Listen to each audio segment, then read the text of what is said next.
আসসালামু আলাইকুম সকলকে। এসএসসি 26 ব্যাচের শিক্ষার্থীরা, আশা করি সবাই ভালো এবং সুস্থ রয়েছে। আগামী 1-1.5 মাস পরই তোমাদের এসএসসি পরীক্ষা।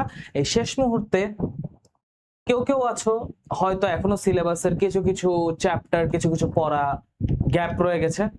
কেউ কেউ আছো যাদের পড়ায় কোনো গ্যাপ নাই, পড়া কমপ্লিট, বাট রিভিশন কমপ্লিট হচ্ছে না। রিভিশন দিতে গিয়ে কিভাবে গুছিয়ে রিভিশন দিবে সেটা তুমি গুছাতে পারছো না, তোমার রিভিশনটা ঠিক মতো গুছিয়ে দিতে পারতেছো না। তো এরকম ক্ষেত্রে তোমার যেন একটা জায়গার মধ্যেই প্রয়োজনীয় সবকিছু রিভিশন হয়ে যায়, সেই লক্ষ্যে আমরা নিয়ে আসছি one short series.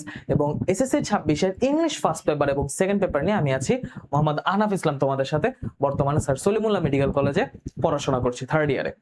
English instructor আমি, ব্যাটেলস অফ বায়োলজি। তোমাদেরকে ইংলিশ ফার্স্ট পেপার এবং সেকেন্ড পেপারের টপিকগুলো এক একটা মাস্টার ক্লাসের মাধ্যমে এক topic top to bottom cover করে দিব ইনশাআল্লাহ। আজকের টপিক হচ্ছে সিন প্যাসেজ। এই সিন প্যাসেজ মাস্টার ক্লাসে পুরো ইংলিশ ফর টুডে থেকে আমাদের যা যা দরকার, যা যা পড়তে হবে, যা যা পরীক্ষায় আসে, প্রত্যেকটা হচ্ছে আমরা আজকের ক্লাসে কভার করবো ইনশাআল্লাহ। ঠিক আছে, সো আসো আমরা শুরু করি। তো ইংলিশ ফার্স্ট পেপারে মার্কস ডিস্ট্রিবিউশনটা যদি আমরা একটু দেখি, আমাদের কিন্তু দুইটা অংশে ভাগ করা আছে, একটা হচ্ছে রিডিং পার্ট, একটা হচ্ছে রাইটিং পার্ট। এই রিডিং পার্টে মোটামুটি আমাদের 70 মার্ক, আর যেটা হচ্ছে আমাদের রাইটিং পার্ট সেটা হচ্ছে আমাদের 30 মার্কস। ঠিক আছে, তো এই 70 মার্কের মধ্যে আমাদের সিন প্যাসেজ বা ইংলিশ ফর টুডে থেকে যেসব প্যাসেজ গুলো আসে সেখান থেকে আমাদের 3টা অংশ থাকে, MCQ, answering question, gap filling. ঠিক আছে, তো এখন যেটা হয়, এই সিন প্যাসেজ যদি আমি ভালো করে পড়ি এবং এই সিন প্যাসেজ থেকে এই যে 3টা জিনিস আমি যদি অ্যান্সার করা ভালো মতো শিখি, আমি কিন্তু 22 মার্ক এক জায়গা থেকে কভার করতে পারতেছি। ঠিক আছে, তো আমাদের আজকের ক্লাসের টার্গেট এই 22 মার্ক এক ক্লাসে শেষ করে যাওয়া। ওকে, বাকিগুলো হচ্ছে আমরা বাই দা টাইম আস্তে আস্তে শেষ করে যাবো ইনশাল্লাহ। ওকে, সো আসো আমরা হচ্ছে শুরু করি। বাট শুরু করার আগে আমি তোমাদের একটা ওভারভিউ দিব যে অ্যাকচুয়ালি আমাদের কি কি দরকার পরীক্ষার মতো আসার মতো। কি কি ইউনিট আছে? ইউনিট 2, 3, 6, 10, 11, 13, 16। এখন সবগুলো ইউনিট সিন প্যাসেজ হিসেবে সমান ইম্পর্টেন্ট না। লাইক ইউনিট 2 এর লেসন 1 যেটা আছে মেহেরজান, এটা হচ্ছে অনেকবার বোর্ডে অনেকবার হচ্ছে টেস্ট পরীক্ষায় আসছে, so that is a 3 star passage, এটা পড়তেই হবে, এটা পুরোটা পারতে হবে। তারপর লেসন 3 এ যেটা আছে হিউম্যান ক্যান নিদার দিয়ে একটা আছে তোমার ফরেস্টের, ওটা হচ্ছে হিউম্যান ক্লাইমেট চেঞ্জের। তো এটা একটা 3 স্টার প্যাসেজ। এটা হচ্ছে অনেকগুলো কলেজের কোশ্চেনে, বোর্ড কোশ্চেনে আসতে দেখা গেছে। দেখো কয়বার বোর্ড কোশ্চেনে কয়বার টেস্ট কোশ্চেনে আসে আমি কিন্তু লিখে নিয়ে আসছি। ওকে, আর লেসন 2 আর লেসন 5 এত লাগে না। লেসন 5টা এবং লেসন 2 এই দুইজন মেইনলি হচ্ছে ফিল ইন দ্য গ্যাপস এর জন্য লাগে, বাট আমি হচ্ছে লেসন 5টা আজকে একটু দেখাবো। আজকে হচ্ছে আমি যে শুরু করবো ইউনিট 2 দিতে আমরা শুরু করবো, লেসন 1, 3 আর 5 আমরা দেখবো। লেসন 2টা এটা তোমরা হচ্ছে নিজেরা পড়ে নিতে পারবা, এটাই হচ্ছে খুব বেশি ইম্পর্টেন্স দেওয়ার কিছু নাই, জাস্ট একটা রিডিং দিলেই হবে এবং খুব বেশি কঠিন প্যাসেজ না, আমি নিয়ে আসিনি। যেগুলো যেগুলো অ্যাকচুয়ালি তোমার নিজে পড়াচ্ছে বেশি, আমার কাছ থেকে শিখে নেওয়া, আমার কাছ থেকে জিনিসটা বুঝে নেওয়া দরকার, সেগুলো প্রত্যেকটা হচ্ছে আমি আজকে ক্লাসে দেখাবো। This is not that much important. তোমার কিন্তু এখন সময় সংক্ষিপ্ত, সো সংক্ষিপ্ত সময় আমরা সর্বোচ্চ সেই সব জিনিসে ফোকাস দিব যেগুলো অ্যাকচুয়ালি বেশি ইম্পর্টেন্ট। সো লেসন 1, 3, 5 হচ্ছে আমরা আজকে ক্লাসে দেখবো। লেসন 3 থেকে আমরা কিছু দেখবো না, কারণ এটা only feel in the blanks এর জন্য আসে, তাও হচ্ছে এটা খুবই দেখা যায় আনকমনলি বা রেয়ারলি আসতে দেখা যায়। সো এটা নিয়ে হচ্ছে আমরা খুব বেশি বদার হব না। স্টিল যদি এখান থেকে বলা যায় ভাইয়া এখানে অনেকগুলো প্যাসেজ আছে, কোনটা পড়তে পারি ফিল ইন দ্য ব্ল্যাঙ্কস এর জন্য, মোর প্রায়োরিটি হিসেবে লেসন 3 একটা প্যাসেজ আছে, লেসন 3 একটা প্যাসেজ আছে, লেসন 3 এ নাম্বার, এই প্যাসেজটা পড়লে হবে। এই প্যাসেজটা একটু রিডিং দিতে পারো, বাকিগুলো আসেই না একদম। ইউনিট 6 এর দ্য মালদ্বীপ, এটা খুব ইম্পর্টেন্ট। মালদ্বীপসের এই প্যাসেজটা খুবই ইম্পর্টেন্ট, এটা বারবার আসে। ঠিক আছে, টেস্ট কোশ্চেনে এটাকে খুব বারবার দেখা গেছে। ইউনিট 10 এর মধ্যে তোমার প্রীতিলতা ওয়াদ্দেদার, এটা খুবই ইম্পর্টেন্ট। জহির রায়হান, এটা মডারেট। ভর্তি পরীক্ষা বলে, সরি, তোমাদের বোর্ড পরীক্ষায় এখন পর্যন্ত এটা আসেনি, বাট কথা হচ্ছে টেস্ট পরীক্ষাটা বেশ কয়েকটা ভালো ভালো কলেজ আসতে দেখা গেছে এবং আনকমন করলে এই টাইপের প্যাসেজ দিতে পারে, এটা আনকমন করলে আসতে পারে বা একটু টাফ করলে এদিকে যেতে পারে। সো আমরা ইউনিট 10 থেকে দুইটাই দেখবো, যেহেতু সম্ভাব্য দুইটাই দেখবো। ঠিক আছে, সেই তুলনায় কিন্তু ইউনিট 2 এর যে লেসন এটা এত সম্ভাব্য না। ওকে, তাও আসলে খালি ফিল ইন দ্য ব্ল্যাঙ্কস এর জন্য আসবে, এই আর কি। ইউনিট 11 এর ভিতর আমাদের অনেক ভাস্ট কিছু জিনিস আছে, the purple jar, the story of an hour, তারপর হচ্ছে দ্য 3 ক্যাসকেডস, তারপর হচ্ছে তোমার যে অ্যান্টোনিও বাসানিওর যে কাহিনীটা হচ্ছে তোমার মেইন কাহিনীটার নাম বলে মার্চেন্ট অফ ভেনিস, ওই মার্চেন্ট অফ ভেনিস থেকেই এটা নেওয়া হয়েছে, গল্পটা নেওয়া হয়েছে। তারপর আরো কিছু পোয়েমস আছে। সো ইউনিট 11 থেকেই হচ্ছে আমাদের যে কোশ্চেন অ্যান্সারিং এর পার্টটা আছে, ওইগুলা থেকে Q and A from poems, Q and A from stories, যে পোয়েম থেকে 8টা কোশ্চেন আসে 5টা অ্যান্সার করতে হয়, স্টোরিজ থেকে 8টা কোশ্চেন আসে 5টা অ্যান্সার করতে হয়। এই জায়গাটায় বেশি হচ্ছে ইউনিট 11 দেখা যায়। ইউনিট 11 নরমালি সিন প্যাসেজে আসে না, সো এই জন্য আমরা ইউনিট 11 আলাদা একটা ক্লাসে এই দুটো কভার করে পড়ে ফেলবো ইনশাআল্লাহ, ঠিক আছে? তো ওভারভিউ গুলো দিয়ে যাওয়ার কারণ যেন ভাইয়ার সাথে যে পড়তে আসো তুমি অ্যাকচুয়ালি বুঝতে পারো যে কি পড়বা, কতটুকু পড়বা, আজকের ক্লাসে কতটুকু আমরা হচ্ছে কভার করবো এবং আগামী ক্লাসগুলো কিভাবে আগাবো সেজন্য একটু ব্যাখ্যা দিয়ে দেওয়া গেল, একটু হচ্ছে ওভারভিউ দিয়ে আগানো। ইউনিট 13 থেকে যদি প্যাসেজ আসে একটাই আসবে, লোনলিনেসের একটা প্যাসেজ, লেসন 3, এটাই হচ্ছে বারবার আসে ঘুরে ফিরে। আর ইউনিট 16 একটাই প্যাসেজ আছে, কোনো লেসনের ভাগশাক নাই, এই একটা প্যাসেজ, এইটা আগাগোড়া লাগবে। জুলাই রেভলিউশনের এটা হচ্ছে বিভিন্ন পার্ট থেকে বিভিন্ন কলেজে কোশ্চেন দেয়, কেউ ফার্স্ট 1/3 থেকে দেয়, কেউ মিডল 1/3 থেকে দেয়, কেউ লাস্ট 1/3 থেকে দেয়, এক একজন এক এক পার্ট থেকে দেয়, বাট এই প্যাসেজটা বারবার আসে। ওকে, দেখো 19 বার আসছে অলরেডি, ঠিক আছে? তো এই হচ্ছে ব্যাপার। জহির রায়হানটাও দেখো কোনো বোর্ডে না আসলেও অলরেডি কোনো 17টা স্কুলে এটা চলে আসছে তোমার টেস্টের কোশ্চেন হিসাবে। তো আমরা হচ্ছে মোটামুটি 1 2 3 4 5 6 7 8 আমরা 8টা প্যাসেজ টোটাল আজকে ক্লাসে পড়বো ইনশাআল্লাহ, ঠিক আছে? সো আসো আমরা শুরু করি। আমরা প্রথমে ইউনিট 2 দিয়ে শুরু করবো এবং ইউনিট 2 আমি একটু হচ্ছে সময় নিয়ে পড়াবো, বাট বাকি ইউনিটগুলো একটু ফাস্ট যাবো, যেহেতু আমরা প্রথম ইউনিটটা ভালো করে বুঝে গেলে পড়ার স্টাইলটা কেমন হবে সেটা বুঝে গেলে বাকিগুলো আমরা দ্রুতই শেষ করে ফেলতে পারবো, ঠিক আছে? তো আসো আমরা ইউনিট 2টা একটু বুঝে আগাই। বাট কথা হচ্ছে বুঝবো কি? MCQ, question answer, gap filling, এই তিনটা জন্যই তো আমার বোঝাটা দরকার। এমসিকিউ তে কোশ্চেন মেইনলি আসবে ভোকাবুলারি বেস। সো আমরা যখন প্যাসেজ পড়বো আমরা প্যাসেজের এই পয়েন্টগুলো খেয়াল রেখে আগাবো। পুরা প্যাসেজ একদম ইন ডিটেইলসে পার্টস অফ স্পিচ সহ বুঝে আমার আগানোর কোনো দরকার নেই। খুব বেশি ইন ডিটেইলসে একদম মিনিং সহ ভাবার্থ সহ খুব মেটিকুলাসলি বা খুব পারফেক্টলি বুঝতে হবে এত দরকার নেই। তুমি ভোকাবুলারি গুলো বুঝছো, যেগুলো কঠিন আসে সেগুলো বুঝছো, মোটামুটি থিওরিটা যে ইনফরমেশন গুলা কি কি সেগুলো একবার পড়ছো, এবং সাথে প্যাসেজটা কোন বিষয়ের উপর লেখা, কোন টপিকের উপর লেখা, কোন থিম বা কোন ইমোশনটা প্যাসেজে প্রকাশ পাইছে। ধরো মেহেরজান প্যাসেজ একটা দুঃখের ইমোশন প্রকাশ পাইছে, ক্লাইমেট চেঞ্জের প্যাসেজ একটা অ্যালার্মিং বা একটা আত্মসচেতনতামূলক ইমোশন প্রকাশ পাইছে। আবার প্রীতিলতা ওয়াদাদার ওখানে কোনো ইমোশন না, ওখানে জাস্ট একজনের জীবন এটা প্রত্যায়িত হয়েছে, ঠিক আছে, চিত্রায়িত হয়েছে। তো এই আন্ডারস্ট্যান্ডিং গুলো হচ্ছে আমরা প্যাসেজ থেকে দেখবো, এবং এমসিকিউ তে এগুলো থেকেই কোশ্চেন আসবে। হয় ভোকাবুলারি জিজ্ঞেস করবে, নাহলে ডাইরেক্ট ইনফরমেশন জিজ্ঞেস করবে, নাহলে হচ্ছে কোন একটা এক্সপ্রেশন, কোন একটা ইমোশন বা কোন একটা কিছু কি বুঝাইতে ইউজ হয়েছে সেই বুঝার ব্যাপারটা অনুধাবন থেকে কোশ্চেন আসবে। কোশ্চেন অ্যান্সারও তোমার ইদার থিওরি বা এই যে ইনফরমেশন এটাই আসবে, আন্ডারস্ট্যান্ডিং তুমি কি বুঝছো, যে হচ্ছে কেন করতে হবে, কিভাবে করতে হবে সেটা, অথবা হচ্ছে অ্যানালিসিস বা ভার্ডিক্ট, যে এইটার উত্তর ডিরেক্টলি প্যাসেজেই নাই।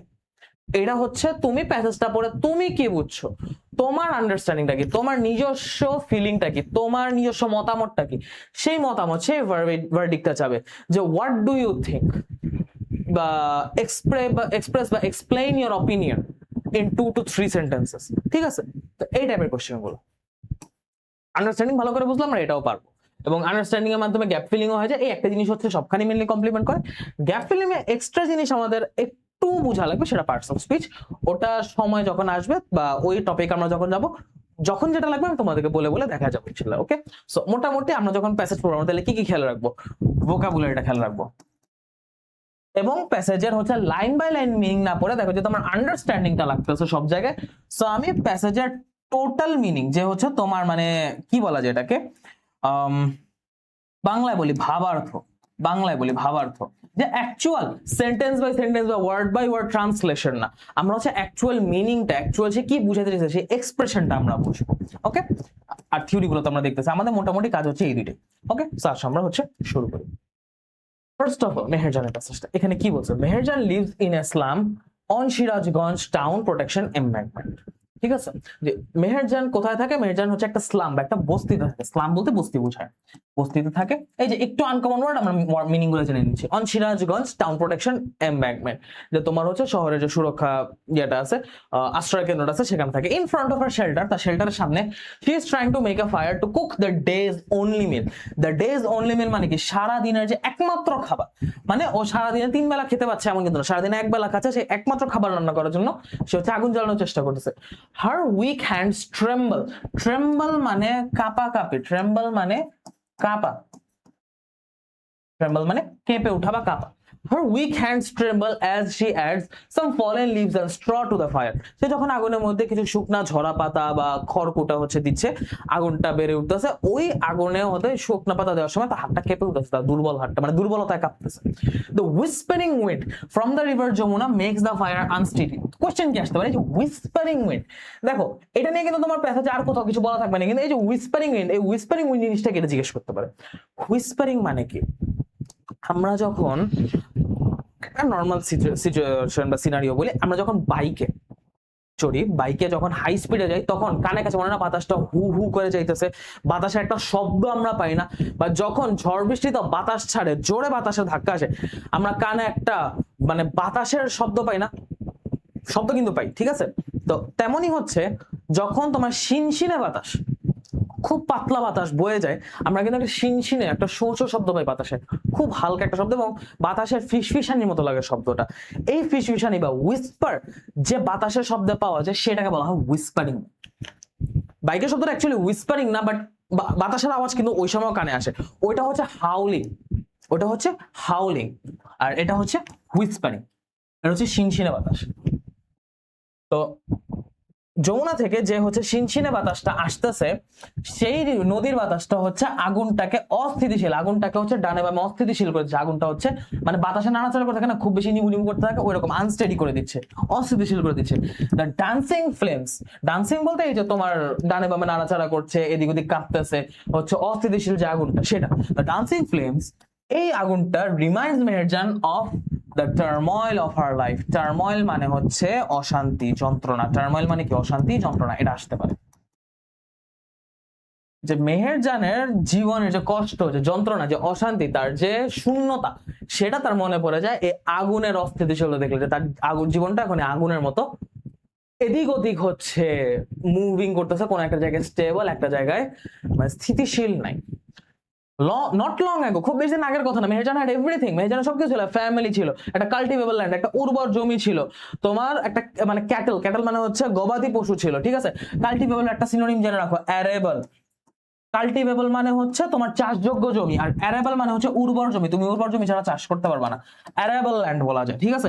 The erosion of the Jamuna, যমুনার তীর যখন ভেঙে পড়ছে, দ্য ইরোশন অফ যমুনা, নদী ভাঙনের ফলে যেটা হয়েছে, যমুনার ভাঙনে gradually consumed all her landed properties, তার যে ভিটেমাটি বা ওই জমি জমা সংক্রান্ত তার যে সম্পত্তিগুলো ছিল, তার ভিটেমাটি বলো, তার বাগানটা বলো, তার জমিটা বলো, তার হচ্ছে গবাদি পশু চড়ানোর ক্ষেত্রটা বলো, সবকিছু তো মেইনলি জমি, তাই না? ওই পুরো জমিটা যমুনার তলে চলে গেছে, যমুনা কনজিউম মানে নিজের ভিতর শোষণ করে বা নিজের ভিতর টেনে নিছে, গ্রাস করে নিছে। কনজিউম বলতে আমরা বলতে পারি গ্রাস করা, গ্রাস করা, ঠিক আছে? all her landed properties, it finally claimed her only shelter, এটা নিতে নিতে শেষমেশ তার একমাত্র যে ভিটে মাটি ছিল সেটা পর্যন্ত নিয়ে গেছে। claimed her only shelter during the last monsoon, সর্বশেষ মৌসুমে। আর মৌসুম বলতে কি মৌসুম বুঝাইছে?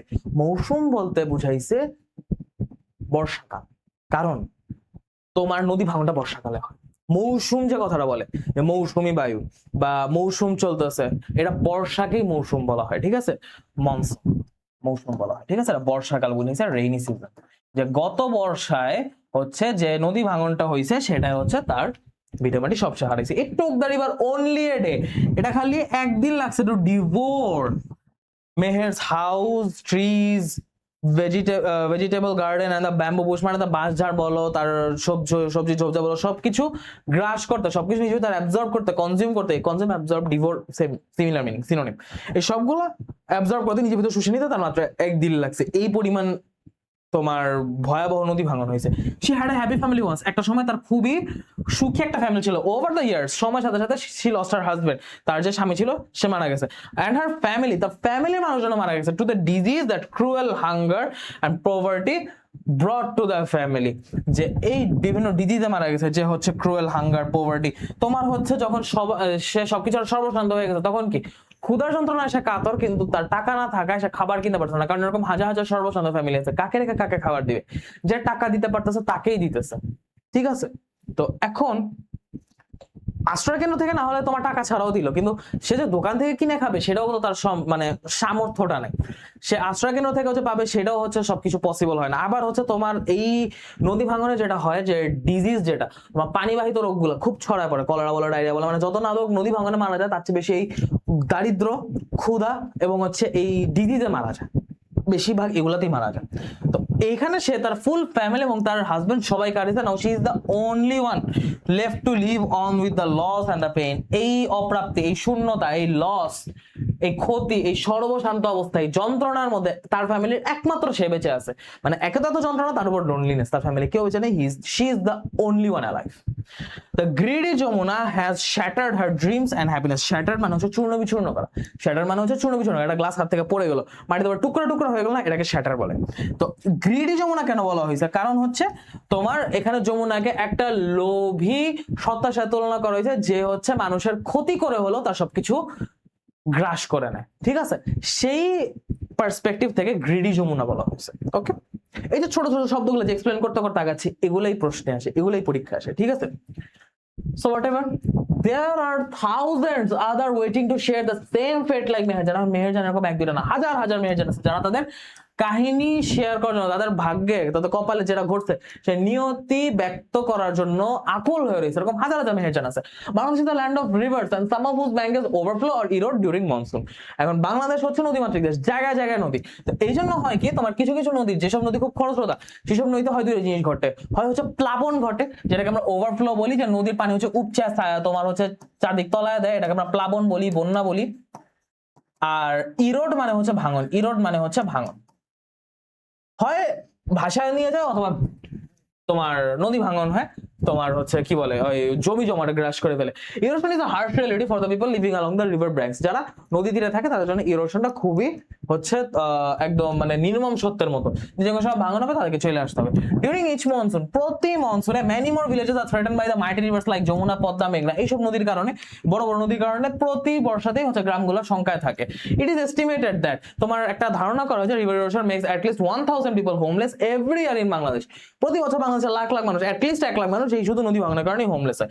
In fact river erosion is one of the main dangers caused by climate change. ঠিক আছে, তোমার রিভার ইরোশন কিন্তু এই ক্লাইমেট চেঞ্জের কারণে হওয়া একটা বড় মানে দুর্যোগ। ঠিক আছে, if we can't prompt actions to adapt to climate change, there will be thousands of more Meherjan's in our towns and villages every year.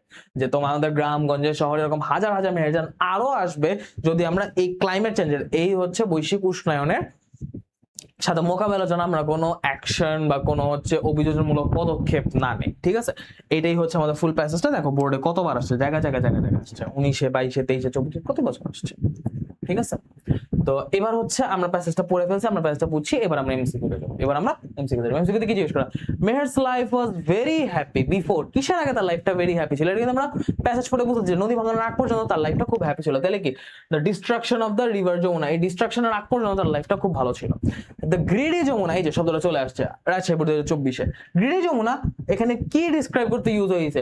Supply of A consumer, demand of A consumer, help of A consumer. এখানে কনজিউমারের সাথে related কিন্তু কিছুই না।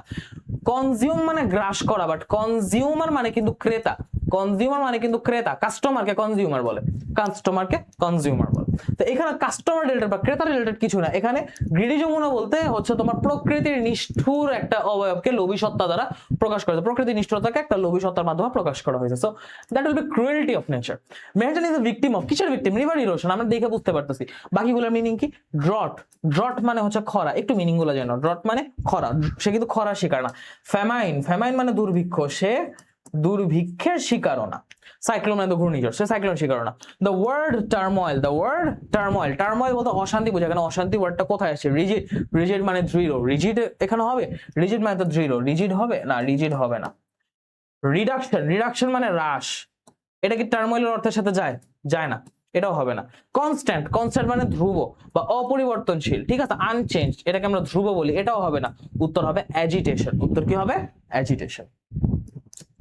The word shatter, shatter মানে আমি কি বলছি? টুকরা টুকরা হয়ে যাওয়া, চূর্ণ বিচূর্ণ হয়ে যাওয়া। দেখো ডিরেক্টলি মিনিংটা দিচ্ছে to break something into pieces, destroy something আছে, বাট ডিস্ট্রয় মানে একদম ধ্বংস করে দেয়। এখানে ধ্বংস না, জিনিসটা ভেঙে চুরমার হয়ে যায়। সো ইনটু পিসেস হবে। দ্য ফ্রেজ হুইসপারিং উইন্ড, আবার আছে করে আসে। The phrase whispering wind, whispering উইন্ডটা কি বোঝায়? দেখো অপশনে কি বলছে? Blows from across the river, not necessary river দিয়ে ক্রস করতে হবে, রিভার থেকে আসতে হবে এমন কোনো ব্যাপার না। Wind that blows with a hissing sound, কানে একটা ফিশ ফিশ একটা হিসিং সাউন্ড দিবে, সেটা হচ্ছে আমার whispering wind. Before the erosion of the river Meherjan was কি? Meherjan was unhappy, sad, healthy. কি ছিল? ইরোশনের আগে মেহেরজান কিন্তু আনহ্যাপি ছিল না, স্যাড ছিল না, হেলদি। এখানে হেলথের কথা আসেনি। উইক হ্যান্ডস এর কারণে তুমি হেলদি দিবা, হেলথি এখানে হেলথি ওয়ার্ডটা নট অ্যাপ্রোপ্রিয়েট। উত্তর হবে ওয়েল অফ। ওয়েল অফ মানে হচ্ছে তোমার সচ্ছল বোঝায়, ওয়েল অফ মানে বোঝায় সচ্ছল, ওয়েল অফ মানে বোঝায় সচ্ছল। সে গরিব না, কিন্তু সে বড় লোকও না, মানে মোটামুটি চলে ফেরা খাইতে পারবে, সম্মান ভাবে সম্মানসূচক ভাবে জীবনযাপন করতে পারবে, এরকম এক মানুষদেরকে সচ্ছল করবে। তারপর কি বলছে, river erosion has natural advantages, benefits, adverse effect of wild life, creative impact on people. দেখো রিভার ইরোশনে কিন্তু কোনো বেনিফিট নেই, এটা উপকার না, এটা কোনো ন্যাচারাল অ্যাডভান্টেজও নেই। এখন এটা মানুষেরও ক্ষতি করে, তোমার যে বন জঙ্গলের যে বনজীবনটা আছে, ওয়াইল্ড লাইফেরও ক্ষতি করে। Adverse effects on wild life আছে, ক্রুয়েল ইম্প্যাক্ট অন পিপল আছে, দুটোই কিন্তু অ্যান্সার হয় যদি তুমি রিভার ইরোশনকে ভাস্টলি চিন্তা করো। কিন্তু এই প্যাসেজের কনটেক্সটে কিন্তু ওয়াইল্ড লাইফের একটা কথাও আসেনি। এখানে ওয়াইল্ড লাইফ বা হচ্ছে তোমার প্রাণী জগতের কথা আসবে না, এখানে শুধু মানব জগতের কথা আসবে। ঠিক আছে, মানুষের কি ক্ষতি হচ্ছে, ক্রুয়েল ইম্প্যাক্ট অন পিপল হবে। কনটেক্সচুয়ালি কিন্তু এটা কারেক্ট, তোমার adverse effects of wild life কিন্তু কারেক্ট অপশন এদিকে না, কেননা এটুকু বুঝছো। সো আমরা কিন্তু প্যাসেজ ওয়াইজ চিন্তা করে করে আগাবো। অনেক সময় মনে হইতে পারে যে মাল্টিপল অ্যান্সার আছে, মনে হইতে পারে, বাট অ্যাকচুয়ালি মাল্টিপল অ্যান্সার নাই।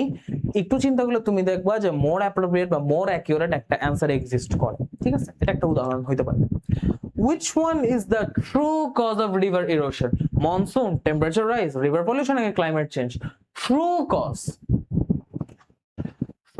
কিন্তু তোমার রিভার পলিউশন না, টেম্পারেচার রাইজ আর ক্লাইমেট চেঞ্জ সেম মিনিং এ পড়ে। ঠিক আছে, এখন কথা হচ্ছে টেম্পারেচার রাইজ সেম মিনিং এ পড়লো, টেম্পারেচার রাইজ অনেক হচ্ছে মানে অনেক ইনডিরেক্টলি বোঝায়, ঠিক আছে। আর ক্লাইমেট চেঞ্জও হচ্ছে তোমার যদি আমি ক্লাইমেট চেঞ্জের পার্টটা দেখাই, তো তুমি ক্লাইমেট চেঞ্জের স্লাইডটা দেখো, অ্যাকচুয়ালি ক্লাইমেট চেঞ্জের স্লাইডে কি বলছে, river erosion is one of the main dangers caused by climate change। ঠিক আছে, সো এখানে কিন্তু আমরা ডিরেক্টলি ক্লাইমেট চেঞ্জ শব্দটা আছে, প্রতিটা মনসুনে এই জিনিসটা ঘটে, প্রতিটা মনসুনে কম বেশি ভাঙন হয়, বাট জিনিসটা ডেঞ্জারের রূপ নিছে কিন্তু ক্লাইমেট চেঞ্জের কারণে। টেম্পারেচার রাইজ ক্লাইমেট চেঞ্জের একটা কারণ, বাট টেম্পারেচার রাইজের সাথে তুমি যদি রিভার ইরোশন রিলেট করতে যাও অনেক ইনডিরেক্টলি একটা কানেকশন আছে। ঠিক আছে, তো সেই জন্য আমরা হচ্ছে টেম্পারেচার রাইজ বসাবো না। মনসুনের কারণে প্রতি বছরই আগেও হইতো, কিন্তু কখনো এত ডেঞ্জারাস লেভেলে হইতো না। সো উত্তর কিন্তু আমার ক্লাইমেট চেঞ্জ হবে, প্যাসটা দেখানোর এটাই কারণ যে আমি যখন দেখতেছি যে না there are multiple things can be the answer, তখন আমি কিভাবে আমার অ্যান্সারটা এক্সট্রাক্ট করে নিয়ে আসতেছি। দ্য ওয়ার্ড শ্যাটার্ড মানে কি, শ্যাটার্ড মানে হচ্ছে এক্সটারমিনেটেড, কনফ্রন্ট বা ফেস মানে তো সম্মুখীন হওয়া, ইম্পভারিশ দরিদ্রতা বোঝায়। সো আমার ওগুলো হবে না, এটা হবে exterminated. River erosion is the effect, river erosion কিসের effect, river erosion climate change এর effect। The dancing flames remind Meherjan of the turmoil of her life। এখানে ডান্সিং বলতে কি বোঝানো হয়েছে, ওই যে আনস্টেডি, তোমার জাম্পিং না, কিন্তু লাফাইতেছে কিন্তু না, গ্লিটার বা চিকমিকও করতেছে না, উজ্জ্বল বোঝানো, এখানে আনস্টেবল অস্থিতিশীল আনস্টেডি বুঝাইছে। River banks Erode, river banks কখন ইরোড করে, সারা বছর ইরোড করে, 2-3 সিজন ইরোড করে না, শুধু মনসুনে একটা সিজনে খালি ইরোড করে, একটা সিজনে খালি ভাঙন হয়। টার্মোইল অফ লাইফ এটা কি এক্সপ্রেশন বুঝে, এটা প্যাংস এন্ড পেইনস বুঝায়, প্লেজার বুঝাবে না, ড্রিমস বুঝাবে না, থান্ডার স্টর্মও হবে না। ঠিক আছে, প্যাংস এন্ড পেইনস। ওকে, তো এই হলো ব্যাপার, আমরা এমসিকিউ গুলো মোটামুটি বুঝতে পারছি। এবার আমরা একটু কোশ্চেন গুলো দেখি, যে কোশ্চেন কি আসতে পারে। ওয়্যার ডাজ মেহেরজান লিভ, এটা হচ্ছে first question, where does Meherjan live. এখন তোমার কোশ্চেন আমি কিন্তু বলছি কয়েক রকম হতে পারে, একটা হচ্ছে ইনফরমেশন টাইপের কোশ্চেন, একটা হচ্ছে ইনফরমেশন চাইলো একটা কোশ্চেনে, আরেকটা হচ্ছে তোমার থেকে কোনো একটা কিছু বুঝতে চাইলো, যে ওয়াই, কেন the writer call the Jamuna greedy, greedy কেন বলা হয়েছে এই কারণটা জানতে চাইছে। ঠিক আছে, তারপর হচ্ছে হোয়াট ডাজ ডান্সিং ফ্লেম মিন, এই যে মিনিং গুলো আছে এগুলো আন্ডারস্ট্যান্ডিং, এগুলো হচ্ছে তোমাকে বুঝে অ্যান্সার করতে হবে। তো আন্ডারস্ট্যান্ডিং এর কোশ্চেন গুলা তুমি হচ্ছে 2-3 লাইনে বা 2-3 সেন্টেন্সে ব্যাখ্যা করে লিখবা, 2 বা 3 সেন্টেন্সে ব্যাখ্যা করে লিখবা। ইনফরমেশনটাকে কি করবা, ইনফরমেশনটাকে হচ্ছে চেষ্টা করবা কোন একটা ওয়ার্ডে কোন একটা কোশ্চেনে মাল্টিপল ইনফরমেশন বা একাধিক অ্যাটলিস্ট 2টা ইনফরমেশন দিতে। কোথায় বাস করে, তুমি যদি বলো শুধু Meherjan lives in a slum, লাভ নেই। Meherjan lives in Sirajganj town protection embankment, একটা ইনফরমেশন, তুমি পুরোটা বলো। Meherjan lives in a slum of Sirajganj town protection embankment. এখন কথা হচ্ছে তুমি এক্স্যাক্টলি কি প্যাসেজের লাইনটাই তুলে দিবা, এক্স্যাক্টলি প্যাসেজের লাইনটা বলছে সেই লাইনটাই তুলে দিলে কিন্তু মার্ক ভালো দিবে না, কারণ এটা অনেকই করতে পারে। এটা হচ্ছে মনে করো যে অত প্রিপারেশন নেই সেও হচ্ছে তুলে দিল, তুমি অনেক ভালো পড়ছো তুমিও তুলে দিলা, তোমাদের দুজনের মধ্যে কিন্তু ডিফারেন্স বোঝা যাবে না পরীক্ষার খাতায়। পরীক্ষার খাতায় কিভাবে বুঝাবা স্যারকে যে তুমি অ্যাকচুয়ালি পারো, তুমি অ্যাকচুয়ালি পড়ছো, স্যার কিভাবে বুঝবে না ছেলেটা বা মেয়েটা পড়াশোনা করছে, সেটা বোঝানোর জন্য তোমাকে যে কথাটা অ্যান্সার সেটাকে নিজের ভাষায় একটু শব্দ চেঞ্জ করে লিখতে হবে, সাপোজ আমি যদি একটু বলি, এই মেহেরজান লিভস ইন, যেটা বললাম না, এই মেহেরজান কি বলছে, লিভস ইন ইসলাম, তো এই লিভস ইন এর অনেকগুলা সিনোনিমাস, তুমি লিভস ইন এর জায়গায় বলতে পারো ডুয়েলস ইন, তুমি লিভস ইন এর জায়গায় বলতে পারো রিসাইডস ইন, তুমি লিভস ইন এর জায়গায় বলতে পারো অ্যাবাইডস ইন, অ্যাবাইডস ইন, ঠিক আছে? এই lives in, dwells in, resides in, abides in এরা সব হচ্ছে বাস করা অর্থ বোঝায়, সব হচ্ছে বাস করা অর্থে বোঝায়, ঠিক আছে? বাস করা অর্থে বোঝায়। তুমি বলতে পারো Meherjan resides, Meherjan resides, Meherjan dwells in a slum of বা slum situated in Sirajganj transportation embankment. এই যে ইনফরমেশন, দুইটা ইনফরমেশনে লিখলা এবং এই ইনফরমেশন গুলা বা আন্ডারস্ট্যান্ডিংটাকে তুমি কি করলা, নিজের ভাষায় একটু চেঞ্জ করে প্যারাফ্রেজ করে লিখলা। শব্দ যা আছে তাই, সাইজ যা আছে তাই, খালি ওয়ার্ডের চয়েস অফ ওয়ার্ড একটু চেঞ্জ। প্যাসেজে যে ওয়ার্ড ইউজ করো তুমি তার ভিন্ন ওয়ার্ড ইউজ করো। Why does the writer call the Jamuna greedy?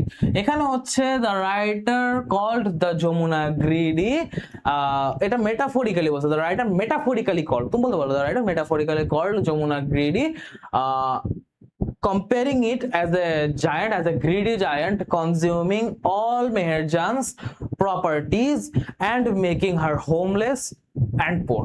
তাকে যে একদম সর্বশান্ত করে, ঘর ছাড়া করে, গরিব করে তার সবকিছু গ্রাস করে নিছে, সেই চিন্তাধারা থেকে একটা লোভী মানুষ যেভাবে গ্রাস করে নেয়, সেই রকম ভাবেই হচ্ছে জিনিসটাকে চিত্রায়িত করার জন্য রূপক অর্থে গ্রিডি ওয়ার্ডটা ইউজ হয়েছে, ঠিক আছে? Metaphorically use.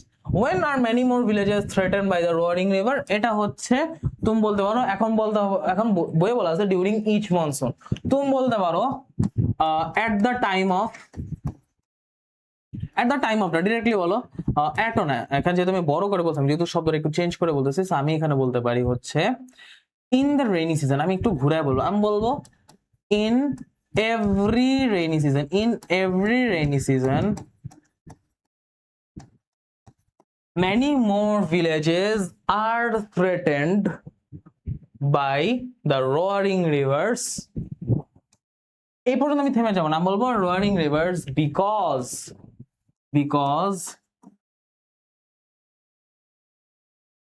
a roaring rivers বা এই যে এই these violent rivers causes erosion,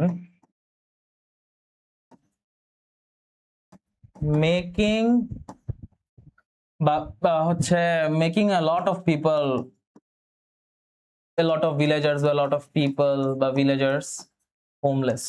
আমি এই কথাটা এক্সট্রা অ্যাড করতে পারি যে কখন হচ্ছে এই রোয়ারিং রিভার বা এই গর্জন, মানে নদীর গর্জন যেগুলো থাকে, সব নদী গর্জন করে বা খুব স্পিডে, খুব খরস্রোতা, খুব বিশাল নদীগুলো, সেই গর্জন করা নদীগুলার মানে আশঙ্কায় কেন ভিলেজরা হচ্ছে রেইনি সিজনে আশঙ্কিত থাকে, সেই কেনর অ্যান্সারটাও আমি হচ্ছে একটা ইনফরমেশন হিসেবে এক্সট্রা দিয়ে দিলাম। হোয়াট ডাজ ডান্সিং ফ্লেম মিন? এটা আমি একটু আগে বলছি যে তোমার হচ্ছে ফ্লেমটা যখন এদিক ওদিক ইয়া করতে থাকে, অস্থিতিশীল ভাবে হচ্ছে চারদিক নাড়াচাড়া করতে থাকে, তখন সেটাকে আমরা ডান্সিং ফ্লেম বলি। How can we stop river erosion? How can stop river erosion? এটা পুরোপুরি তোমার নিজের মতো অ্যান্সার, তুমি নিজের মতো অ্যান্সার দিবা যে রিভার ইরোশন আমরা কিভাবে স্টপ করতে পারি। আমরা হচ্ছে বিভিন্ন রকম বাচ্চা নদী চারদিকে বাঁধ দিতে পারি, আমরা বেশি বেশি গাছ লাগাইতে পারি, আমরা হচ্ছে তোমার নদীর ভাঙনের হচ্ছে যে কারণটা ক্লাইমেট চেঞ্জ, ক্লাইমেট চেঞ্জের জন্য আমরা অ্যাকশন নিতে পারি। তুমি এরকম 3-4টা কারণ বলতে পারলে, 3 to 4 রিজনস বলতে পারলে এনাফ। What crushed? ক্রাশড মানে হচ্ছে একদম তোমার চূর্ণ বিচূর্ণ করে দেয়, ওই যে শ্যাটার যেটা বলছিলাম। What crushed Meherjan's dream and happiness? তুমি বলতে পারো দ্য মাইটি যমুনা। এখানে কিন্তু বলবো না রিভার ইরোশন, এখানে ওয়াট যেহেতু বলছে, ওয়াটের অ্যান্সারে একটা নাম আসবে, একটা নাউন আসবে, কে বা কি, তুমি উত্তর দিবা the river Jamuna. The river Jamuna crushed Meherjan's dream and happiness. Jamuna নদী সে মেহেরজানের লাইফ কিভাবে নষ্ট করলো, মেহেরজানের ড্রিম, মেহেরজানের হ্যাপিনেস কিভাবে ডিস্ট্রয় করলো। তখন তুমি হাউতে হচ্ছে রিভার ইরোশনের কথাটা বলো, যে রিভার ইরোশন তার হচ্ছে যে তার ফ্যামিলি, তার অ্যারেবল ল্যান্ড, তার হচ্ছে ভেজিটেবল যে ইয়াটা মানে ভেজিটেশনস মানে হচ্ছে আশপাশে গাছপালাগুলা, এই সব কিছু সে হচ্ছে নিজের ভিতর গ্রাস করে, অ্যাবজর্ব করে নিয়ে গেছে, ঠিক আছে, কনজিউম করে নিয়ে গেছে, তুমি সেটা বলতে পারো। What property is Meherjan loss due to river erosion? ওই এটার অ্যান্সার কাইন্ড অফ সেম, কারণ কি কি হারাইছে ওই সেম জিনিসগুলো আসবে। Who are the worst sufferers of climate change? Who are the worst sufferers of climate change? এইখানে হচ্ছে আমার বলতে হবে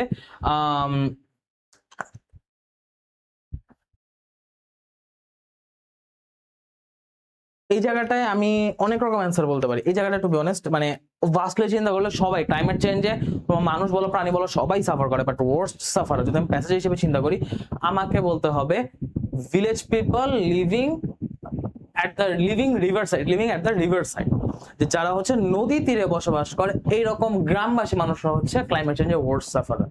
ঠিক আছে, ক্লাইমেট চেঞ্জের ওয়ার্স্ট সাফার হচ্ছে এইসব মানুষরা যারা হচ্ছে এমন জায়গা থাকে যে বন্যা হইলেও তারা বিপদে আছে, প্লাবন হইলেও তারা বিপদে আছে, ভাঙন হইলেও তারা বিপদে আছে, মানে সব রকম দুর্যোগেই তারা হচ্ছে খুব বড় রকম তোমার মানে সংবেদনশীল, খুবই থ্রেটেন্ড একটা অবস্থায় থাকে। ঠিক আছে, খুবই আশঙ্কাজনক একটা অবস্থায় থাকে।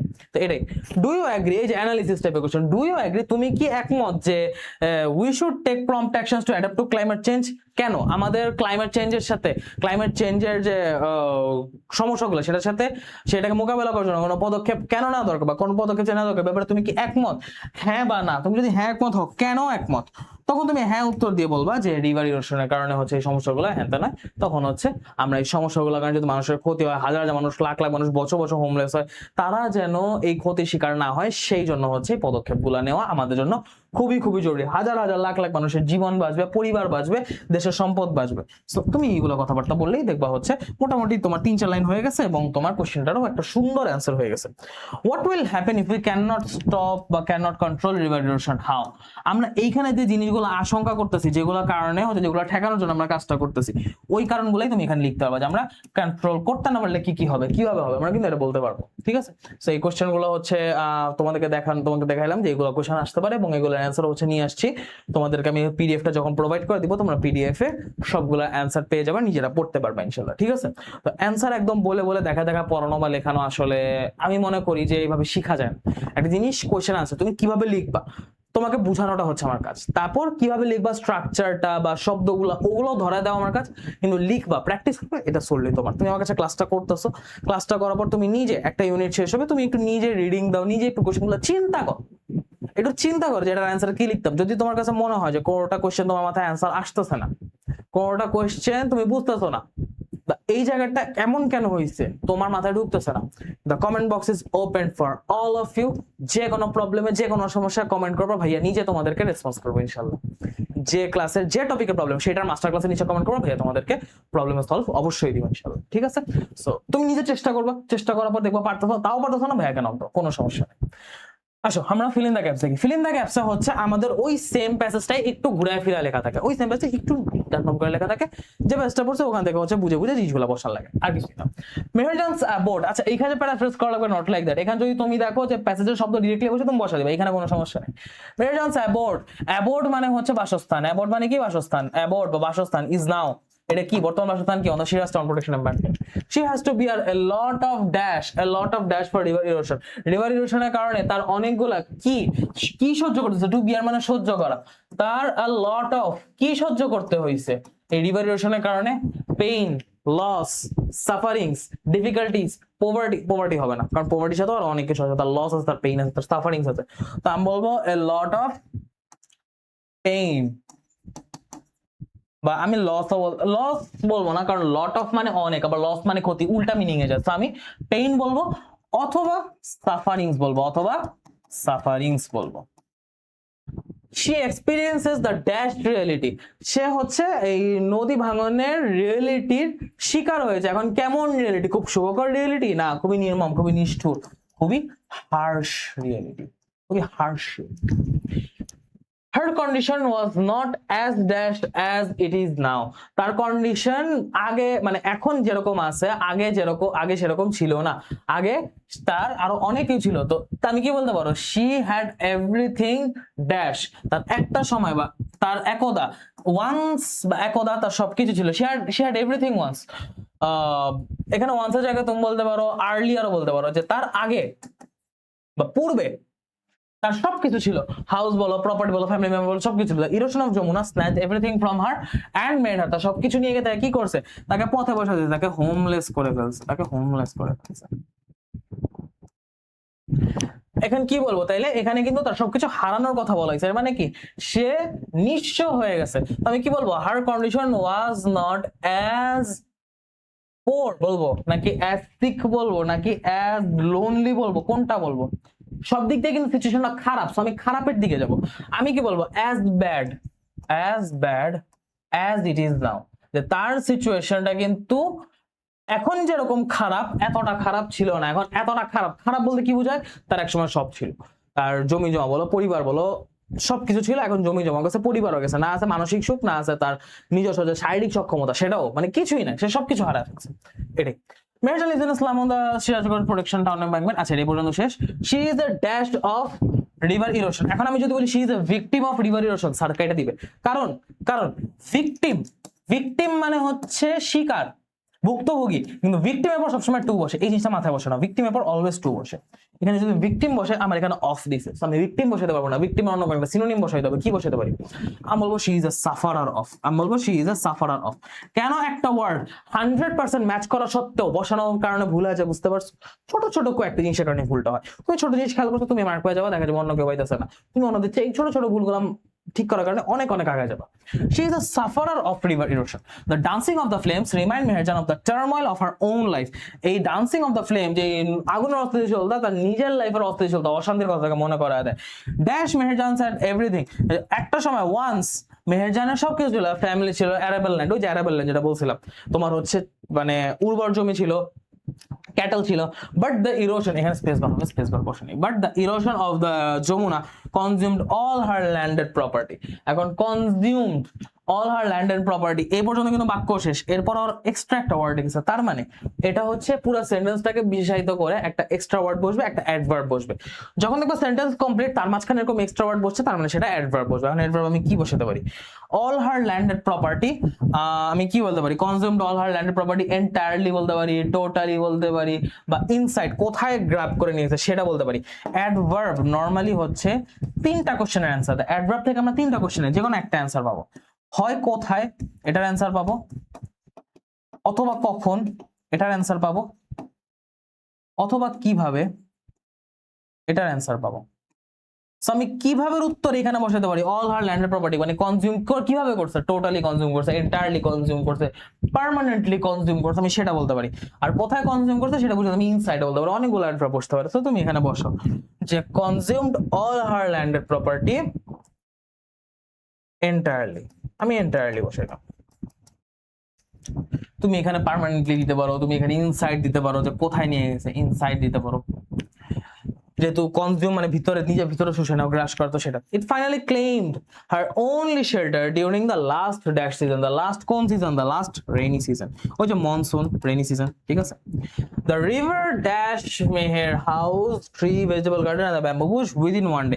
বই এটা বলা আছে ডিভোর, আমি ডিভোরের জায়গায় কি বলবো? আমি ডিভোরের জায়গায় বলবো অ্যাবজর্বড, যে নিজের ভিতর শুষে নিছে। Absorbed Meher's house, trees, vegetable gardens, bamboo Bush নিজের ভিতর একদিনের মধ্যে শুষে নিছে, বা একদিনের মধ্যে অ্যাবজর্ব করে নিছে। Thus the greedy Jamuna has shattered her dreams and happiness. ঠিক আছে, তো এইভাবে হচ্ছে আমরা প্যাসেজটা যদি ভালো করে বুঝি, ওয়ার্ড মিনিংটা কোথায় কি বসবে সে অনুযায়ী বুঝে কিন্তু আমরা ইজিলি সুন্দর মতো অ্যান্সার করে আসতে হবে এবং প্রত্যেকটা অ্যান্সার আমাদের কারেক্ট হবে। ঠিক আছে, তো আমরা ইউনিট 2 এর লেসন 1 শেষ করছি, এবার হচ্ছে আমরা লেসন 3 তে যাব। লেসন 1 আমরা অনেক ডিপে পড়ছি, এখন যেহেতু আমরা একবার বুঝে গেছি প্যাসেজ কিভাবে করতে হবে, এবার আমরা একটু ফাস্ট গেলেও হচ্ছে দেখবো জিনিসগুলো আমরা অ্যাডপ্ট করতে পারতেছি। সো আসো লেসন 3 দেখি, another very very important passage. Human being can neither change the sun's radiation nor the earth's orbit around the sun. মানুষের পক্ষে সূর্যের যে রেডিয়েশন, সূর্যের যে বিকিরণ, এই বিকিরণ চেঞ্জ করা সম্ভব না, আবার পৃথিবীর যে চার দিয়ে ঘুরতেছে সূর্য, এটাও চেঞ্জ করা সম্ভব না। কিন্তু মানুষ যে জিনিসটা কন্ট্রোল করতে পারে সেটা হচ্ছে increase in the amount of green house gases and is effect. Green house গ্যাসটাকে আমি এখানে ছবি নিয়ে আসছি, এই যে আমাদের পৃথিবীর বায়ুমণ্ডলটা আছে না, এই বায়ুমণ্ডলের ভিতর এই যে এই জায়গাটা হচ্ছে বায়ুমণ্ডল, ঠিক আছে। এই জায়গায় আমাদের কিছু গ্যাস আছে যারা তাপ শোষণ করে, এটাকে গ্রিন হাউস গ্যাস বলে। সূর্য থেকে যে তাপটা আসতেছে দিনের বেলা, এখন যখন সূর্য চলে যাবে, রাত হয়ে যাবে, তখন তাপটা বাইরে চলে যাওয়ার কথা, কিন্তু এই যে বায়ুমণ্ডলের যে তোমার ইয়াটা আছে, বায়ুমণ্ডলের যে বাতাসগুলো আছে, গ্রিন হাউস গ্যাস আছে, তারা করবে কি এই তাপটা নিজের ভিতর ধরে রাখবে, পৃথিবীর রাতের বেলা গরম থাকবে। That is the main role of green house gas. এখন এই যে দেখো, গ্রিন হাউস গ্যাস কিন্তু সব তাপ ধরে রাখবে এমন না, সব তাপ ধরে রাখলে তো মানে এখন দিনের বেলা যেরকম গরম, রাতেও সেম গরমই থাকতো। কি করবে? তোমার হচ্ছে কিছু পরিমাণ তাপ রেখে বাকিটুকু বাইরে ছেড়ে দিবে।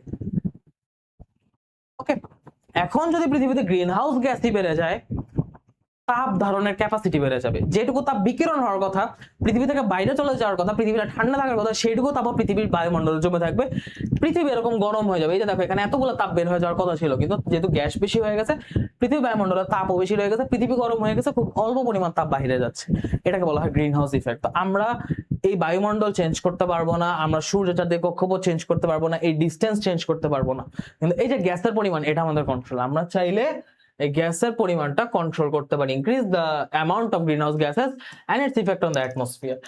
Only during the last 100 years the carbon dioxide concentration has been raised alarmingly in the atmosphere and we humans can be held responsible for this. আমাদের মানুষের দোষের কারণে, আমরা মানুষের জন্য রেসপন্সিবল যে লাস্ট কয়েকশো বছরে, লাস্ট 100 বছরে বা হ্যাঁ লাস্ট 100 বছরে হচ্ছে তোমার কার্বন ডাইঅক্সাইডের কনসেন্ট্রেশন অনেক গুণ, বাতাসে কার্বন ডাইঅক্সাইডের পরিমাণ বা ঘনত্ব অনেক বেশি বেড়ে গেছে।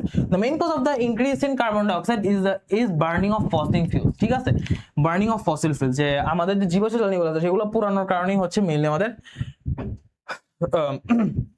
বাতাসে কার্বন ডাইঅক্সাইড লেভেল বেড়ে যায়। Since the end of the 19th century industrial activities increased rapidly giving rise to many factories. তোমার যে একটা শিল্প বিপ্লব আসছে সেটা পর থেকে কিন্তু কার্বন ডাইঅক্সাইডের পরিমাণটা অনেক বাতাসে বাড়া শুরু করছে, যেহেতু শিল্পায়ন এবং তোমার ইন্ডাস্ট্রিগুলো বেশি তৈরি হওয়া শুরু করছে, ফ্যাক্টরি বেশি তৈরি হওয়া শুরু করছে। This factories require energy which was produced through the combustion of the coal. যে এই ফ্যাক্টরিগুলোর হচ্ছে এনার্জি লাগে, যেটা তোমার কি বল যে যেসব ফ্যাক্টরিগুলো তৈরি হয়েছে তারা হচ্ছে কয়লা থেকে নিজে এনার্জিটা, বা কয়লাটা পুরো কম্বাসন মানে দহন, তোমরা দহন বিক্রিয়া পড়ছো না কেমিস্ট্রিতে, তো এই দহনের কারণে, কয়লার দহনের কারণে হচ্ছে কার্বন ডাইঅক্সাইড উৎপন্ন হয়। ওকে, বিসাইড কোল, কয়লা ছাড়াও other sources of energy such as mineral oil, natural gas were also burned to heat our houses, run cars, airplanes or to produce electricity. এই যে ইলেকট্রিসিটি বলো, আমাদের যানবাহনগুলো বলো, সবকিছুতে কিন্তু জ্বালানি থেকে এটা তৈরি করা, জ্বালানি পড়ে সেইখান থেকে হচ্ছে আমাদের সবকিছু করা হয়। ওকে, তো আদার সোর্স অফ এনার্জি হচ্ছে তোমার মিনারেল অয়েল এবং ন্যাচারাল গ্যাস পোড়াই হইতেছে। তার মানে আমার যাই আমি করতে চাইতেছি, আমার ওই ইন্ডাস্ট্রির ভেতর দিয়ে যাওয়ার কারণে কার্বন ডাইঅক্সাইডটা তৈরি হচ্ছে। Nowadays about 85 million barrels of crude oil are burned daily.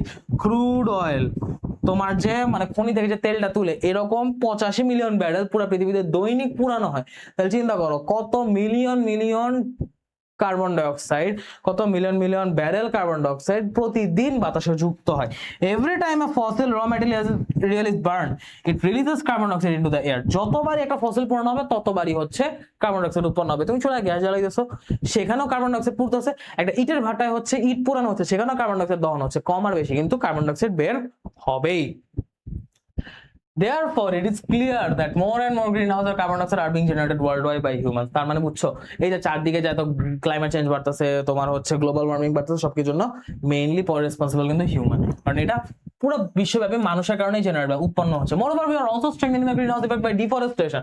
কারণ কার্বন ডাইঅক্সাইড বাড়তেছে, একদিক দিয়ে হচ্ছে আমি কার্বন ডাইঅক্সাইড যা ছিল তার থেকে বাড়াইতেছি, আরেক হচ্ছে যে কার্বন ডাইঅক্সাইড কমাইতো আমি তারে ধ্বংস করে ফেলতেছি, গাছ কেটে ফেলতেছি।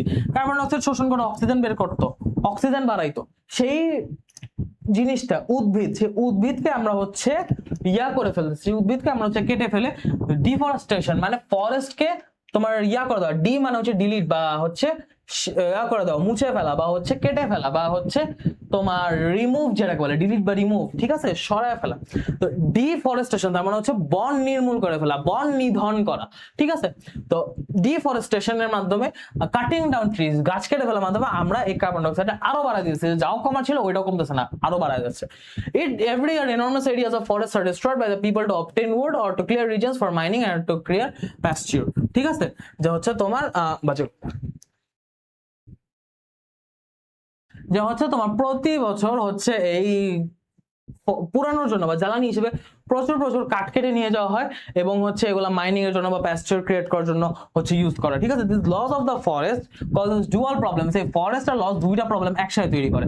একটা প্রবলেম হচ্ছে ট্রিজ যেটা বার্ন হয়, সেই মানে একটা গাছ ছিল, এই গাছটা ছিল, এই গাছটা কেটে ফেলে ক্ষতি কি হয়েছে? প্রথম ক্ষতি হচ্ছে এই গাছটা যে কার্বন ডাইঅক্সাইড কমায় ফেলতো, কার্বন ডাইঅক্সাইড নিজের ভিতরে নিয়ে অক্সিজেন বাতাসে ছাড়তো, এই প্রসেসটা ডিসরাপ্ট হইতেছে। কার্বন ডাইঅক্সাইড যা মানে বাতাসে আছে সেটা কমার পরিবর্তে তেমনই রয়ে যাচ্ছে, এটা গেল একটা ক্ষতি। দ্বিতীয় ক্ষতি হচ্ছে এই যে আমি কাঠটাকে কেটে নিতেছি, এই কাঠটা পুরানোর কারণে আমার হচ্ছে এখান থেকে আরো কার্বন ডাইঅক্সাইড তৈরি হচ্ছে, এক কথা যেটা কমার উপায় ছিল সেটা আমি বন্ধ করতে, দ্বিতীয়ত আমি আরো নতুন করে কার্বন ডাইঅক্সাইড গাছ থেকে বানাইতেছি। যে একে তো হচ্ছে releases large volume of carbon dioxide gas into the air, যেটা পুরানো হয়। তারপর on the other hand, as forests absorb a lot of carbon dioxide from the air and deliver oxygen instead we also destroy an important storehouse of carbon dioxide. আমরা carbon ডাইঅক্সাইডটা স্টোরেজও নষ্ট করে ফেলতেছি, ঠিক আছে। তো আমরা একই সাথে নিজেদের দুই দিক দিয়ে ক্ষতি করতেছি এবং আমাদের এই ক্ষতি, আমাদের এই বৈশ্বিক উষ্ণায়নের জন্য আমরাই দায়ী। বুঝা গেছে প্যাসেজটা? তো তাহলে আমরা এখান থেকে যদি এমসিকিউ দেখি, এমসিকিউ আমরা পারবো না? আমরা কিন্তু অবশ্যই পারবো। কি হবে MCQ? Which of the following has the closest meaning of the word effect? Effect মানে হচ্ছে প্রভাব। ইফেক্ট মানে কি? ইফেক্ট মানে প্রভাব। সো এখানে ইফেক্ট বলতে কি বুঝাইছে? ইফেক্ট বলতে এখানে বুঝাইছে হচ্ছে তোমার যে ফলাফল, যে হচ্ছে ফলাফল। ইফেক্ট বলতে ফলাফলই বুঝাইছে, এক্সট্রা কিছু বুঝাইনি। ক্লোজেস্ট মিনিং অফ অ্যালার্মিংলি মানে কি? অ্যালার্মিংলি মানে আশঙ্কাজনক ভাবে, আনসেফলি বা হচ্ছে তোমার কামলি সাইলেন্টলি শান্তভাবে না। অ্যালার্মিংলি মানে অশান্ত ভাবে বা ভয়াবহ ভাবে বা আশঙ্কাজনক ভাবে। সো আনসেফলি বা অনিরাপদ ভাবেও হবে না, উত্তর হবে টেরিবলি, ভয়াবহ ভাবে। The contextual meaning of the word concentration. Concentration মানে এখানে কিন্তু মনোযোগ বুঝায়। কার্বন ডাইঅক্সাইড কনসেন্ট্রেশন মানে এখানে ঘনত্ব বা পরিমাণ বুঝাইছে, ঘনত্ব বা পরিমাণ বুঝাইছে, ঘনত্ব বা পরিমাণ বুঝাইছে। আমরা কেমিস্ট্রি ভাষায় এটাকে বলি ঘনমাত্রা। আমরা এত কঠিন কথায় যাব না, আমরা নরমাল দেখি। অ্যাটেনশন, ডেলিবারেশন, সাবমিশন নাকি অ্যাকিউমুলেশন? উত্তর হবে অ্যাকিউমুলেশন। অ্যাকিউমুলেশন মানে এক জায়গায় জমা হয়, এক জায়গায় জোট হওয়া, ঠিক আছে? তো কার্বন ডাইঅক্সাইড পৃথিবীর বাতাসে জমে যাচ্ছে, পৃথিবীর বাতাসে জমা হচ্ছে, সেই জমা হওয়াটাকে আমরা বলতেছি অ্যাকিউমুলেশন। সো কনসেন্ট্রেশন বাড়া মানে হচ্ছে অ্যাকিউমুলেট হওয়া বা জমা হওয়া বুঝাইতেছে, ঠিক আছে? এইটার সাথে রিলেটেড, কারণ কনসেন্ট্রেশন বাড়তেছে। Forests absorb a lot of carbon dioxide from the air. এখানে absorb মানে কি? Take in, take out, take up নাকি টেক ওভার? উত্তর হবে টেক আপ। টেক ইন বা টেক আউট কিন্তু হবে না, টেক আপ হবে। নিজের ভিতর শুষে নেওয়াকে আমরা টেক আপ বলবো। তারপর আসো দ্য ওয়ার্ড কম্বাসশন। কম্বাসশন মানে কি? কম্বাসশন মানে পুরানো, বার্নিং, ফ্লেম, কনজিউমেশন, কিলিং এগুলো হবে না। Dash are mainly responsible for green house effect. Mainly greenhouse ইফেক্টের জন্য রেসপন্সিবল কে? মানুষ। আমরা মানুষ, আমাদের কারণেই হচ্ছে আজকে এত খারাপ অবস্থা, আমাদের ক্ষতির জন্য আমরাই দায়ী। Trees are very useful to the congenial atmosphere. Congenial atmosphere, congenial মানে হচ্ছে উপকারী, কনজেনিয়াল মানে হচ্ছে উপকারী। কনজেনিয়াল মানে কি? উপকারী। কনজেনিয়াল মানে উপকারী। Trees are very useful to the congenial atmosphere because they কি করে? তারা কেন আমাদের উপকারী বাতাসের জন্য, মানে উপকারী যে বায়ুমণ্ডল সেটার জন্য খুব জরুরি। Because they absorb green house gases, they emit carbon dioxide, generate carbon dioxide নাকি absorb carbon dioxide? Green house gas অনেক আছে, তারা সব গ্রিন হাউস গ্যাস শোষণ করে না। তারা কোনো কার্বন ডাইঅক্সাইড এমিটও করে না, জেনারেটও করে না, তারা শোষণটা খালি কার্বন ডাইঅক্সাইডের করে। গাছ কিন্তু অন্য কোনো গ্যাস শোষণ করে না। কার্বন ডাইঅক্সাইড বাদেও কার্বন মনোক্সাইড আছে, মিথেন আছে, সিএফসি আছে, তোমার এরাও, ইভেন ওজোন গ্যাস যখন ট্রপোস্ফিয়ারে নেমে আসে সে গ্রিন হাউস গ্যাস হিসেবে কাজ করে। সব তোমার গাছ শোষণ করবে না, গাছ শোষণ করবে খালি কার্বন ডাইঅক্সাইড। তারপর dash is the main cause of increasing carbon dioxide level in the atmosphere. Carbon dioxide level বাড়ার বড় কারণ কি? বইয়ে কিন্তু প্যাসেজে ডিরেক্টলি বলা আছে বার্নিং অফ ফসিল ফুয়েলস। এর মানে তোমার ডিফরেস্টেশন বা ডিস্ট্রাকশন অফ ফরেস্ট কিন্তু হবে না, কারণ এগুলো পরে, এগুলো এটা সেকেন্ডলি হচ্ছে second main cause, but actual first main cause হবে burning of fossil fuel. What is the contextual meaning of the word release? Release মানে কি? এখানে রিলিজ মানে হচ্ছে, রিলিজের অনেক রকম অর্থ হইতে পারে, কিন্তু তোমার কোন একটা ইটার ভাটা থেকে কার্বন ডাইঅক্সাইড রিলিজ হয়, তার মানে হচ্ছে কার্বন ডাইঅক্সাইড সেখান থেকে নির্গত হয়, কার্বন ডাইঅক্সাইড সেখান থেকে বের হয়, নির্গত হয়। এটাকে আমরা বলবো ডিসচার্জ। এটাকে আমরা বলবো ডিসচার্জ। গিভ আওয়ে বা বিতরণ হবে না, ডিসমিস হবে না, ফ্রি হবে না, ডিসচার্জ হবে। Coal is used for dash energy. Coal is used for, এখন কয়লা এনার্জিকে কি করার জন্য ইউজ হয়? মিনিমাইজ করার জন্য, জেনারেট করার জন্য, ডিক্রিজ করার জন্য, কম্প্যাক্ট করার জন্য। কম্প্যাক্ট, ডিক্রিজ, কমানো এসবের জন্য ইউজ হয় না। এনার্জি তৈরি করার জন্য, শক্তি উৎপাদনের জন্য কয়লা ইউজ হয়, আমরা সেটা বলবো, ঠিক আছে? এখানেও সেম টাইপের কোশ্চেন গুলো আসছে। এটা হচ্ছে তোমরা নিজেরা সলভ করে নিবে, এটা এসডব্লিউ হিসেবে থাকলে এখানকার এমসিকিউ গুলো। এটা হচ্ছে আমি তোমাদেরকে আপাতত দেখাচ্ছি না, এখানে এক্সট্রা, আচ্ছা এখানে একটা মানে এমসিকিউ দেখানোর মতো। আচ্ছা এখান থেকে একটা এমসিকিউ ছিল একটু দেখানোর মতো, কোথায় গেল? আচ্ছা এগুলো তোমরা নিজেরাই পারবা, এটা হচ্ছে ওই এমসিকিউটা পাইতেছি না, তো হোয়াটএভার, ওটা পাইলে দেখা দিতাম, একটু আনকমন ছিল এমসিকিউটা, হোয়াটএভার। তো এখন হচ্ছে আমরা কোশ্চেন অ্যানসারিং এ চলে যাবো, ওগুলো হচ্ছে তোমরা নিজেরা সলভ করতে পারবা, ওগুলো তোমাদের এসডব্লিউ। ফলোইং কোশ্চেন গুলো যদি অ্যানসার করি, কি করছে? Human beings are responsible for the green house effect. আর তুমি এর সাথে একমত? তুমি বলবা ইয়েস। কেন একমত? কারণ দুইটা জিনিস, যেটা যে তোমার ইন্ডাস্ট্রিয়ালাইজেশন বা হচ্ছে তোমার ইন্ডাস্ট্রিয়াল রেভলিউশন এটাও মানুষের করা, ডিফরেস্টেশন এটাও মানুষের করা। তুমি দুইটা ইনফরমেশন দিচ্ছ, ওয়াই বা ওয়াই নট, মানে তুমি তো পক্ষে হ্যাঁ বলছো, তুমি ওয়াই এর অ্যানসারটা দিবা। ডিফরেস্টেশন, এই দুইটা ইনফরমেশন তুমি হচ্ছে একটু ব্যাখ্যা করবে, যে দুইটার কারণেই হচ্ছে আমাদের মেইনলি মানুষ গ্রিন হাউস গ্যাসের গ্রিন হাউস ইফেক্টের জন্য responsible. What are the causes lying behind deforestation. এখন ডিফরেস্টেশনের পিছনে কজ গুলা কি কি? তোমার বইয়ে বলা আছে মাইনিং, তারপর হচ্ছে জ্বালানি, ফিউল শর্টেজ বা ফিউল সাপ্লাই, এগুলা বলা আছে। তুমি এরকম দুইটা তিনটা কারণ বললেই হবে।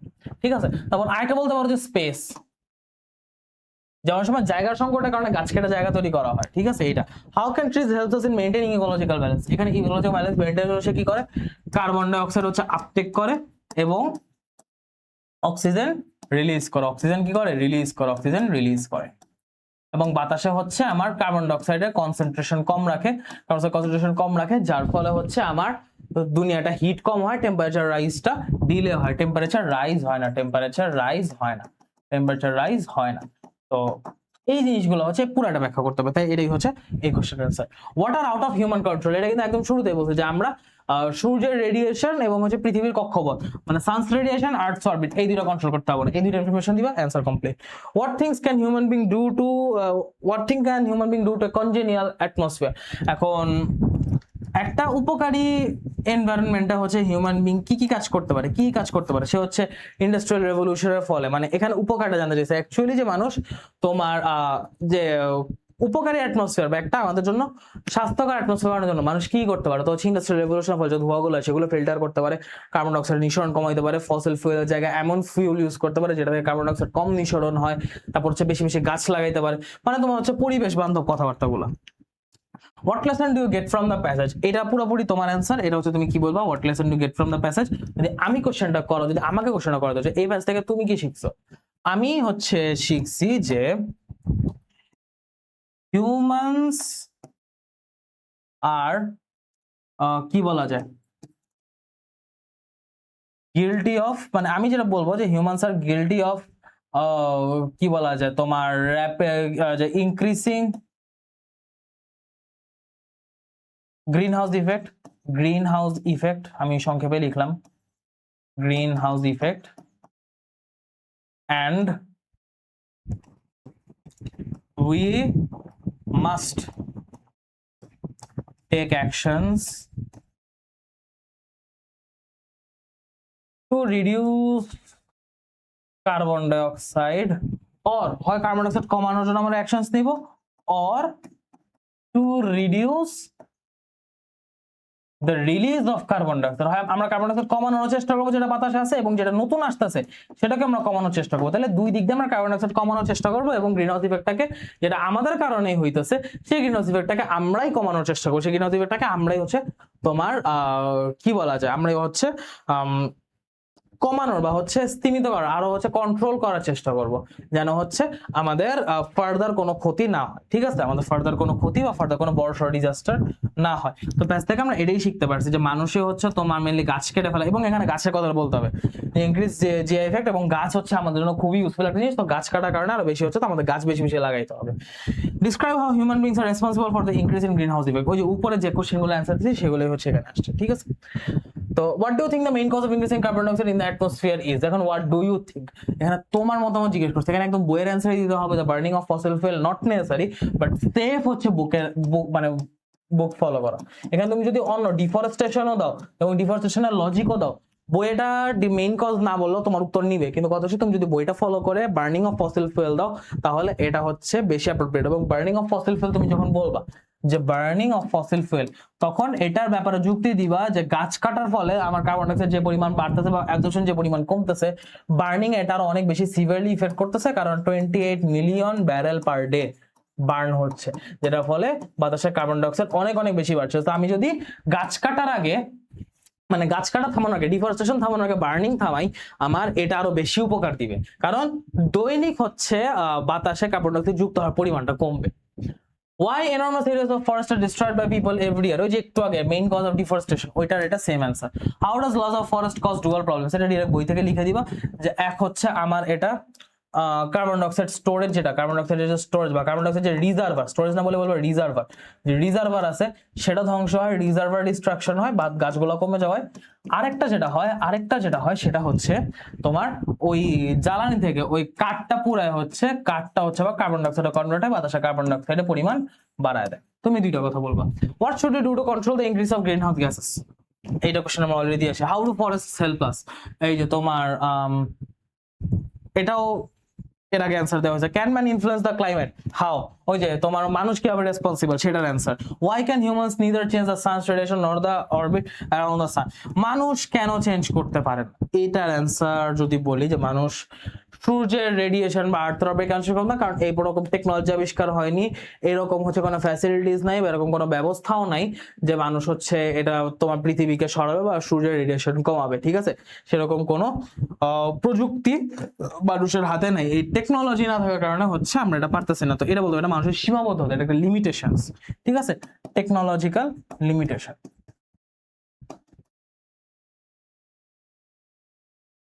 যে আমরা গ্যালাকটিক লেভেলে বা হচ্ছে তোমার প্ল্যানেট লেভেলে কোনো কিছু কন্ট্রোল করতে পারি না, ঠিক আছে, এই হচ্ছে ব্যাপার।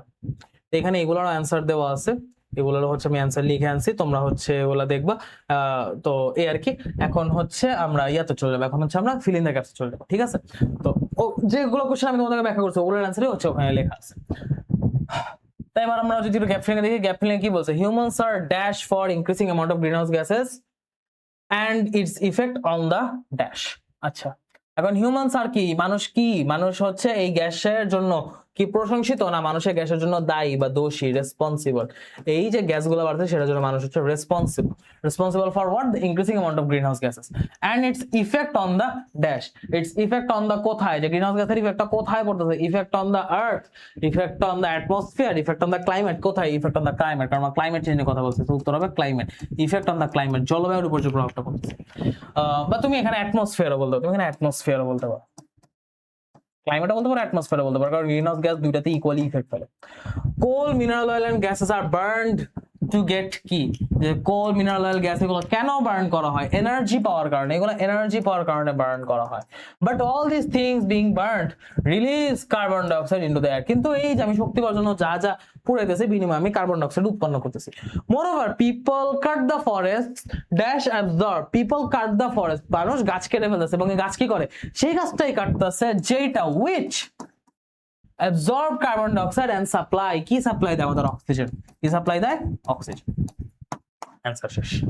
Fossil fuels are burn, next দেখো, fossil fuels are burn at an alarming rate due to কি, fossil fuels are burned at an alarming rate due to কেন বার্ন করা হয়, ডিউ টু হচ্ছে আমি বলবো ইন্ডাস্ট্রিয়ালাইজেশন, আমি কিন্তু এনার্জি বলবো না, ইন্ডাস্ট্রিয়ালাইজেশন, কারণ শিল্পায়ন বা হচ্ছে তোমার ইন্ডাস্ট্রিয়ালাইজেশনের কারণে, এই শিল্প বিপ্লবের কারণে হচ্ছে আমাদের ফসিল ফুয়েলটা নিয়মিত পুরানো হয় এবং এটা বাড়ানো হচ্ছে তোমার মানে এত অ্যালার্মিং এটা পুরানো হয় হচ্ছে ইন্ডাস্ট্রির কারণে। Coal is one of the fuels used to dash energy, used to key energy, used to produce energy, যে এনার্জি প্রডিউস করার জন্য আমার ফিউলই হচ্ছে কোলকে হচ্ছে ফিউল হিসেবে বেশি পুরানো হয়। Our atmosphere is being polluted for the dash greenhouse gases, day by day। এখন কি রকম গ্রিনহাউস গ্যাসেস, গ্রিনহাউস গ্যাস একটা বৈশিষ্ট্য বলতে হবে যে কেন নিয়মিত পলিউট হয়েছে, কারণ গ্রিনহাউস গ্যাসটা বাড়তেছে এই কারণে পলিউট হচ্ছে, তাহলে আমি বলবো for the increasing greenhouse gases day by day, প্রতিনিয়ত যে গ্রিনহাউস গ্যাসটা ইনক্রিজ করতেছে সেটার কারণে হচ্ছে আমার অ্যাটমসফিয়ারে এই পলিউশনটা হচ্ছে। Hour dash on the fossil fuels, আমাদের ফসিল ফুয়েলের উপর কি কমানো উচিত, নির্ভরতা কমানো উচিত, এটাকে আমি ইংলিশে কি বলতে পারি, ডিপেন্ডেন্সি। আমাদের ফসিল ফুয়েলের উপর ডিপেন্ডেন্সি কমানো উচিত, যে আমরা পরিবেশ ক্ষতি করে হইলে আমরা এটা পুরাইতে হবে, এত নির্ভর যেন আমরা না হই। We should not destroy our dash which play a vital role to produce oxygen, oxygen produce করে ভাইটাল রোল কে প্লে করে, যাকে আমাদের ডিস্ট্রয় করা উচিত না। ডিস্ট্রয় আওয়ার ফরেস্ট, ট্রি হবে না কিন্তু ডিস্ট্রয় আওয়ার ফরেস্ট, কারণ এক দুটা গাছে কিচ্ছু হয় না, একটা ফরেস্ট একটা বড় ইউনিট, সো ফরেস্ট হচ্ছে আমাদের রক্ষা করা লাগবে, ঠিক আছে। তো এখন হচ্ছে আমরা মোটামুটি ইউনিট 3 পর্যন্ত লেসন 3 পর্যন্ত শেষ করে ফেলছি, এবার হচ্ছে আমরা ইউনিট 2 এর লেসন 5 পড়ব। সো এবার আমরা শুরু করছি ইউনিট 2 এর লেসন 5। লেসন 1 এবং 3 তেও হচ্ছে যেরকম মেহেরজান ক্লাইমেট চেঞ্জে, জলবায়ু নিয়ে, বৈশ্বিক উষ্ণায়ন নিয়ে কথাবার্তা হচ্ছিল, এখানেও সেম, বাট এখানে হচ্ছে প্রতিকারমূলক কথাবার্তা। এখানকার কথাটা হচ্ছে প্রতিকারমূলক বা আমাদের গ্রহটাকে, প্ল্যানেটটাকে, পৃথিবীটাকে বাঁচানোর মতো কথাবার্তা, যে লেটস সেভ আওয়ার প্ল্যানেট। কিভাবে বাঁচাতে পারি? Everyone must play a part in protecting the environment. There are many things you can do on your own every day to help save the planet. তুমি এই প্ল্যানেটটাকে সেভ করার জন্য তুমি তোমার নিজে সারাদিন যা যা করো সেগুলোর মাধ্যমেই তুমি হচ্ছে এগুলাকে এই প্রোটেকশনে বা পৃথিবী বাঁচানোয় হচ্ছে অংশগ্রহণ করতে পারো, এবং এখানে কিছু সাজেশনস দিয়েছে। সাজেশনসে যাওয়ার আগে একটা কথা বলবো, এটা কিছু পাঠ্য বইয়ে বলা আছে, সেটা হচ্ছে অ্যাকচুয়ালি গ্লোবাল ওয়ার্মিংয়ের জন্য সবচেয়ে বেশি রেসপন্সিবল কিন্তু সেই দেশগুলাই যারা প্রযুক্তিগতভাবে সবচেয়ে উন্নত, because they burn most of the fuels, তারা গ্লোবাল ওয়ার্মিংয়ে সবচেয়ে বেশি রেসপন্সিবল। সো অ্যাকচুয়ালি যদি গ্লোবাল ওয়ার্মিং লার্জ স্কেলে প্র্যাকটিক্যালি কমাইতে হয়, যারা হচ্ছে লার্জ প্রোডাকশন করতেছে, সুপার পাওয়ার যারা আছে, তাদের কিন্তু ভূমিকাই সবচেয়ে বেশি। Suppose China, suppose America, because they are super powers, they are producing that much high volumes. তো সবচেয়ে বেশি গ্লোবাল ওয়ার্মিং কিন্তু এসব এরিয়া থেকে হয়। বাট স্টিল হচ্ছে মানে ব্যক্তি লেভেলে আমরা কীভাবে কী কন্ট্রোল করতে পারি সেটা নিয়ে কথাবার্তা। 3টা ওয়ার্ড এখানে মেইনলি হচ্ছে আমাদের আজকের কি point: reduce, reuse, recycle. Just contextually বললাম, but it is what it is. তো ঠিক আছে, এখন রিডিউস, রিইউজ, রিসাইকেল এইগুলো ব্যাপারটা কি, যে কোনো কিছুর ব্যবহার কমন। এখন আমি যদি একটা জিনিস না কিনি, আমি যদি একটা জিনিস এমনভাবে কিনি যে এটাতে আমি 1-2 বছর যাওয়ার কথা 5 বছর চালাইতেছি, তো জিনিসটার প্রোডাকশন কমতেছে। 1-2 না কিনলে দেখা যাবে 1-2 করে করে অনেক ক্রেতা কমে গেছে, ক্রেতা কমে গেলে চাহিদা কমে গেছে, চাহিদা কমে গেলে উৎপাদন কমে যাবে। ওইটাই বললাম, আমি না কিনলে প্রোডাকশন কমতে বাধ্য। তো প্রোডাকশন কমে যাবে এবং এর ফলে হবে কি, তোমার হচ্ছে প্রডিউস করতে, ওটা প্রোডাকশন করতে যে পরিমাণ ফিউল বার্ন হইতো বা গ্লোবাল ওয়ার্মিংয়ের যে পরিমাণ ইফেক্ট পড়তো, তার চেয়ে ইফেক্টটা অনেক কম হবে। এটাই হচ্ছে reduce. Really the best thing we can do for planet is to use it resources properly, সঠিকভাবে এটা রিসোর্সগুলোকে আমি ইউজ করবো। আওয়ার আনপ্ল্যান্ড অ্যাক্টিভিটিস, কোনো কিছু পরিকল্পনা ছাড়া করে ফেললে সেটাই হচ্ছে mainly responsible for the environmental crisis, পরিবেশগত বিপর্যয়। এই পরিবেশগত বিপর্যয়ের জন্য আমাদের আনপ্ল্যান্ড অ্যাক্টিভিটিসগুলোই হচ্ছে দায়ী। Here are some questions you can ask yourself before buying something. নিজে কেনার আগে আমরা একটা জিনিস মানে নিজেকে সেলফ কোয়েশ্চেন করতে পারি যে অ্যাকচুয়ালি কি আমার এটা দরকার, do I really need this, বা এই জিনিসটা কি আমি অ্যাকচুয়ালি অনেক দিন চালাতে পারবো, এটা কি টিকবে, যে is there anything, any product which would do the same thing but more sustainable, same জিনিসই কিন্তু আরও লম্বা টাইম টিকবে, লম্বা টাইম হচ্ছে টেকসই থাকবে, এরকম কিছু আমি কি রিপ্লেস করে এটার মানে এটার পরিবর্তে নিতে পারি। অথবা জিজ্ঞেস করতে পারি যে এটা কি লং টাইম লাস্ট করবে, এরকম কিছু। বা আরও ডিপে কোয়েশ্চেন করলে এটাও করতে পারি যে do I know how this item was made, how it will be used, how it will B disposed of. যে আমি একটা জিনিস কিনলাম, এটা বানানো হয়েছে কীভাবে, এটা আমি ইউজ করার পরে ডিসপোজ হবে কীভাবে, মানে আর একটু ডিপার লেভেলের চিন্তাভাবনা। ঠিক আছে, বাট এত ডিপে নর্মালি কেউ চিন্তাভাবনা করে না, কিন্তু উপরে কোয়েশ্চেনগুলো আসলে নিজেকে করা উচিত যেন অপচয়টা রোধ হয়। ঠিক আছে, এই আর কি। কারণ একটা জিনিস কিনে যদি ইউজ না করে সেটা বা প্রপার ইউজার আগে যদি সেটা নষ্ট হয়ে যায়, এটা কিন্তু কাইন্ড অফ একটা অপচয়, তাই না? তো অপচয় যত কম হবে, এফিসিয়েন্সি তত বাড়বে, একটা জিনিসের প্রপার ইউজ তত বেশি হবে। ঠিক আছে, reuse. What do you think of using your own ceramic cup or mug at your school or local club?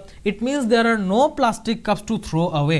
Actually আমরা যে ওয়ান টাইম কাপগুলো, ওয়ান টাইম প্লেটগুলো হচ্ছে কাজ শেষে ফেলে দেই, ওয়ান টাইম হিসেবে ইউজ করি।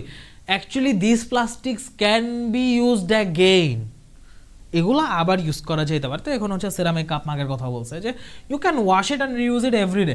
Unfortunately we are encourage to buy a new improved item even if the one we have can be repaired or reuse. যে থাকার পরে একটা নতুন কিনা, জাস্ট নতুন, এই নতুন ফিল্ডে নতুন ওয়ার্ডটা পাওয়ার জন্য দেখা যায় তারাও নতুন নতুন জিনিস না, আমরাও নতুন নতুন জিনিস কিনে থাকি। But what about the elders? তারা দেখা যায় যে তোমার ওই পুরোনো যেগুলো আছে, ওই পুরোনো জিনিসগুলো হচ্ছে হয় আমরা ফেলে দিই, ডিসপোজ করে দিই, ওগুলো ইউজ হয় না। মানে এক জিনিস হয়তো আরও সময় চলতো, কিন্তু আমরা ওটা বাতিল করে দেওয়ার কারণে ওইটা হচ্ছে মানে আবার নতুন জিনিস বানানো হইতেছে, অথচ ওইটাকে ইউজ করা যেত। তো এরকম রিইউজ। তো একটা জিনিস হচ্ছে কি যে আমি একটা জিনিস নতুন করে ইউজ করতে চাই, ঠিক আছে, কিন্তু পুরানোটাও তো হচ্ছে, তাহলে আমাকে কিছু একটা করতে হবে। পুরানোটা আমি কী করতে পারি? Then comes to the third word, recycle. আমরা রিসাইকেলে যাবো, বাট একটু আগে এটা শেষ করি যে when we buy things we should buy those that are durable, we should use them properly, have them repaired when necessary। মানে একটা জিনিসকে যতদিন পর্যন্ত ঠিকঠাক করা, রিপেয়ার করা, ইউজ করার জন্য নতুন জিনিস না কিনে সেটা আমরা ট্রাই করতে পারি। ঠিক আছে, সেটা আমরা ট্রাই করতে পারি। If we practice this, many things will not only last a life time but also be passed on for future use. যেটা হচ্ছে আমাদের উপরের জেনারেশন, স্পেশালি আমাদের দাদা নানাদের মধ্যে যে দেখা যেত যে তারা কোনো জিনিস সহজে ফেলতে চাইতো না, কোনো জিনিস সহজে বাদ করতে চাইতো না। তারা একটা জিনিসকে এত সুন্দরভাবে, এত যত্নে, এত লং টাইম ইউজ করছে। লাইক ওই সেম জিনিসটা সে যেটা 8-9 বছর ইউজ করছে, আমি ফর শিওর 2 বছর পর ইউজেবল রাখতাম না। মানে তারা এত যত্ন নিয়ে ইউজ করছে জিনিসগুলো। এই কেয়ারটা, এটা কিন্তু অনেকের মধ্যে, এটা আমাদের অনেকের মধ্যেই নেই, বলতে গেলে আমাদের জেনারেশনে জিনিসটা খুবই রেয়ার। সো এটা কিন্তু একটা মানে কাইন্ড অফ কি বলা যায়, এটা কিন্তু নিজের একটা সচেতনতা ক্রিয়েট করে। ঠিক আছে, একটা দায়িত্ববোধ ক্রিয়েট করে। তো যাই হোক, however if something is truly unusable for its original purposes, try to be more creative and think on how it might be used. যে একটা জিনিস যদি একদমই ইউজ করার মতো না হয় তাহলে আমরা ক্রিয়েটিভলি চিন্তা করতে পারি যেটাকে অন্য কীভাবে ইউজ করা যেতে পারে, ঠিক আছে? when you are done with it, think of whether someone else might be able to use it. তো এরপর যখন আমি দেখছি না আর আসলে ইউজ করা কিছু নেই বা আমার আসলে নতুন নেওয়া লাগবে, এটা দিয়ে কাজ হইতেছে না, তখন আমি কী করতে পারি, পুরোনোটা ফেলে না দিয়ে আমি এটা অন্য কাউকে দিতে পারি যেন সেটা রিইউজ করতে পারে, নতুন করে আবার এটাকে মানে সে নতুন হিসেবে ব্যবহার করতে পারে, ঠিক আছে? কাইন্ড অফ হচ্ছে অনেকটা সেকেন্ড হ্যান্ড ফোনের মতো, যে আমি একটা ফোন ইউজ করে সেল করে দিচ্ছি, ওটা কেউ আরেকজন কিনে সেকেন্ডলি ইউজ করতেছে, ঠিক আছে? জিনিসটা হচ্ছে ওয়েস্টেজ যাচ্ছে না। You can donate some of the things to the poor, তুমি ডোনেটও করতে পারো, তুমি সাদাকা হিসেবে দিয়ে দিতে পারো। You may also sell some of your use items through personal advertisement or local news paper or social media, যা মাত্র বললাম।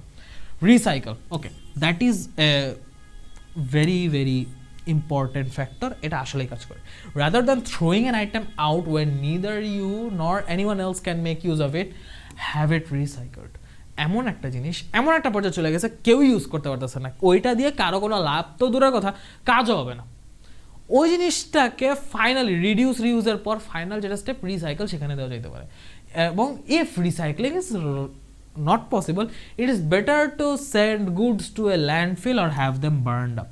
এই একটা জায়গায় হচ্ছে বার্নিংটাও, যদিও হচ্ছে এখানে প্লাস্টিক পলিমার এগুলো পুরাইলে হচ্ছে গ্লোবাল ওয়ার্মিং হবে, যেটা কমানোর কথা বলছে সেটাই হবে, বাট কথা হচ্ছে যে অ্যাটলিস্ট একটা জায়গা আনডিসপোজড মানে কোনো যা পচনশীল না, জাস্ট পড়ে রয়েছে, জিনিসটা জায়গাটা দূষণ করতেছে, জায়গাটা কোনো একটা সমস্যা সৃষ্টি করতেছে, এটা আমার দরকার নেই।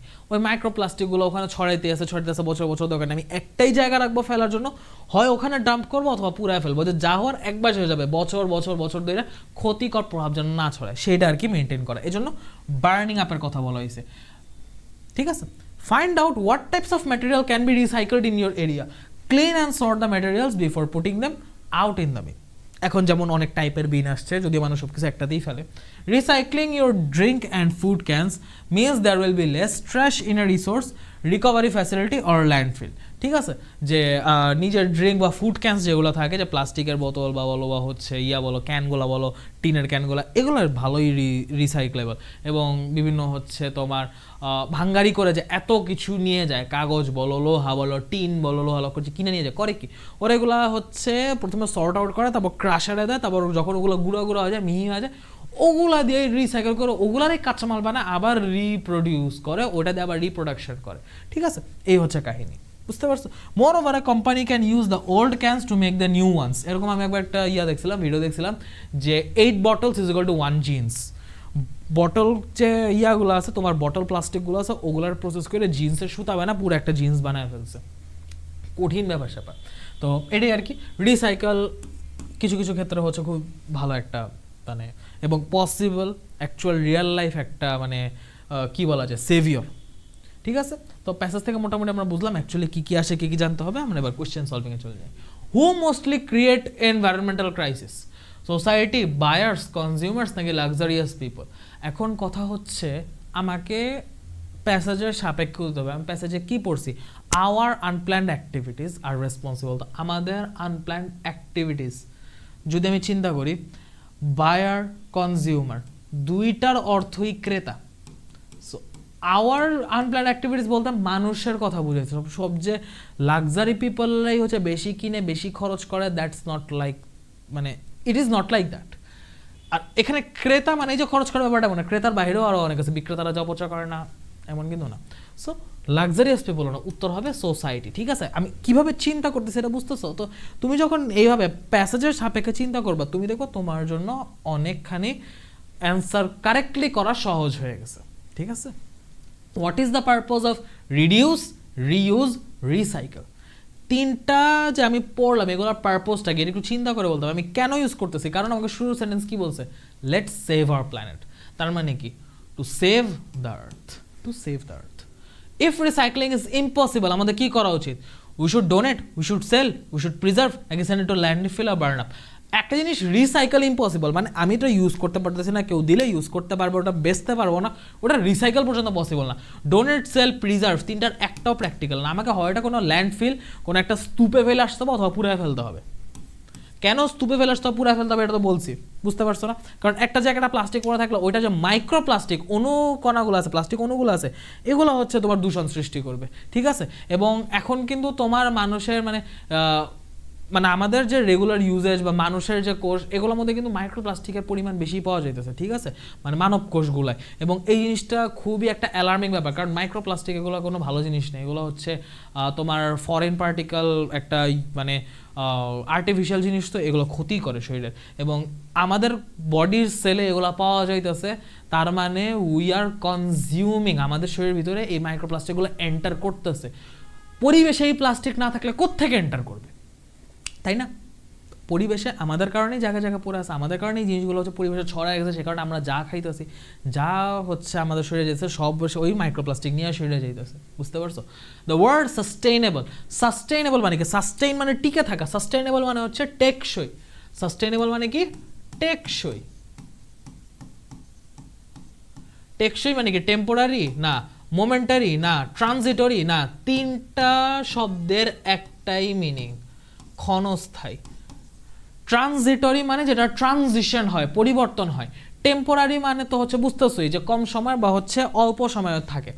মোমেন্টারি মানে শুধু একটা মোমেন্টের জন্য অবস্থিত, ক্ষণস্থায়ী, সব কিছু এক মিনিংয়ে যায়, ক্ষণস্থায়ী। আর যেটা পার্মানেন্ট, পারপেচুয়াল, ইটার্নাল, সেগুলো হচ্ছে সাস্টেনেবল মিনিংয়ের সাথে যায়, ঠিক আছে? এই তিনটা ওয়ার্ড, এই টেম্পোরারি, মোমেন্টারি, ট্রানজিটরি হচ্ছে সাস্টেনেবলের অ্যান্টোনিম, খেয়াল রেখো। দ্য ওয়ার্ড রিকভারি, রিকভারি মানে কি?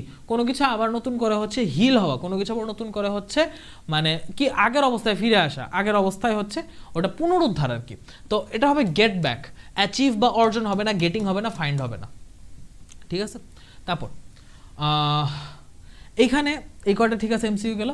তারপর হচ্ছে এইখান থেকে মেনলি যেটা লাগে, এখানে এমসিকিউ অল্প কয়টা আনছি, কারণ এই প্যাসেজটা মেনলি আসে ফিল ইন দ্য ব্ল্যাঙ্কসে। সো আমরা ডিরেক্টলি ব্ল্যাঙ্কসে চলে যাই। এখানে কোশ্চেন অ্যান্সার খুব বেশি আসার মতো নাই যে তোমাকে আমি এক্সপ্লেইন করবো। সো আমি ডিরেক্টলি ফিল ইন দ্য ব্ল্যাঙ্কসে চলে যাচ্ছি, যেহেতু সামনে পরীক্ষা, যেটুকু সময় যেটুকু ক্লাস করবো যেন 100% এফিশিয়েন্ট একটা ক্লাস হয়।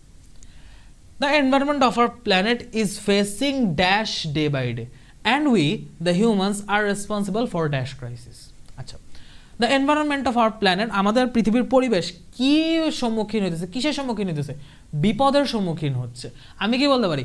ফেসিং ডেঞ্জার, একদম নর্মাল চিন্তা করো, ফেসিং ডেঞ্জার, বিপদ, facing danger day by day. ভাই ডেঞ্জার কি হবে? হবে, হবে না কেন? মিলতেছে তো, মিনিং মিলতেছে, শব্দ মিলতেছে, হবে না কেন? And we, the humans, are responsible for dash crisis, for environmental crisis, for planet crisis, for international crisis, for economical crisis. কোন ক্রাইসিস? এই যে এনভায়রনমেন্টে ডেঞ্জার ফেস করতেছে, এই crisis, for this crisis, for this crisis. Easy.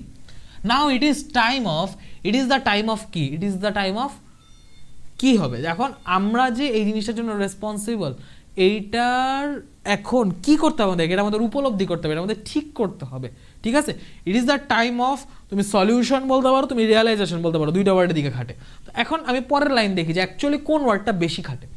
By dash the use of daily necessities, by reusing our dash commodities, and by recycling them. মানে reduce, reuse, recycle, ওই তিনটার কথা বলতেছে। তো রিডিউস, রিইউজ, রিসাইকেল এটা আমি কখন করব? যখন আমার ভিতর এই উপলব্ধিটা, এই রিয়েলাইজেশনটা আসবে যে I have to solve it. So এখানে সলিউশন আসবে না, এখানে রিয়েলাইজেশন আসবে, কারণ রিয়েলাইজেশন আসার পরে আমি হচ্ছে এই সলিউশনগুলো যাবো যেন আমি পৃথিবীটাকে বাঁচাইতে পারি। So it is the time of realization, it is the time of realization. By dash the use, তো বাই যেহেতু বসছে আমার আইএনজি বসবে, কার সাথে আইএনজি বসবে? যেখানে যেখানে ভার্ব আছে, তো ভার্ব কি হতে পারে? রিডিউসিং দিতে পারি। By reducing the use of daily necessities, by reusing, এই যে বাই রিসাইক্লিং, বাই রিইউজিং, তো এখানে হবে বাই রিডিউসিং। তো by reducing our dash commodities, our commodities মানে কি? আমাদের ব্যবহার্য। কীরকম ব্যবহার্য? সারা বছরে একবার, সারা মাসে বছরে ব্যবহার করি না, our daily commodities, our daily commodities. তুমি এভরিডে কমোডিটিজও বলতে পারো, একই জিনিস, এভরিডে কমোডিটিজও বলতে পারো। And by recycling them we can save the earth. শেষ। তারপর একটা, consumer have to come ahead first to dash this planet, to what? To save the planet. এখানে প্ল্যানেট বাঁচানোর কথাবার্তা চলতেছে। The proper dash of its resource is the precondition, the proper কি বলা যায়, dash of it's resources is the pre condition at first consumer should B. তো এখানে proper use হবে, ঠিক আছে, প্রপার ইউজ বলতে পারো বা ইউটিলাইজেশন বলতে পারো, দ্য প্রপার ইউটিলাইজেশন বা the proper use of its resources is the pre condition. Precondition মানে হচ্ছে কোনো একটা কিছু তৈরি হওয়ার আগেই যে হচ্ছে রিসোর্সটা আছে সেই অবস্থায় রাখা, যে আমি রিসোর্সটা ইউজই করতেছি কম। At first consumer should be dash of why they are buying. তো কনজিউমারদের তারা কেন কিনতেছে এই বিষয়ে কি হইতে হবে, এই বিষয়ে সতর্ক হইতে হবে। কেয়ারফুল অফ হবে, আমি কেয়ারফুল অফ বসাবো, কেয়ারফুলের পর নর্মালি অফ বসে না, কেয়ারফুলের পর নর্মালি অফ বসে না। যদি এখানে কেয়ারফুল বসাই, সিনসিয়ার বসাই, ভুল হবে, আমাকে বসাইতে হবে অ্যাওয়্যার অফ। কেয়ারফুল, সিনসিয়ার, এদের পর টু বসে, আমাকে এখানে গ্যাপ ফিল আপের পর দিছে অফ। আমি যদি এখানে ওগুলা বসাতাম আমার মার্ক কেটে দিত। সেম মিনিং হওয়া সত্ত্বেও আমি জাস্ট গ্যাপের মানে গ্রামাটিক্যাল যে নিড, এটার গ্রামাটিক্যালি কোনটা কারেক্ট হবে সেটা চিন্তা করে জাস্ট একটা পারফেক্ট শব্দ বসাই দিচ্ছি, হয়ে যাচ্ছে, ঠিক আছে। সো একটু গ্রামারটা খেয়াল রেখে তারপর মিনিং ওয়াইজ ওয়ার্ড খুঁজতে হবে যে গ্রামার ওয়াইজ বেস্ট ম্যাচ কোনটা। Why they are buying a dash, a কি, এখানে প্রোডাক্টের কথা বলছে, দেখো প্রোডাক্টের কথা বলছে, আমি এখানে প্রোডাক্টের কথা বলবো যে তারা একটা প্রোডাক্ট কেন কিনতেছে। Next, they need to put emphasis on the dash of the product. প্রথমে যে কথা হচ্ছে সে কেন কিনতেছে, তো কেন কিনতেছে প্রশ্ন যখনই আসবে তখনই এমফাসিসটা কিসের উপর যাবে, ব্যবহারের উপর। অবশ্যই তুমি কেন ব্যবহার করতেছো সেইখান থেকে কিন্তু জিনিসটা আসছে, তাই না। নর্মাল ফ্লোতে চিন্তা করো, যদি নর্মাল ফ্লোতে বলো যে ভাইয়া মাথা কাজ করতেছে না, এমন যদি কখনো ফিল হয়, সেই ক্ষেত্রে আমার সাজেশন প্যাসেজটা আরেকবার রিডিং পড়ে এসে তারপর এটা পড়ো। প্যাসেজ রিডিং পড়লে প্যাসেজের ফ্লোটা যখন তোমার মাথায় মাত্র ওই ফ্লোয়ের মধ্যে গোথ্রু করা হবে, তোমার মাথার মধ্যে ফ্লোটা ভাসবে, ইনডাইরেক্টলি ওই ফ্লোতেই তুমি চিন্তা করবা, ওই ফ্লোতেই তোমার চিন্তাটা পরিবাহিত হবে।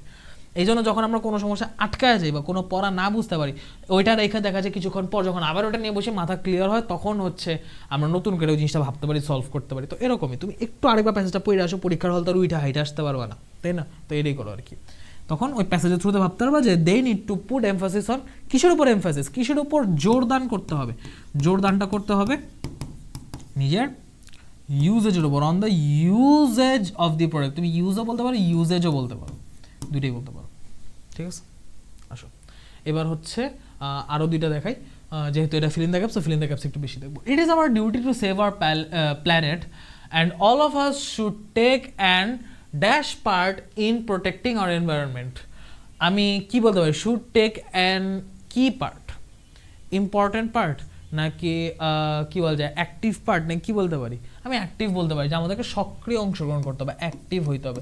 কিন্তু অ্যাক্টিভের বাইরে ইম্পর্টেন্ট, অ্যাক্টিভের ইম্পর্টেন্ট ছাড়া আমি ক্রুশিয়াল, সিগনিফিকেন্ট এরকম শব্দ ইউজ করিনি কেন, কারণ এখানে অ্যান বলছে। অ্যান মানেই হচ্ছে আমার এখানে যে ওয়ার্ডটা বসবে সেটা শুরুতে ভাওয়েল থাকবে, ভাওয়েল আছে এরকম এই মিনিংয়ের সাথে মিলে ওয়ার্ড আসেই দুইটা, ইম্পর্টেন্ট আর অ্যাক্টিভ। তো আমি গুরুত্বপূর্ণ অংশগ্রহণ করব, এই গুরুত্বপূর্ণ হচ্ছে বেশি, কিন্তু আমার সক্রিয় অংশগ্রহণ এই ওয়ার্ডটা বেশি, সেজন্য আমি ইম্পর্টেন্ট বসাইনি, অ্যাক্টিভ বসাইছি, বুঝতে পারছো। We should dash our self some questions, আমার নিজেকে কিছু কোয়েশ্চেন কি করতে হবে, জিজ্ঞেস করতে হবে, কোয়েশ্চেন জিজ্ঞেস করতে হবে। So we should what, we should ask our self, we should ask our self some questions regarding the dash, regarding the কি, এখানে একটা মনে রাখবো রিগার্ডিং দ্য, এখানে গ্যাপ ফিল আপ ফ্যাক্ট বসে, রিগার্ডিং দ্য ফ্যাক্ট, এই বিষয়ের উপর বা এই বিষয়ে আমাদেরকে নিজেদের কিছু কোয়েশ্চেন করা উচিত। ওই যে কোয়েশ্চেনগুলো, how do I use them, how will I use them, how is the item made of, ওই হাবিজাবি কোয়েশ্চেনগুলো আর কি, ঠিক আছে। and the necessity of the things that we use regarding the fact, এখন একটা জিনিস, we should ask ourselves a question regarding the fact and necessity of the things that we use. It is better dash of throwing an item into the dustbin, we shall give it to others dash can reuse it. আচ্ছা, এখানে আমরা বলতে পারি it is better, এখানে better কি, কোন একটা জিনিস ডাস্টবিনে থ্রো করার পরিবর্তে কাউকে দিয়ে দাও। তো পরিবর্তে অর্থে এখানে হচ্ছে আমার কিছু একটা বসবে, আমরা বসাতে পারি ইনস্টিড অফ, ইনস্টিড অফ আর হচ্ছে ইন লিউ অফ, এই দুটার মানে হচ্ছে পরিবর্তে, এই দুটার মানে হচ্ছে পরিবর্তে, এই দুটার মানে কি পরিবর্তে।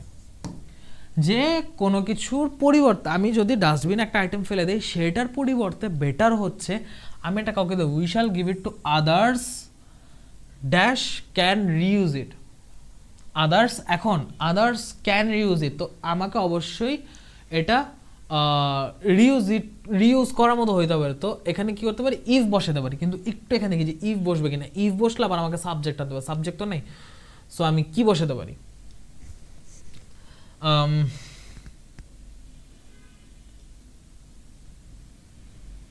Dustbin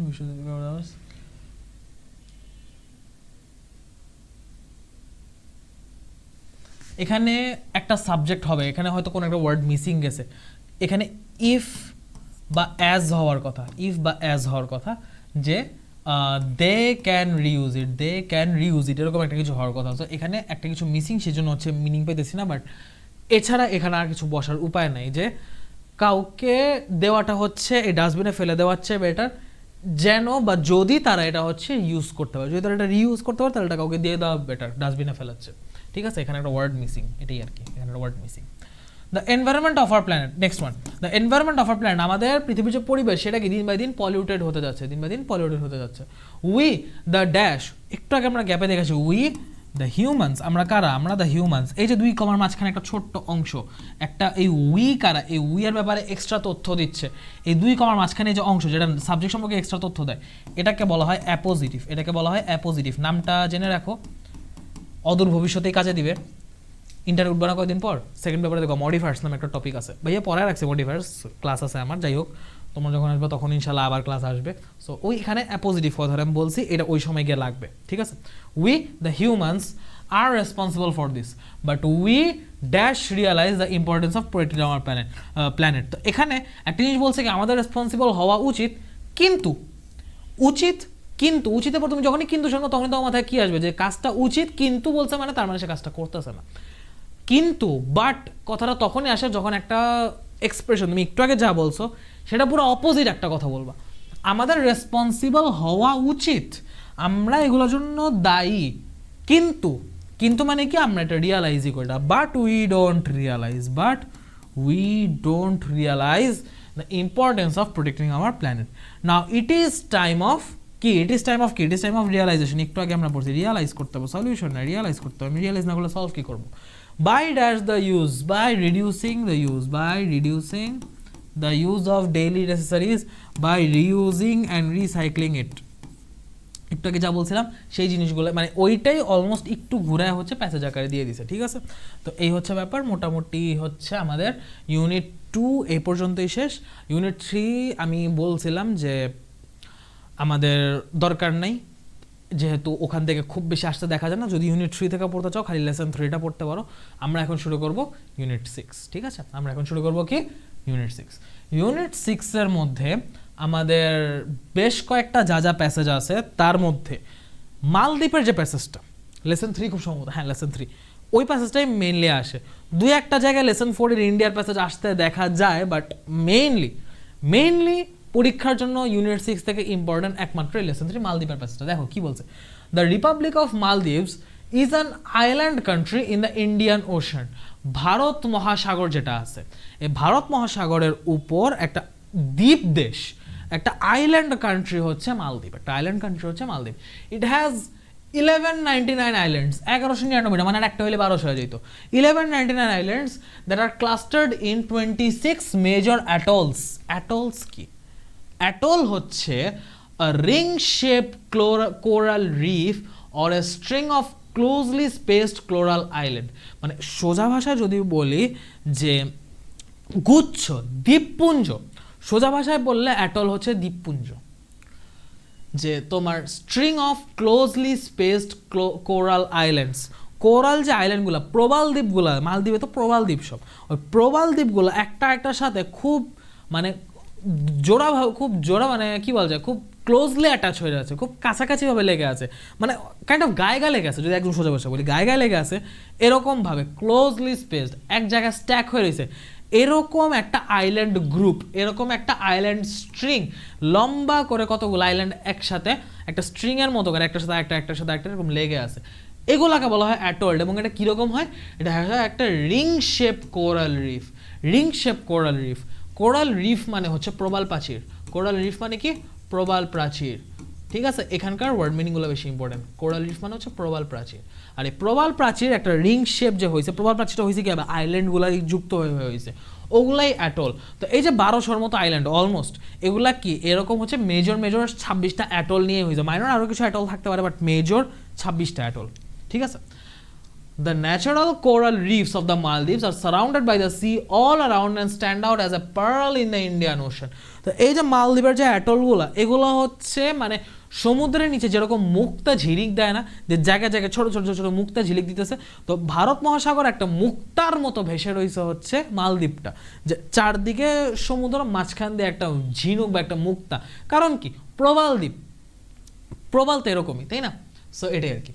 The Maldives is the 8th smallest country in the world. দেখো আইল্যান্ড ওয়ালা একটা কান্ট্রি, খুবই ছোট একটা country, 8th smallest with an area of only 300 square kilometre. 300 square kilometre মানে এটা যে কতটুকু ছোট আমি কেমনে বুঝাবো, আমাদের একটা বিভাগও মনে হয় এত ছোট হবে না, টু বি অনেস্ট, ঠিক আছে। 300 স্কোয়ার কিলোমিটার একটা বিভাগ সাইজের আর কি, একটা বা দুইটা বিভাগ সাইজের হবে আর কি আমাদের পুরো মালদ্বীপটা, এত ছোট একটা দেশ। ইট is the smallest Asian country in terms of population and size, এটা মানুষও কম, সাইজও অনেক ছোট। People have been living in the islands of Maldives for nearly 3000 years, মানে বুঝতেছো একদম হচ্ছে পুরোনো আমলের যারা ছিল না, যে আদিবাসী টাইপের, ওই মালদ্বীপের যারা আদিবাসী ছিল 3000 ইয়ার্স ধরে, 3000 বছর ধরে থাকছে, তারাই হচ্ছে মেনলি মালদ্বীপের অধিবাসী। They set sail from different parts of world, Asia, Arabia, Europe, America, to come to these islands. The earliest settlers of Maldives were probably from southern India and Sri Lanka, who came to these islands in the 4th and 5th centuries BC, মানে খ্রিস্টপূর্ব হচ্ছে 4th বা 5ম যে শতাব্দী ছিল, ওই শতাব্দীতে হচ্ছে তারা আসছে, মানে মোটামুটি 2500 বছর আগ দিয়ে হচ্ছে এই যে তারা আসছে এরকম এক্সপেক্ট করা হয়, কারণ আফটার ক্রাইস্ট হচ্ছে এখন 2026 চলতেছে, তার আগে আরও 500 বছর, মানে মোটামুটি 2500-2600 বছর ওরকম আর কি, যে ওই টাইমে হচ্ছে তোমার সাউদার্ন ইন্ডিয়া, শ্রীলঙ্কা থেকে মানুষরা আসছিল। In the 12th century AD, sailors from East Africa and Arab countries came to the Maldives. যে তারপর যখন হচ্ছে কি বলা যায়, যে তারপর হচ্ছে যখন তোমার 12th century আসলো, 12th centuryতে দেখা গেল যে sailors from East Africa, Arab countries, তারা হচ্ছে মালদ্বীপে আসলো। As a result, the Maldivians who were originally Buddhist, যারা বুদ্ধিস্ট ছিল, were converted to Sunni Islam in the mid 12th century, ঠিক আছে। এই ইস্ট আফ্রিকা, আরব থেকে যেসব সেলার আসে তারা তো মুসলিম ছিল, এবং শুরুর সাউদার্ন ইন্ডিয়ান, শ্রীলঙ্কান যারা ছিল, তাদের পর একটা নতুন হচ্ছে জাতি এসে সেখানে করতেছে, হচ্ছে বিস্তার করতেছে, তো ওদের প্রভাবটা কিন্তু বেশি থাকবে, সেজন্য হচ্ছে ওই বুদ্ধিস্টরা আস্তে আস্তে, কিছু ক্ষেত্রে প্রভাব কম থাকে, বাট এখানে হচ্ছে যারা নতুন আছে সেলার পরের, এদের প্রভাবটা বেশি ছিল। মেইনলি মালদ্বীপ এখন একটা সুন্নি ইসলাম কান্ট্রিতে কনভার্ট হয়ে গেছে। In 1344, Ibn Battuta, a famous Arab historian and scholar, traveled around the Maldives. Ibn Battuta 1344 মালদ্বীপে আসছিলেন। 16th century, the Portuguese conquered the Maldives and ruled the country for 15 years. 15 বছর শাসন করছে, মালদ্বীপে কনকোয়ার করে। Although governed as an independent Islamic sultanate for most of its history from 1153 to 1968, Maldives was a British colony from 1887 to 1965. মানে এই সময়টায় সে British কলোনির আন্ডারে ছিল, যদিও ওই 1200 সালের ওই 12th century থেকে একদমই 1968 পর্যন্ত এটা পুরোপুরি ইসলাম, মানে ইসলামী বা সুলতানি শাসন, যেটা ওই সুলতানি শাসনের মধ্যে দিয়ে গেছে, বাট স্টিল এই কয় বছর এটা ব্রিটিশ কলোনির আন্ডারে ছিল। Following independence from Britain in 1965, the sultanate continued to operate for another 3 years, মানে স্বাধীন হওয়ার পরেও, ব্রিটেন থেকে আলাদা হওয়ার পরেও আরও 3 বছর ওই পুরনো সুলতানাত যেটা ছিল, ওই সালতানাত আর কি, ওই সালতানাতটা চলছে, সুলতান সিস্টেমটা চলছে, ঠিক আছে। সুলতানাত বা সালতানাত এরা আসছে হচ্ছে তোমার যে সুলতান থেকে, ঠিক আছে, ওই সময় সুলতানি শাসন ছিল, হোয়াটএভার। November 11, 1968, the Sultanate বা সালতানাত ওয়াজ অ্যাবলিশড। অ্যাবলিশড মানে হচ্ছে বাতিল হয়ে যাওয়া, ক্যান্সেল হয়ে যাওয়া বা শেষ হয়ে যাওয়া। অ্যাবলিশের একদম পারফেক্ট বাংলা বলতে এটাকে বাতিল হওয়া বা ক্যান্সেল হওয়া বলে, ঠিক আছে, এটাই আর কি। And replaced by a republic and the country assumed its present name. ওই 1968 ও হচ্ছে গণতান্ত্রিক দেশ হয়েছে এবং নিজের একটা নাম পাইছে, এই আর কি। তারপর হচ্ছে আর কি, দ্য মালদ্বীপ ইজ ফেমাস। মালদ্বীপ ফেমাস কেন? মালদ্বীপ ফেমাস হচ্ছে as a tourist destination because of its pleasant weather, heavenly beaches and lagoons, luxurious holiday resorts and the peace loving people. আচ্ছা, মালদ্বীপ কিসের জন্য ফেমাস? একটা ট্যুরিস্ট ডেস্টিনেশন হিসেবে, পর্যটন কেন্দ্র হিসেবে ফেমাস। কারণ কি, এখানে খুবই শান্তিময়, খুবই প্রশান্ত একটা ওয়েদার। মানুষ মালদ্বীপে হচ্ছে হানিমুনে ছুটি কাটাইতে বা ট্যুর দিতে ফ্যামিলি নিয়ে মানুষ যায় মালদ্বীপে, টাকা খরচ করে মানুষ মালদ্বীপে আসে। এত সুন্দর জায়গা, এত সুন্দর ওয়েদার, হ্যাভেনলি বিচেস। হ্যাভেনলি মানে স্বর্গীয়, স্বর্গীয় কিছু, মানে মনে হচ্ছে এখানে স্বর্গীয় বলতে বুঝাইছে যে অ্যাকচুয়ালি মনে হয় এটা পৃথিবীর কোনো রিয়েল একটা জায়গা, দ্যাট ফিল সো সাররিয়াল, এরকম এত সুন্দর একটা জায়গা। অ্যান্ড লাগুনস, লাগুনস শব্দটা লাগবে। লাগুন মানে হচ্ছে তোমার ছোট জলাশয়গুলো থাকে না, ছোট জলাশয় বোঝায়, ছোট জলাশয় বোঝায়, ঠিক আছে, ছোট জলাশয় বোঝায়। এটাকে আরো সহজ বাংলা বা সঠিক বাংলা যদি আমি একদম পারফেক্টলি বলি, এটাকে বলবো হচ্ছে উপহ্রদ। বড় হ্রদ বা বড় জলাশয়, চারদিকে মাটি, চারদিকে স্থল, মাঝখানে জল। যদি বড় জায়গা জুড়ে হয় সেটাকে আমরা বলি হ্রদ, যদি ছোট জায়গায় হয় সেটাকে আমরা বলি উপহ্রদ বা লাগুন। যদি চারদিকে পানি, চারদিকে জল, মাঝখানে স্থল হয় সেটাকে আমরা বলি বড় জায়গা হলে আইল্যান্ড, আর ছোট জায়গা হলে বলি হচ্ছে আইলেট। বায়োলজিতে পড়ার কথা তোমাদের ইয়াতে, ওই যে জীবের পুষ্টি, খাদ্য গ্রহণ, ওই একটা অধ্যায়, ওখানে পরিপাক অংশে আছে দেখবা অগ্নাশয়ের আইলেটস অফ ল্যাঙ্গারহ্যান্স। আইলেটস মানে কি, ল্যাঙ্গারহ্যানের দ্বীপপুঞ্জ, আইলেটস, ছোট দ্বীপকে আইলেট বলে, ঠিক আছে, ওইখানে আইলেট শব্দটা পাবা। হোয়াট এভার, কনটেক্সচুয়ালি আসলো তাই বললাম। লাক্সারিয়াস হলিডে রিসোর্টস, যেহেতু পর্যটন কেন্দ্র দেখতেছে, এখানে পর্যটনের প্রচুর ডিমান্ড, লাক্সারিয়াস রিসোর্ট করছে, কারণ এখানে মানুষ টাকা খরচ করতে মানুষ আসতেছে, তো ওইরকম লাক্সারি দিছে যে তুমি টাকা কত খরচ করতে চাও করো, তোমার বেস্ট লাক্সারি দিব। And the peace loving people, এখানকার মানুষ যথেষ্ট শান্তিপ্রিয়, ঠিক আছে। তো ওই ট্যুরিস্ট দিয়ে হচ্ছে মালদ্বীপ কিন্তু একটা ভালো ইকোনমি পাইতেছে। The Maldives was rank as the best country for beautiful beaches and facilities for recreation in 2008। মানে চিন্তা করো মালদ্বীপ কি পরিমাণ, মানে এগুলায় এত অ্যাডভান্সড যে 2008-এ beautiful best country for beautiful beaches and the facilities for recreation 2008-এ এত বেস্ট একটা পর্যায়ে গেছে। Maldives is well known for being the lowest country in the world.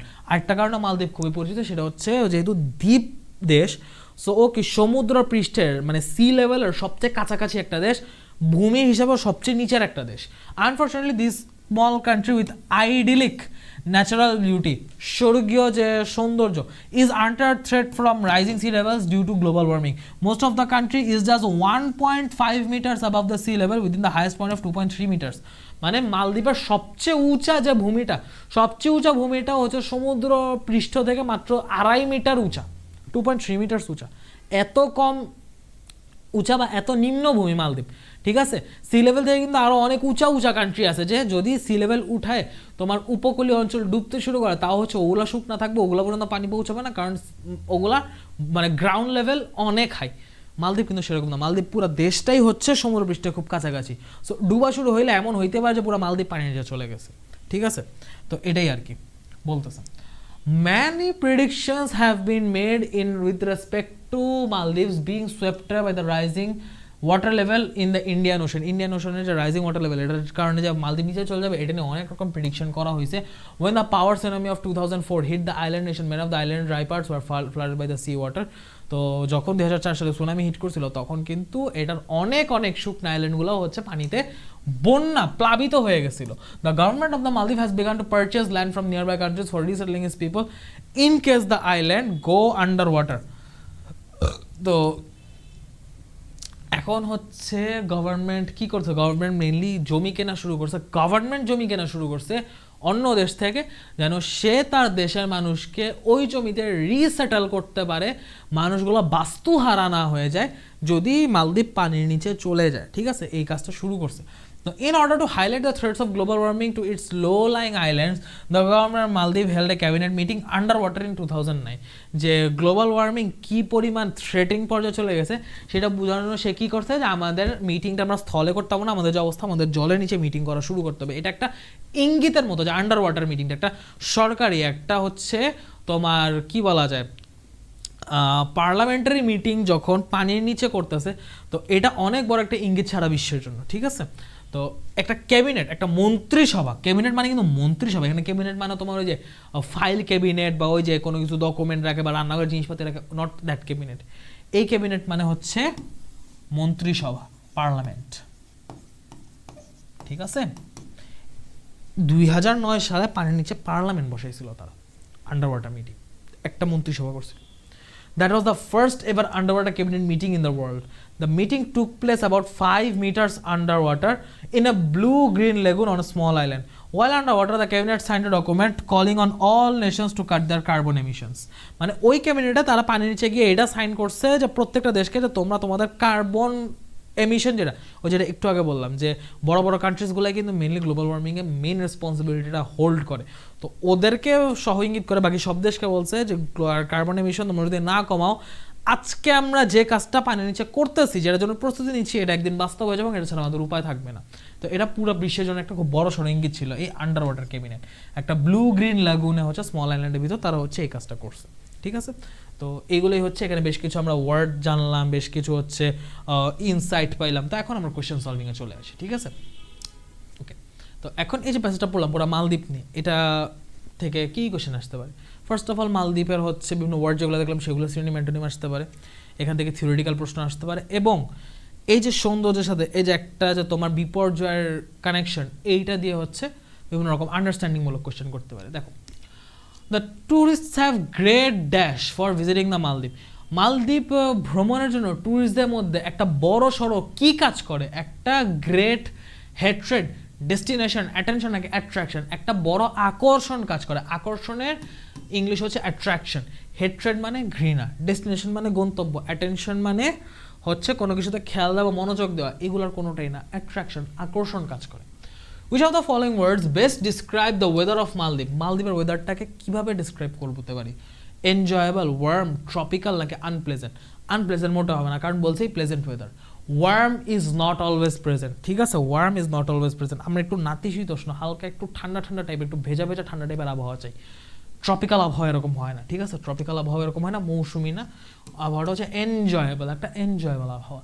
The Maldives is well recognized around the world for its, কেন সে কেন হচ্ছে পুরো পৃথিবীতে ওয়েল রিকগনাইজড? এত সুন্দর দেখে, ঠিক আছে, হ্যাঁ সুন্দর ঠিক আছে, বাট তার চেয়েও বেশি ওয়েল রিকগনাইজড এই কারণে যে পৃথিবী থেকে লিটারালি একটা কান্ট্রি হারায় যাবে যেটার 800 বছরের বা 700 বছরের সালতানাতের ইতিহাস আছে, ব্রিটিশ কলোনি ছিল, 2500-2600 বছর ধরে মানুষ বসবাস করতেছে, পুরো ওয়ার্ল্ডের বেস্ট টুরিস্ট স্পট, সেটা হারায় যাবে। এই কারণে সেটা বেশি recognisable. Multiracial culture, lowest land, smallest country না, threat of global warming. Global ওয়ার্মিংয়ের সবচেয়ে বেশি থ্রেট এইটা, লোয়েস্ট ল্যান্ডের জন্যও না।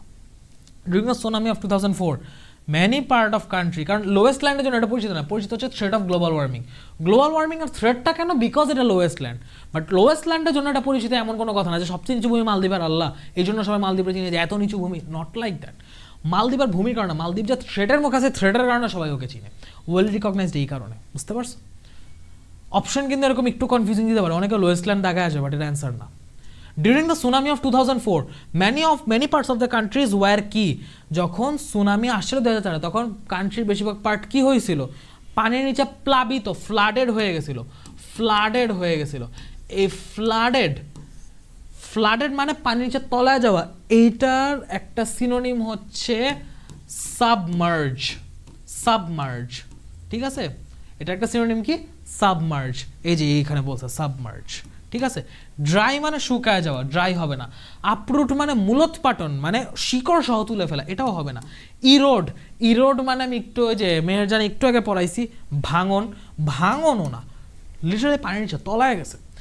The idea of arranging meeting underwater is dash to catch the attention of nations. তো এইটা কি ছিল? এই যে একটা আইডিয়া আমরা করছি যে মিটিংটা পানির নিচে করা, মালদ্বীপের যে সরকার যারা প্ল্যান করছে যে মিটিংটা পানির নিচে করবে, এই আইডিয়াটা মানে পুরা বিশ্বের কি বলে, পুরা বিশ্বের অ্যাটেনশন, পুরা বিশ্বের মনোযোগ, দৃষ্টি আকর্ষণ করার জন্য কেমন ছিল? ইনঅ্যাপ্রোপ্রিয়েট ছিল, রিডিকিউলাস ছিল, অ্যাবসার্ড ছিল নাকি অ্যাপোজিট ছিল? উত্তর অ্যাপোজিট হবে, কারণ রিডিকুলাস মানে হাস্যকর, রিডিকুলাস মানে হাস্যকর, ফানি। এটা কোনো ফানি আইডিয়া না। একটা মানুষ শুধুমাত্র মজা কইরা, ট্রল কইরা অ্যাটেনশন পাওয়ার জন্য পানির নিচে একটা মন্ত্রিসভা বসায়নি অবশ্যই, নট রিডিকুলাস। অ্যাবসার্ড বা ইনঅ্যাপ্রোপ্রিয়েট মানে অযৌক্তিক বা অদ্ভুত এমন কিছু না, এটা অ্যাপোজিট হবে। এটা কি? অ্যাপোজিট হবে, ঠিক আছে, এটা অ্যাপোজিট হবে। পরেরটা আসো, the word idyllic, idyllic natural beauty, এখানে আইডিলিক বলতে কি বুঝাইছে? Ideal, very beautiful, very peaceful, নাকি আইডল শেপ? আইডিয়াল বা হচ্ছে আইডল শেপ, দেখো ভেরি বিউটিফুল, ভেরি পিসফুল মোটামুটি সিমিলার টাইপের, তোমার হচ্ছে দুইভাবেই যায়। ন্যাচারাল বিউটির সাথে অবশ্য ভেরি বিউটিফুল যায় না। আইডিলিক বলতে এখানে মেনলি তোমার হচ্ছে আইডিয়াল বলা হয়েছে, যে একটা ন্যাচারাল বিউটি, সত্যিকারের প্রাকৃতিক সৌন্দর্য যেমন হইতে পারে, আদর্শ একটা সৌন্দর্য, সেই হিসাবে আইডিয়াল বসাইছে, ঠিক আছে? পিসফুল এদিকে হবে না, ভেরি বিউটিফুল অলরেডি বলছে ন্যাচারাল বিউটি, তো এটা বিউটিফুল আবার এদিকে দরকার না, আইডল শেপ তো হবেই না, আইডল শেপ বলতে কিছু নেই। Global warming is a dash, এটা একটা আসলে গ্যাপ হচ্ছে, এটা একটা গ্যাপ, তো এই গ্যাপে হচ্ছে কি বলবো, global warming is a dash to the Maldives, global warming is a dash to the Maldives, এটা কি হচ্ছে warning to the Maldives, dangerous to the Maldives, victim to the Maldives, নাকি থ্রেট টু দ্য মালদ্বীপ? একটু দেখো, তোমার কাছে মনে হতে পারে global warming is a dangerous to the মালদ্বীপ, বাট একটা পার্টস অফ স্পিচ বলছিলাম না, কিছু ফাঁকা ফাঁকা পড়া দিব, এখানে একটু পড়া দিই। যখন তুমি দেখবা একটা আর্টিকেল বসছে, আর্টিকেলের পর একটা গ্যাপ, আর্টিকেলের পর গ্যাপ, এইখানে নাউন বসবে। যদি দেখো আর্টিকেল এবং একটা গ্যাপ, এবং এখানে যদি তুমি নাউন বসাবা, অলরেডি আর্টিকেলের পর আরেকটা নাউন, আর্টিকেলের পর যে গ্যাপ, সেই গ্যাপের পর একটা নাউন বসে রয়েছে, এরকম একটা স্ট্রাকচার, সেই ক্ষেত্রে আর্টিকেল আর নাউনের মাঝখানে কে বসবে? তুমি তো আর্টিকেলের পর নাউন বসাইতা, সেই ক্ষেত্রে মাঝখানে বসবে অ্যাডজেক্টিভ, সেই ক্ষেত্রে মাঝখানে বসবে অ্যাডজেক্টিভ।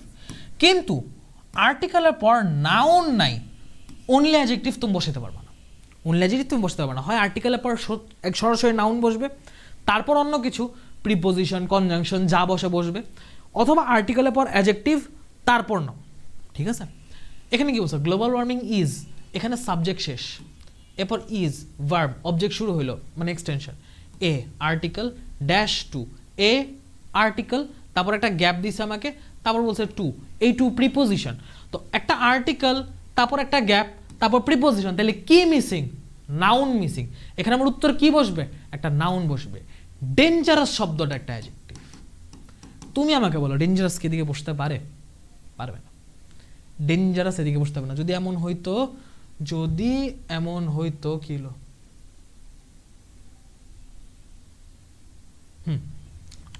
যদি এমন হইতো যে এখানে এ নাই, গ্লোবাল ওয়ার্মিং ইজ, ইজের পর কি বসবে?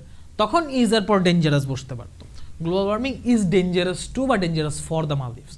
বাট এখানে কি হয়েছে? গ্লোবাল ওয়ার্মিং ইজ এ বসছে, এর পর তুমি ডেঞ্জারাস বসতে পারবে না, তোমাকে তখন অন্য কোনো একটা নাউন বসাতে হবে। ওয়ার্নিং টু দ্য মালদ্বীপ, ওয়ার্নিং না, এটা ওয়ার্নিং না।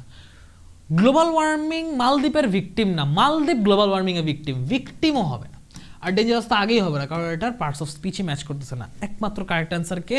থ্রেট। হয়তো অনেকেই এই থ্রেট অ্যান্সারটা শুরুতেই বুঝে গেছো, বাট এটা এক্সপ্লেন করার কারণ কি? There are some MCQs where you can stuck, you can be stuck, they may be kind of this types, হইতে পারে। সো যখন একটা পড়াচ্ছি, যখন একটা জিনিস আমি সলভ করাচ্ছি, সলভ করানোর এটাই উদ্দেশ্য যে আমি কোন জিনিস কারেক্ট কেন দাগাচ্ছি, এই কেনটা, আমার কেনটা তোমার কাছে এক্সপ্লেন করা। কারণ সবাই হচ্ছে সঠিক জিনিস লজিক্যালি সঠিক দাগায় না, অনেস্টলি বলতেছি। যখন একটা জিনিস আমাদের কাছে মনে হয় সঠিক, এখন এই মনে হওয়াটা অনেকের হচ্ছে জাস্ট মনে হইতেছে, কেন মনে হচ্ছে আমি জানি না, কিন্তু আমার মনে হয়েছে এটাই সঠিক, বাকিগুলো যাই না, আমি মনে হইতেছে সঠিক, দাগায় দিয়েছি, এরকম। আর একটা হচ্ছে না, I have logic, I have logic. তো আমি যে একটা জিনিসকে লজিক্যালি সঠিক বলতেছি, সে লজিকটা তোমার কাছে এক্সপ্লেন করা, তোমাকে সেই লজিকটা শেখানোই হচ্ছে আমার উদ্দেশ্য। সেই জন্য এই পুরো জিনিসটা একটু হচ্ছে ইলাবোরেটলি এক্সপ্লেন করা, ঠিক আছে? আসো, Maldives is faced with the threat of কি? মালদ্বীপ ইজ ফেসড উইথ, খেয়াল করে, মালদ্বীপ ইজ ফেসড উইথ মানে মালদ্বীপ মুখামুখি হইছে, এরকম। মালদ্বীপ is faced with the threat of, কোন থ্রেটের সাথে মালদ্বীপ অলরেডি একবার ফেস করে গেছে সেটা আমাকে বলতে হবে। Tsunami over and over again, serious water pollution, disappearing from the map, extinction of his aquatic animals. এটার পানির যে মানে জলজ যে প্রাণী কথা, জলজ প্রাণীর এক্সটেনশনের কথা পুরো প্যাসেজে কোথাও বলা নেই, ওয়াটার পলিউশনের কথা পুরো প্যাসেজে কোথাও বলা নেই। ডিসঅ্যাপিয়ারিং ফ্রম দ্য ম্যাপ বলা আছে, বাট এটা হচ্ছে অদূর ভবিষ্যতে ঘটতে পারে এমন একটা কথা। ফেসড উইথ পাস্ট টেন্সে ঘটছে এমন কিন্তু কিছু এটা না, আমাকে বলছে ফেসড উইথ পাস্টে কিছু ঘটছে। পাস্টে কি ঘটছে? Tsunami over and over again. যেহেতু সমুদ্র চারপাশে, নদীও না লিটারালি সমুদ্র, আমাদের নদী তীরবর্তী দেশ, নদীমাতৃক দেশ, তাতেই বন্যা মাইলকে মাইল ডুবে যায়। এ তো বান্দা সমুদ্রের আশপাশে, তাও ভারত মহাসাগর, নর্মাল বঙ্গোপসাগর টাইপেরও না, Bharat Mahasagar, in the middle of Indian ocean, not a sea. ওর তো ওভার অ্যান্ড ওভার সুনামি হয়। তো ও হচ্ছে faced with the threat of, যদি ও কোন থ্রেটের সাথে বারবার বারবার সম্মুখীন হয়, কোন বিপদের সাথে বারবার একটা সুনামি হয়, এইটার সাথে হচ্ছে ফেস করে, এইটাও ফেস করে। এখন ওর ম্যাপ ডিসঅ্যাপিয়ার হয়ে যাচ্ছে, এটা ফেস করে নাই। What is the opposite meaning of the word luxurious? Luxurious এটা মানে হচ্ছে শৌখিন। শৌখিনের উল্টা কি? র্যাভিশিং, অপিউলেন্ট, ব্লিসফুল নাকি প্লেন? তুমি অলরেডি দেখা বুঝতেছো লাক্সারিয়াস মানে খুবই শৌখিন, খুবই জাঁকজমপূর্ণ, খুবই হচ্ছে মানে অভিজাত। সে অনুযায়ী প্লেন মানে হচ্ছে খুবই সাধারণ, সিম্পল, মিনিমাল, যা প্রয়োজন তাই, এরকম একটা মিনিং দিতেছে, ঠিক আছে? মিনিমাল হবে। র্যাভিশিং, অপুলেন্ট, ব্লিসফুল সব হচ্ছে শৌখিনের সাথে যায়। অপুলেন্ট মানে প্রচুর সচ্ছল, ব্লিসফুল মানে হাসি খুশি। সো এগুলো একটা মিনিংয়ের সাথে যায় না, অপোজিট মিনিংয়ের সাথে যায় না, ঠিক আছে? What is the meaning of the word lagoon? Lagoon আমি কি বলছি? যে তোমার উপহ্রদ। লাগুন আমি একটু আগে কি বলছি? উপহ্রদ। এটা প্রশ্ন চইলেও আসছে, ঠিক আছে? উপহ্রদ কি? যে shallow water body, small sea beach, sea track, water body, এগুলো না। শ্যালো মানে হচ্ছে অগভীর, শ্যালো মানে হচ্ছে অগভীর, আর ওয়াটার বডি মানে হচ্ছে জলাশয়, একটা অগভীর জলাশয়। এক্সপ্লেন করে করে কেন দেওয়া? যেন হচ্ছে এখান থেকে কোয়েশ্চেন যেভাবেই আসুক তুমি যেন ভুল না করো। প্যাসেজ লিমিটেড, পড়া লিমিটেড, এগুলোই আসবে ইনশাল্লাহ, এগুলোই সুন্দর করে পড়ো, ইজি কমন পাবা। Which of the following is not a feature of মালদ্বীপ? মালদ্বীপের ফিচার কোনটা না? আইল্যান্ড স্টেট, এটা কি মালদ্বীপের ফিচার না? এটা তো অবশ্যই ফিচার, মানে this is not an answer. আমাকে বলছে ফিচার না কোনটা, সেটা দেখে, এটা তো feature. Blessed with beautiful bitches, এটাও একটা ফিচার, তো এটাও আমার অ্যান্সার হবে না। প্লেন্টি অফ রিক্রিয়েশন ফ্যাসিলিটিস, এটাও মালদ্বীপের ফিচার, আমাকে যেটা ফিচার না সেটা দেখাতে বলছে, এটা অ্যান্সার হবে না। Hilly region, this is not a feature, এটা আমার answer. The Maldives was ranked as the best country for natural beauty, second best country for beach, considered a country of wild beauty, like a small country with unique natural beauty.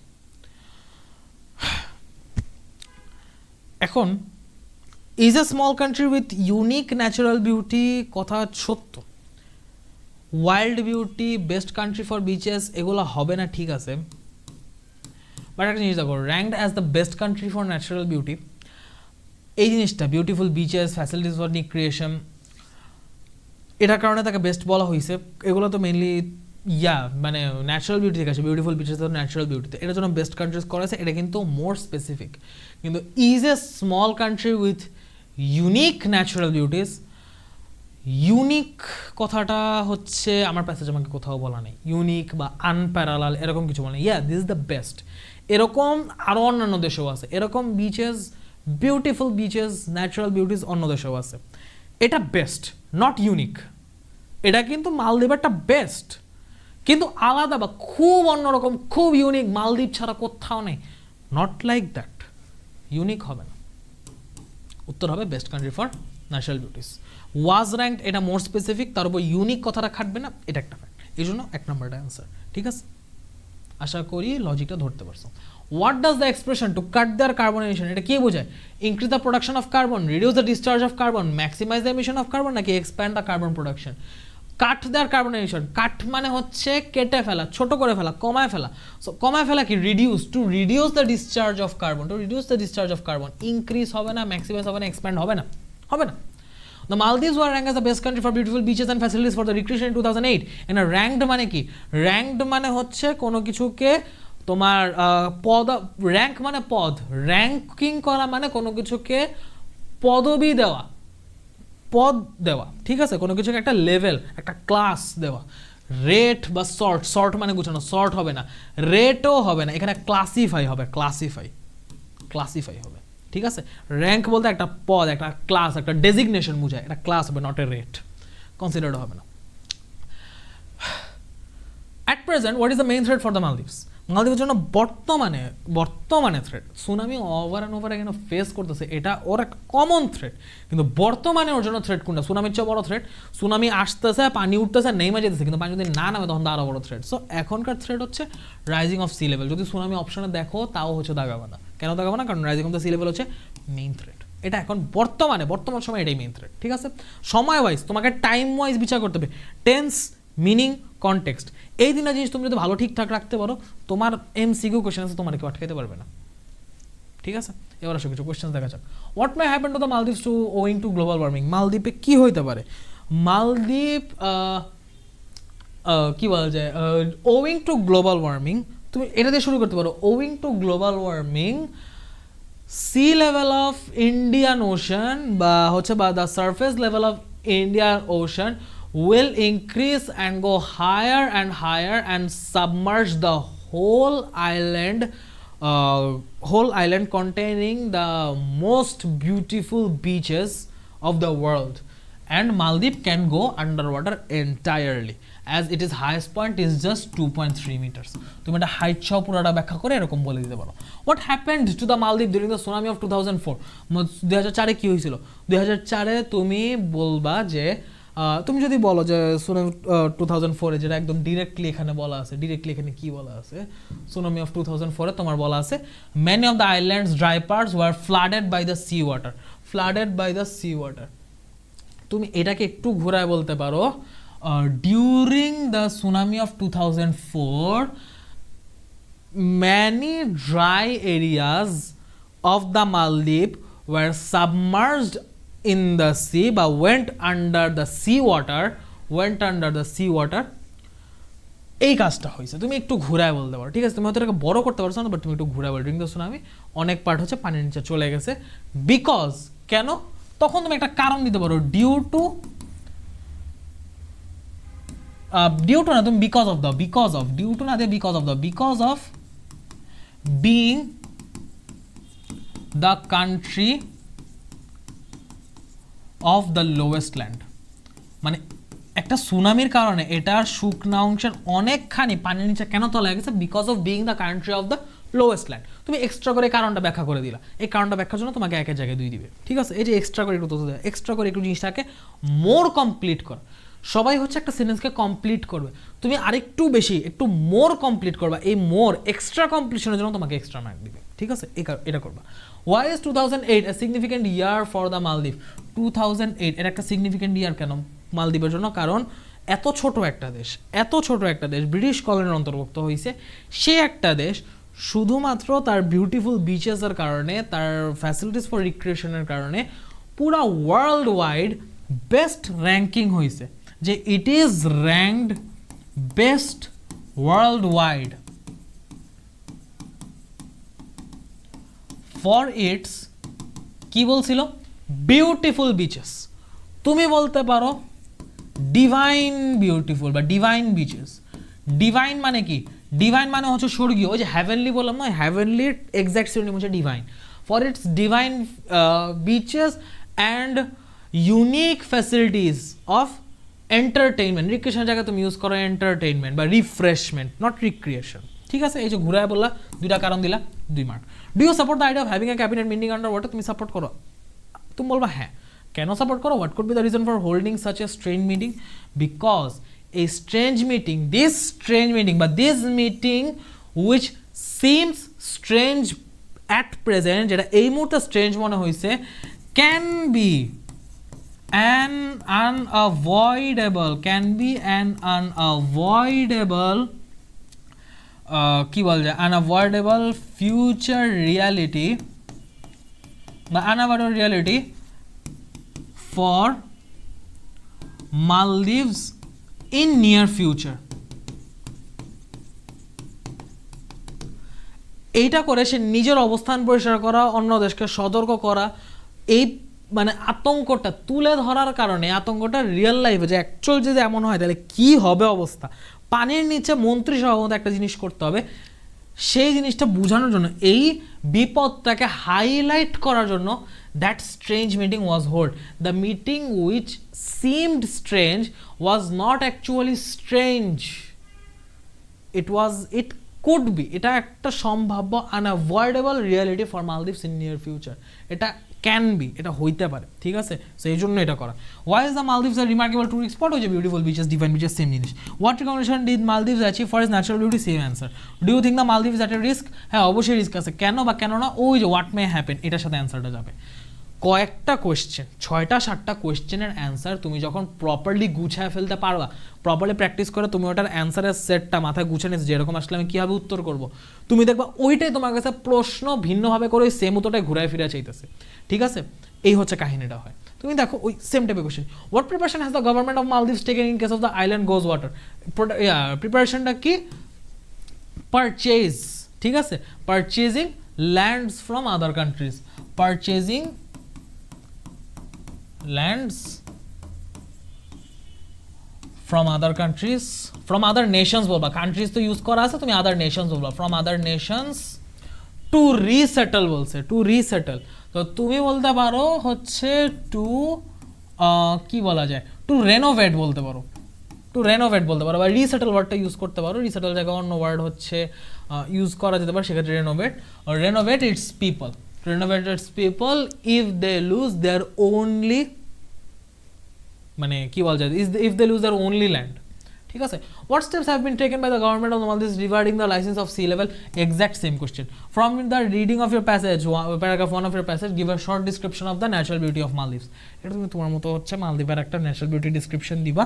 ঠিক আছে, ছোট করে কিভাবে লিখতে, এটা আমি সামারি অংশে আবার দেখাবো, সেজন্য হচ্ছে আমি এখানে এক্সট্রা করে এটা দেখাইলাম না।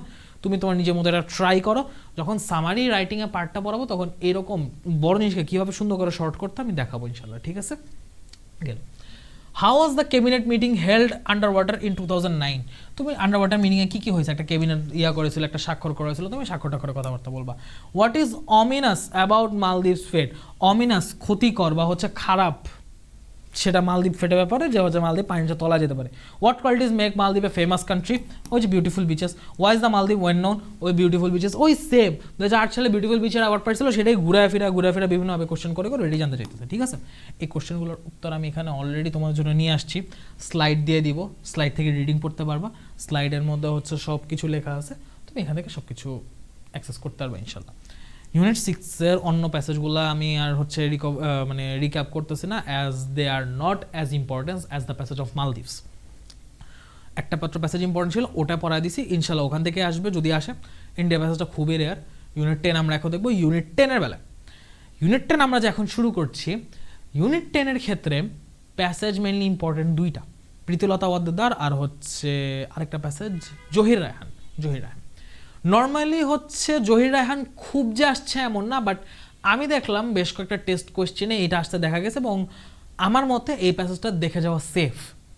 খুব ইম্পর্টেন্ট বা টপ প্রায়োরিটি এমন না, মডারেট ইম্পর্টেন্ট, বাট এটা দেখে যাওয়াটা একটা সেফ অপশন হবে। কোয়েশ্চেন কঠিন করলে বা কোয়েশ্চেন আনকমন করলে এই প্যাসেজটা দেওয়ার সম্ভাবনা অনেক বেশি। ঠিক আছে, তো আমরা ইউনিট 10 থেকে দুইটা প্যাসেজ পড়বো, লেসন 3 এবং লেসন 4। লেসন 3 কিন্তু খুব ইম্পর্টেন্ট, এটা বোর্ডে বলো ইয়াতে বলো অনেক জায়গায় অনেকবার আসছে, খুবই ইম্পর্টেন্ট একটা প্যাসেজ। এই বছর টেস্ট পরীক্ষাতে 22টা কলেজে এটা আসছে। প্রীতিলতা ওয়াদ্দেদার যখন ইন্ডিয়া, পুরো ভারতবর্ষটা আর কি, গ্রেটার ইন্ডিয়া আর কি, ইন্ডিয়ান সাবকন্টিনেন্ট যেটা, এটা যখন ব্রিটিশ কলোনির আন্ডারে ছিল, এই ব্রিটিশ কলোনি থেকে মুক্ত হওয়ার জন্য বিভিন্ন সময়, যেমন বাংলাদেশ স্বাধীন হওয়ার জন্য পাকিস্তানের বিরুদ্ধে আন্দোলন করছে না, ভাষা আন্দোলন, শিক্ষা আন্দোলন, 6 দফা আন্দোলন, গণঅভ্যুত্থান করছে না, সেরকম ইয়া থেকেও ইন্ডিয়ার যারা, মানে ওই বৃহত্তর ইন্ডিয়ার যারা ছিল ইন্ডিয়ানসরা, মানে আমরাও তো সেই হিসাবে ওই সময় ইন্ডিয়ানস ছিলাম, তাই না? তখনও তো বাংলাদেশ আসেনি। তো ওই ইন্ডিয়ানসরা ব্রিটিশদের বিরুদ্ধে যে ইয়াটা করছিল, বাংলার মানুষেরা আর কি, বা বেঙ্গলসরা যে হচ্ছে আন্দোলনটা করছিল ব্রিটিশদের বিরুদ্ধে, সেই আন্দোলনটায় বেশ কিছু মানুষ হচ্ছে একদম তোমার মানে তাদের জীবন বিসর্জন দিয়ে হচ্ছে দেশটাকে বা পুরো ভারতবর্ষটাকে স্বাধীন করার চেষ্টা করছে। ঠিক আছে, Pritilata Waddedar was one of them. She was a meritorious student born in Chittagong, 5 May 1911. She was a meritorious student of Dr. Khastagir Government Girls School and College in Chittagong and Eden College, Dhaka. চট্টগ্রামে খাস্তাগির কলেজে পড়ছে এবং Eden কলেজে ঢাকায় পড়ছে। She was graduated in philosophy with distinction মানে ওই সময় যে আমরা যেমন গোল্ডেন এ প্লাসের উপর একটা বৃত্তি বলি না, ট্যালেন্ট পুল বৃত্তি, যে kind of the highest achievement in exam a person can never achieve, distinction হচ্ছে ওই সময়কার হাইয়েস্ট অ্যাচিভমেন্ট ছিল। গ্র্যাজুয়েটেড ফিলসফি উইথ ডিস্টিংশন মানে কি পরিমাণ এটা চিন্তা করো। বেথুন কলেজ ইন কলকাতার বেথুন কলেজ কিন্তু নাম করা একটা college. In college days Pritilata was an activist in the anti British movement. So এটা হচ্ছে তোমার খুব সম্ভবত 1920ও না, 1930 to 40 আশপাশের ঘটনা। All through her life she dreamed of two things, a society without gender discrimination and her motherland free from British colonial rule. So সে যখন পড়ছে, সে যখন কলকাতা দিকে ছিল, সে তো ব্রিটিশ কলোনিয়াল রুলগুলো দেখছে, ব্রিটিশ কলোনিয়ার অপারেশনগুলো দেখছে।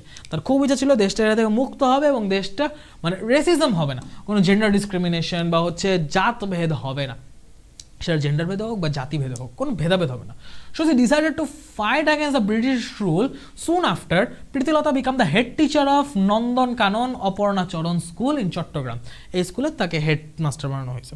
Gradually, she involved herself in Surya Sen's armed resistance movement. Master da Surya Sen, উনি হচ্ছে ব্রিটিশদের বিরুদ্ধে খুবই আলোচিত এবং খুবই পাওয়ারফুল একজন অ্যাক্টিভিস্ট ছিলেন। ঠিক আছে, স্বদেশী আন্দোলনকারী বলে না, উনি একজন ছিলেন।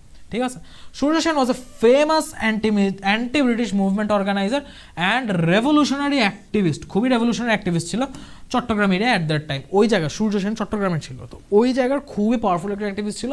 সে সূর্য সেনের যে সশস্ত্র প্রতিরোধ আন্দোলন, ওই যে সশস্ত্র আন্দোলন যেটা, ওই আন্দোলনে হচ্ছে সে ইনভলভ করছিল নিজেকে। ঠিক আছে, ইন 1932, বলছিলাম 32 40 এর মাঝখানে কাহিনীটা, 32তে কি হয়েছে, Surya Sen planned an attack on the Pahartali European club. এই জিনিসটা দুইবার কপি হয়ে গেছে, পাহাড়তলি ইউরোপিয়ান ক্লাব। ঠিক আছে, পাহাড়তলি ইউরোপিয়ান ক্লাবে হচ্ছে একটা অ্যাটাক প্ল্যান করছে, ওদিকে ব্রিটিশ ঘাঁটি আছে, সে ঘাঁটি উড়াই দিবে। The club was well known for is notorious sign at is entrance, dogs and Indians not allowed. যে বললাম না, তখন যেহেতু বাংলার মতো সবাই ছিল, বাংলা বলতে ইন্ডিয়ান সাব করেন, সেজন্য সবাইকে ইন্ডিয়ানসই কনসিডার করা হইতো। ঠিক আছে, বেঙ্গলসেরও ওইভাবে ইন্ডিয়ানসি মানে দেশ হিসাবে ইন্ডিয়ানসি ধরা হইতো। যেমন আমরা বাঙালি হইল জাতে বাঙালি কিন্তু দেশ অনুযায়ী বাংলাদেশি, তখন জাতে বাঙালি কিন্তু দেশ অনুযায়ী ইন্ডিয়ান বা ভারতীয় ধরা হইতো, হোয়াটএভার। তো তারা ভারতীয়দের, ইন্ডিয়ানদের ওই সময়কার মানে যে ভারতবর্ষের মানুষ ছিল, ভারতবর্ষের মানুষদের এত ছোট করে, এত ডিমিন করে দেখতো, ওইখানে একটা তারা সাইন ঝুলে রাখছিল, নটোরিয়াস মানে কুখ্যাত, মানে নেগেটিভলি ফেমাস, কুখ্যাত একটা সাইন ঝুলা রাখছিল যে এই জায়গায় কুকুর এবং ভারতীয়রা অ্যালাউড না। So dogs and Indians R not allowed মানে কি, যে ভারতবর্ষদেরকে ইনডাইরেক্টলি কুকুর বলা, যে এই কুকুররা হচ্ছে এখানে ঢুকতে পারবে না, কুকুর এবং ইন্ডিয়ান। তো এই দুটো একসাথে লেখা মানে কি, যে আমাদেরকে ওই লেভেলে ট্রিট করা, ওই লেভেলে মনে করা, নিজেদের পোষা প্রাণীর মতো, যে এরা কারা, এগুলো গবাদি পশু, এগুলো কুত্তা বিলে, ওইভাবে ট্রিট করা আর কি, মানে এতটা ডিমিন করে, এতটা তুচ্ছ জ্ঞান, এতটা নিকৃষ্ট করে ওরা আমাদের দেখতো। ঠিক আছে, ব্রিটিশরা। Surya Sen assigned Pritilata to lead a team of 10 to 12 man to attack the club. ক্লাবটা অ্যাটাক করার জন্য কি হয়েছে, প্রীতিলতাকে অ্যাসাইন করছিল যে 10 জনের টিম নিয়ে তুমি অ্যাটাক করবা। The red was successful, successful হয়েছে, জায়গা অ্যাটাক করে সফল হয়েছে, প্ল্যান অ্যাটাক সাকসেসফুল। কিন্তু প্রীতিলতা, সে যে মানুষ, সে যে একটা পুরুষ বেশে, একটা ম্যান হিসাবে, একটা মানুষ মানে পুরুষের ড্রেস পরে, ড্রেসড অ্যাজ আ ম্যান, সে যে ঢুকছিল, fell to get out of the club. ও সব কিছু গুছিয়ে অ্যাটাক সাকসেসফুল করে ঢুকছে ঠিকই, কিন্তু ওর টিমমেট বেড়ে গেছে, ও বেরোতে পারেনি। এখন ধরা পড়লে তো বিপদ। সে committed suicide by taking potassium cyanide to avoid arrest. ওর লকেটের মধ্যে সুইসাইডাল ওইটা রাখছিল যে in case if I get caught, কারণ তাকে যদি ধরতে পারে তখন হচ্ছে তাকে তো মানে পুরুষ মানুষদেরই তো হচ্ছে তোমার বিভিন্নভাবে হচ্ছে টর্চার নির্যাতন করে, তাদের থেকে কথা বের করতো। সেখানে যদি দেখে প্রীতিলতা মহিলা, মানে ওদের ব্যবহারটা আরও অ্যাগ্রেসিভ হয়ে যাবে। সো সে এটা চিন্তা করে সে বলছে যে না, এ ধরা বলা বাঁচার আশা নাই, আমি কোনো হেল্প করতে পারবো না, সুইসাইড করছে। She committed suicide by taking potassium cyanide to avoid arrest. She proved that women can work like men. She also proved that women too needed to be prepared to sacrifice their lives for freedom for the British colonial rule.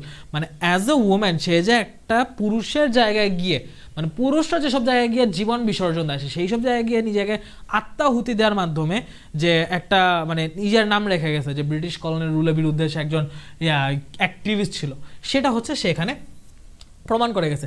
And her dream finally came true, কিন্তু হচ্ছে সেটা সে দেখে যেতে পারেনি। The British rule came to an end in 1947, though she couldn't see it during her life time. তার মারা যাওয়া 15 বছর পরই তো হচ্ছে ভারতবর্ষ স্বাধীন হয়ে গেল, ব্রিটিশরা চলে গেল। ঠিক আছে, ওই তোমার র্যাডক্লিফ লাইন দিয়ে হচ্ছে সব কিছু ভাগ ভাগ করে দিয়ে চলে গেল। ঠিক আছে, র্যাডক্লিফ লাইনটা বললাম যে এটা হচ্ছে তোমার ভারত এবং পাকিস্তানের মধ্যে, স্পেশালি বাংলাদেশ, পাকিস্তান, ভারত, এই যে আমাদের যে পুরো বাউন্ডারিটা আঁকা না, এই বাউন্ডারিটাকে দিয়ে গেছে হচ্ছে ওই সময়কার একজন লর্ড, নাম ছিল লর্ড র্যাডক্লিফ। ঠিক আছে, ওনার নামে হচ্ছে এই লাইনটা পরিচিত ইতিহাসে, র্যাডক্লিফ লাইন। ঠিক আছে, র্যাডক্লিফ লাইন। তো এটা নিয়ে অনেক ইন্টারেস্টিং, অনেক ইনফরমেশন, অনেক কিছু আছে, সার্চ দিলে দেখতে পারো, বললাম আর কি। Which of the following words is synonym of the word meritorious? Meritorious মানে কি? Meritorious মানে মেধাবী, merit মেধাবী, talented active industrious থেকে lazy অবশ্যই talented, talented brilliant meritorious same meaning. Which of the following best describes Pritilata? প্রীতিলতাকে কোন ওয়ার্ডটা সবচেয়ে বেশি ভালোভাবে ডিসক্রাইব করে? হোমসিক মোটেও না, ইন্ডাস্ট্রিয়াস পরিশ্রমী ঠিক আছে বাট নো, কারেজাস সাহসী, ইয়া ট্রু অবশ্যই সাহসী, বাট বেস্ট তাকে কোন ওয়ার্ডটা দিয়ে সবচেয়ে ভালোভাবে সংজ্ঞায়িত করে? সে হচ্ছে প্যাট্রিয়টিক, দেশপ্রেমিক। সে হচ্ছে একজন সত্যিকার প্যাট্রিয়ট বা দেশপ্রেমিক, ঠিক আছে, যে কারণে সে নিজের জীবন পর্যন্ত বিসর্জন দিয়েছে দেশকে বাঁচানোর জন্য। প্রীতিলতা কমিটেড সুইসাইড কেন? To become famous? নো, অবশ্যই ফেমাস হওয়ার জন্য না, অ্যাভয়েড রেড এরাও না, নিজের কোনো মানুষকে বাঁচানোর জন্য না, অ্যারেস্ট এসকেপ করার জন্য, কারণ ধরা পড়লেও শেষ, ওরা জীবিত রাখবে না কিন্তু মেয়েরাও ফেলবে না, এরকম একটা অবস্থা করবে, ঠিক আছে। The phrase come true, come true মানে কি? কোনো কিছু বাস্তবায়ন হওয়া, কোনো কিছু বাস্তবায়ন হওয়া, কোনো কিছু বাস্তবায়ন হওয়া বা বাস্তব হওয়া, এটা কোথায় আছে? To become Real, to become Real. আসো, দ্য ওয়ার্ড নটোরিয়াস, নটোরিয়াস মানে আমি কি বললাম? কুখ্যাত। পপুলার হবে না, প্রমিনেন্ট হবে না, ফেমাস হবে না। ফেমাস মানে কি? ফেমাস মানে বিখ্যাত।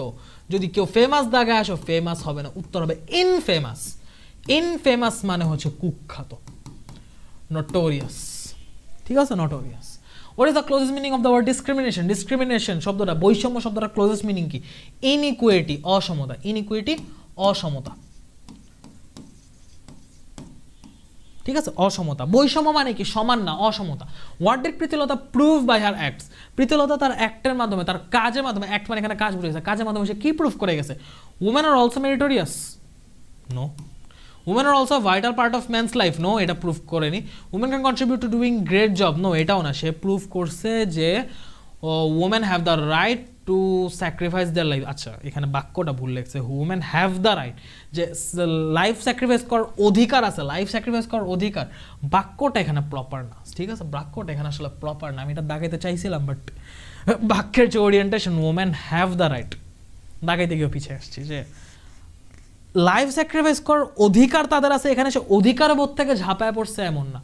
তার কথা হচ্ছে যে একটা বড় কাজে লাইফ স্যাক্রিফাইস করা একটা বড় কাজ, এই কাজে ওমেনের কন্ট্রিবিউশন, ওমেনের অবদান আছে, নারীর অবদান আছে, সেইটা প্রমাণ করার জন্য যে ছেলেরা থেকে মেয়েরা কোনো অংশে পিছায় নেই, বা আমি মেয়ে দেখে যে আমি দেশপ্রেমে বা দেশের জন্য কিছু করতে পারবো নিজের জীবন দিয়ে, সেইটা না, ঠিক আছে। তো ওই হিসাবে কন্ট্রিবিউটের ব্যাপারটা আসে, অধিকারের ব্যাপারটা আসে না, অধিকার ব্যাপারটা আসলে আসবে না, রাইট এখানে আসবে না। যদি হয়তো women can contribute two sacrifice their life, contribute for their country, আমি অবশ্যই দাগাইতাম, এবং আমি এটা দেখানোর জন্য আগে এসে উপরটারে ক্রস দিছিলাম। বাট সেন্টেন্সের জন্য, সেন্টেন্সের ওরিয়েন্টেশনের জন্য, ওয়ার্ডস অফ চয়েসের জন্য আমি চেঞ্জ করে ফেললাম, ঠিক আছে। Which of the following has the closest meaning of the word distinction? Distinction মানে আমি কি বললাম, যে তোমার হচ্ছে খুব হাই লেভেলে বা খুব মানে কি বলা যায়, ডিস্টিংশন মানে হচ্ছে খুবই অসাধারণ সাফল্য বা একটা মানে ভালো লেভেলের সাফল্য বোঝায় আর কি, ঠিক আছে, ডিস্টিংশন। তো এটা হচ্ছে তোমার ক্রেডিট হবে না, নবল হবে না, ডিভাইন হবে না, উত্তর ডেলিবারেশন হবে, উত্তর ডেলিবারেশন হবে, উত্তর কি হবে? ডেলিবারেশন। ইউরোপিয়ান ক্লাব ইন্ডিয়ানদের কি করতো? Dogs and Indians R not allowed, তার মানে কি? অপমান করা, তুচ্ছ জ্ঞান করা, লাঞ্ছনা দেওয়া, ডিসরেসপেক্ট, ডিসরেসপেক্ট। ডিফিট বা পরাজিত না, ডিফেন্ড বা প্রতিরোধ না, অনর তো মোটেও না, ডিসরেসপেক্ট। হোয়াট কাইন্ড অফ, আচ্ছা ডিসরেসপেক্টের আরেকটা সিনোনিম, ডিসরেসপেক্টের সিনোনিম একটা বলে রাখি, খেয়াল রেখো, অ্যাবমিনেশন।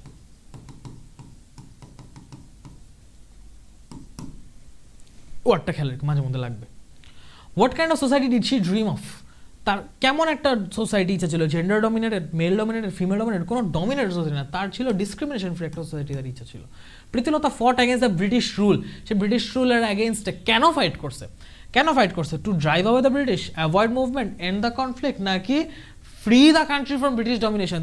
তার কথা হচ্ছে কোনো রকম ডমিনেশন, শাসন শোষণ চলবে না, সেটা জেন্ডার ডিসক্রিমিনেশন হোক বা হচ্ছে তোমার রেশিয়াল ডিসক্রিমিনেশন হোক। তো ফ্রি কান্ট্রিকে ফ্রি করার জন্য সে হচ্ছে পদক্ষেপ নিচ্ছে। সুশাসনস মুভমেন্ট, সুশাসনের মুভমেন্ট কেমন ছিল? ভায়োলেন্ট, নন ভায়োলেন্ট, পিসফুল নাকি আনআর্মড? অবশ্যই ভায়োলেন্ট ছিল। নন ভায়োলেন্ট মুভমেন্ট মানে নেচারে কেমন ছিল? একটা আর্মড, সশস্ত্র, গোলাগুলি, মানুষ মারতেছে, of course there is violence. Non violent বা আনআর্ম বা পিসফুল কোনো কিছু ছিল না। সূর্য সেন সশস্ত্র, গোলাগুলি, মারামারির মাধ্যমে সে রীতিমতো যুদ্ধ করছে, রীতিমতো ফাইট করছে, কনফ্রন্ট করছে ব্রিটিশ সশস্ত্র সৈন্যদের, ঠিক আছে। তো অবশ্যই it will be violent in nature. Okay, Pritilata committed suicide by taking কি? ড্রাগস, মেডিসিনস, পয়জন না bomb? Potassium cyanide, KCN, potassium cyanide, KCN, এটাও একটা পয়জন, খুবই ভয়াবহ একটা পয়জন, ঠিক আছে? মানে এটা বডিতে গেলে ডেথ ইনএভিটেবল, এরকম একটা। Which of the following words best describes Pritilata's role in anti British movement? কোন ওয়ার্ডটা তাকে হচ্ছে মানে অ্যান্টি ব্রিটিশ মুভমেন্টে তার রোলটা খুব ভালোভাবে ডিসক্রাইব করে? পলিথিস্ট, অটোক্রেটিক, ডেমোক্রেটিক নাকি অ্যাক্টিভিস্ট? উত্তর অ্যাক্টিভিস্ট হবে। পলিথিস্ট মানে হচ্ছে বহুত্ববাদে বিশ্বাসী, মানে মাল্টিপল গডসে বিশ্বাসী, সেটাকে পলিথিস্ট বলে। আর কোনো গডে বিশ্বাসী না, নাস্তিক, সেটাকে অ্যাথিস্ট বলে, ঠিক আছে? তো পলিথিস্ট এখানে আসবে না, অটোক্র্যাটিক আসবে না, ডেমোক্রেটিক আসবে না, অ্যাক্টিভিস্ট আসবে। প্রীতিলতার রোল অ্যান্টি ব্রিটিশ মুভমেন্টে কি ছিল? সে অ্যাক্টিভিস্ট ছিল, সক্রিয় ছিল। Why was Pritilata dressed as a man while attacking the club? সে কেন একটা পুরুষ বেশে যুদ্ধ করছে, কেন পুরুষ বেশে ক্লাবে ঢুকছে? মহিলা হইলে সে কোনোভাবেই এন্টার করতে পারতো না। To show her popularity general people, না। To protect herself from the torture, না। To prove the women are not interview, তো হচ্ছে কেন ঢুকছে? সে হচ্ছে নিজেকে প্রুফ করার জন্য ঢুকছে যে women are not inferior to man in any sphere of life. সে একটা ছেলের বেশে, একটা পুরুষ বেশে কেন ঢুকছে? যে একটা নারীও একটা পুরুষের লেভেলে কাজ করতে পারে, একটা পুরুষের লেভেলে কন্ট্রিবিউশন রাখতে পারে, সেটা প্রুফ করার জন্য, ঠিক আছে? ডিফেম দ্য ওমেন ফোক, এটা হবে না। মানে ওমেন ফোক মানে হচ্ছে নারী জাতিকে অসম্মান করা, নারী জাতিকে অসম্মান করার জন্য করেনি, সে নারী জাতির সম্মান বৃদ্ধি করার জন্য, বা মেইনলি হচ্ছে ওমেন, সে হচ্ছে নারী জাগরণ হিসাবে ব্যাপারটা করছে এমন না। তার কথা হচ্ছে আমি মেয়ে হওয়ার কারণে পিছিয়ে থাকবো, এটা আমি মানতে পারতেছি না। দ্যাট ওয়াজ হার লজিক, ওই লজিকে সে হচ্ছে আর কি আগায় গেছে, ঠিক আছে? The phrase come to an end, come to an end মানে হচ্ছে একটা সমাপ্তিতে আসা, সমাপ্তিতে আসা, সোজা ভাষায় হচ্ছে শেষ হওয়া, সমাপ্তিতে আসা, এটাকে বলা হচ্ছে কাম টু অ্যান এন্ড, একটা সমাপ্তিতে আসা, অবসান হওয়া। To break, to come, to resume, না to finish? To finish, to finish, ঠিক আছে? What do you understand by dogs and Indians are not allowed? এই বাক্যটা দিয়ে তুমি কি বুঝতেছো? ডগস এন্ড ইন্ডিয়ান্স, ডগসের সাথে ইন্ডিয়ান্স লেখা হচ্ছে, তার মানে কি? ওরা দুইটাকে সেম ক্যাটাগরিতে সেম লেভেলে ট্রিট করে দেখেই দুইটাই পাশাপাশি লেখা হয়েছে। Indians are insulted by comparing them with dogs, not are restricted. Restricted অনেকভাবে করা যেত, বাট ইনসাল্ট করে হচ্ছে এটা বলা হয়েছে, ঠিক আছে? ইনসাল্ট করে, ডিফেম করে, ডিমিন করে এটা বলা হয়েছে। Women can work like man, এটার মানে কি? মানুষ, মেয়েরা হচ্ছে, নারীরা হচ্ছে পুরুষের মতো কাজ করতে পারে, এটার মানে কি? এটার মানে হচ্ছে both man and women can work in the same role, তারা সেম রোলেই কাজ করতে পারে। তুমি যে কোনো রোল চিন্তা করো, সেখানে হচ্ছে যেমন একজন পুরুষ কাজ করতে, তেমন একটা মহিলারও কাজ করার সক্ষমতা আছে, সে চেষ্টা করলে ওই লেভেল পর্যন্ত যাইতে পারে, ঠিক আছে? সে চেষ্টা করে, ক্যান ওয়ার্ক, এটাই। প্রীতিলতা শোড হার ড্যাশ মেরিট, ইন্ডালজেন্স, প্যাট্রিয়টিজম না ইমোশন? সে তার প্যাট্রিয়টিজম শো করে গেছে থ্রু ডেথ, সে হচ্ছে তার দেশপ্রেম শো করে গেছে মৃত্যু পর্যন্ত। কারণ সে ধরা পড়লে হয়তো তাদের অত্যাচার, নির্যাতন, টর্চার এমন কিছু বলে দিত যেটা দেশের জন্য ক্ষতিকারক হইতো, জন্য সে কি বলছে যে আমি না নিজে সুইসাইড করবো, আমি তাও নিজেদেরকে শত্রুর হাতে সঁপে দিব না, ঠিক আছে?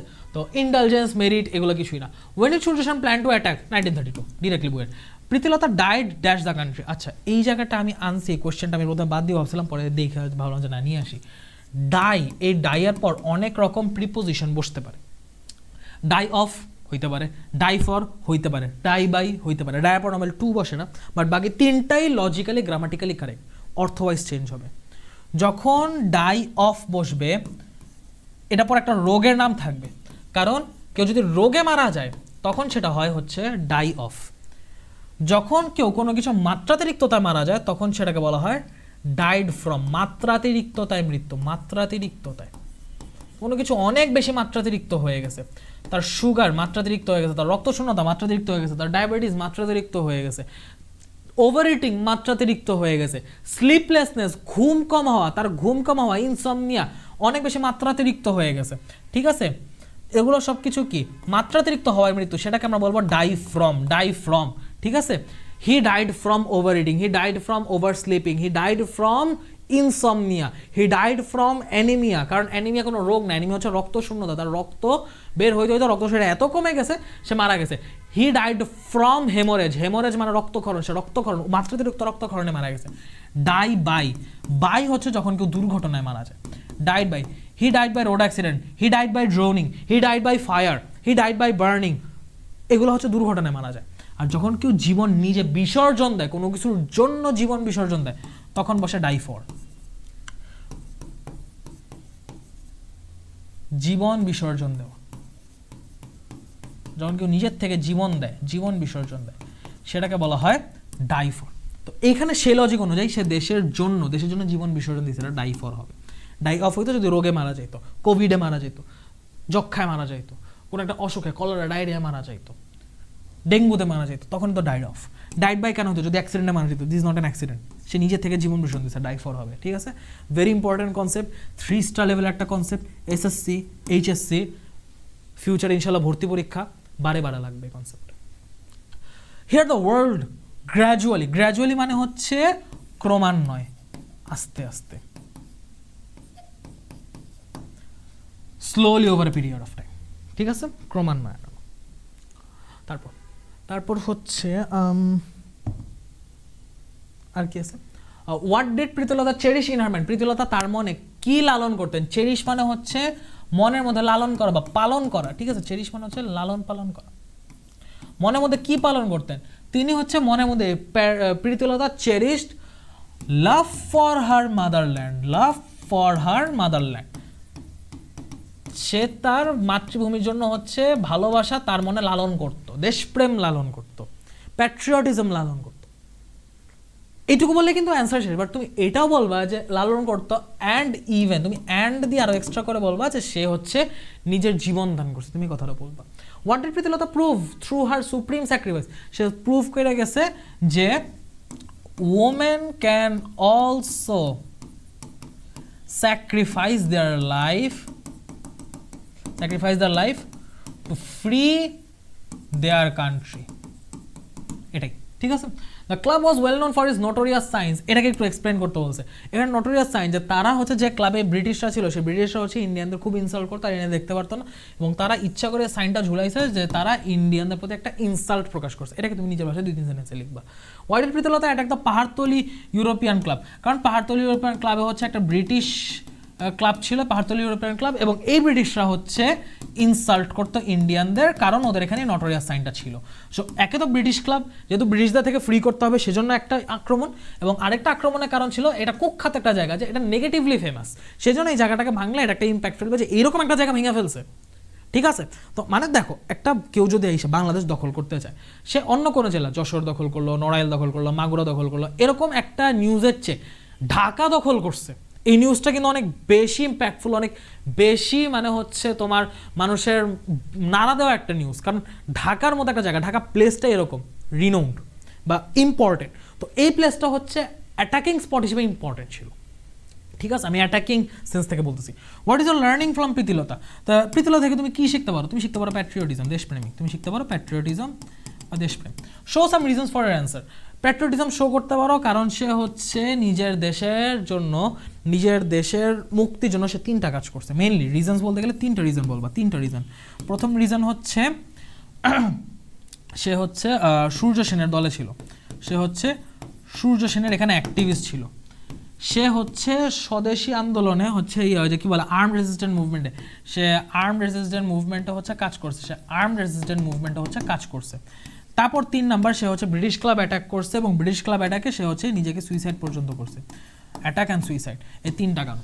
সূর্য সেনের সাথে ছিল, আর্ম রেজিস্ট্যান্সে যোগ দিয়েছিল, সূর্য সেনের সাথে অ্যাক্টিভিস্ট বলতে শুধু সাথে থাকার বা দূরে থেকে বা পাশে আসি বা এই টাইপ না, ও লিটারালি সামনে গিয়ে কাজ করছে, আর্ম রেজিস্ট্যান্সে যোগ ছিল, ইভেন অ্যাটাকও করছে ইউরোপিয়ান ক্লাবে, ওখানে ধরা পড়ার পরিবর্তে সুইসাইডও করছে। 3টা কারণ প্যাট্রিয়টিজম শেখার জন্য।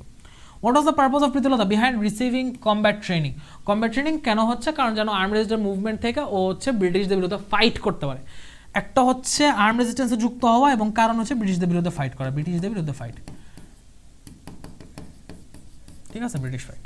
What do you know about Surya Sen, Surya সেনের ব্যাপারে কি বলো? সূর্য সেন হচ্ছে মাস্টার দা সূর্য সেন, উনি হচ্ছে একজন রেভলিউশনারি অ্যাক্টিভিস্ট, চট্টগ্রামে খুব রেভলিউশনারি অ্যাক্টিভিস্ট ছিলেন, এবং হচ্ছে খুবই হচ্ছে কি বলা যায় অ্যান্টি ব্রিটিশ মুভমেন্টে খুব সক্রিয় একটা মানুষ ছিলেন, অ্যাক্টিভিস্ট ছিলেন। ঠিক আছে, এটাই। Discuss the contribution of Pritilata the anti British movement, ওই যে একটু আগে যে রিজনগুলো বললাম তার মধ্যে 2-3টা রিজনস যেগুলো বলছি সেগুলো বলবা। How did Pritilata prove women can work like man, সুইসাইডের কথাটা বলবা।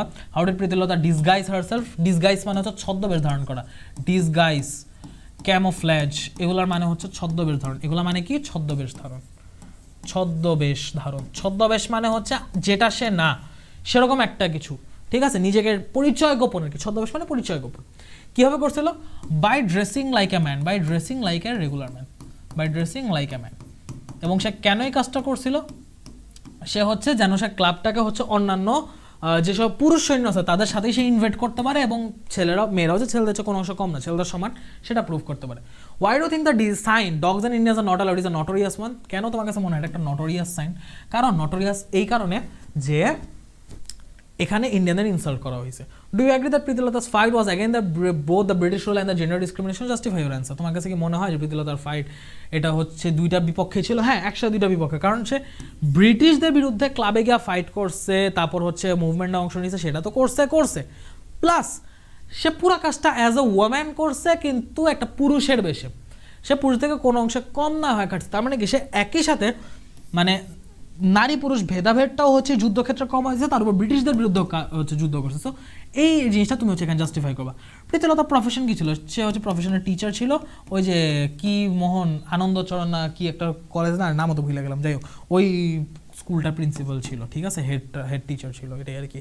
নাম প্যাসেজ আছে, দেখে নিও ভাই, এই আর কি। How did Pritilata involve herself in anti British movement?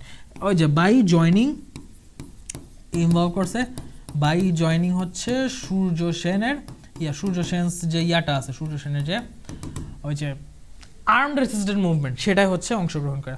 How did Pritilata sacrifice her life? সে হচ্ছে স্যাক্রিফাইস লাইফ তার কীভাবে করছে? By taking potassium cyanide. KCN হচ্ছে পটাশিয়াম সায়ানাইডের রাসায়নিক সংকেত। বুঝছো, আমার এত বড় নাম লিখতে কষ্ট লাগে, যেন কেসিএন লিখতেছি, এটা পটাশিয়াম সায়ানাইডের রাসায়নিক সংকেত। তো এখানে হচ্ছে অ্যান্সারগুলো দেওয়া আছে, এখানে অ্যান্সারগুলো তোমরা হচ্ছে দেখে নিতে পারবা, যেগুলো আমি মাত্র হচ্ছে এক্সপ্লেন করলাম। এবার আমরা জহির রায়হানে আসবো, ঠিক আছে? ইউনিট 10 আজকে শেষ করবো, মানে আজকে পুরো চ্যাপ্টারই শেষ করবো, পুরো ইংলিশ ফটোরই শেষ করবো। এখন হচ্ছে আমরা জহির রায়হানে আসছি। জহির রায়হান কি one of the most talented film makers in Bangladesh. আসলে জহির রায়হান ট্রু ট্যালেন্ট ছিলেন। He was born in 19 August 1935 in the village Majupur in Feni district, ফেনীর মানুষ।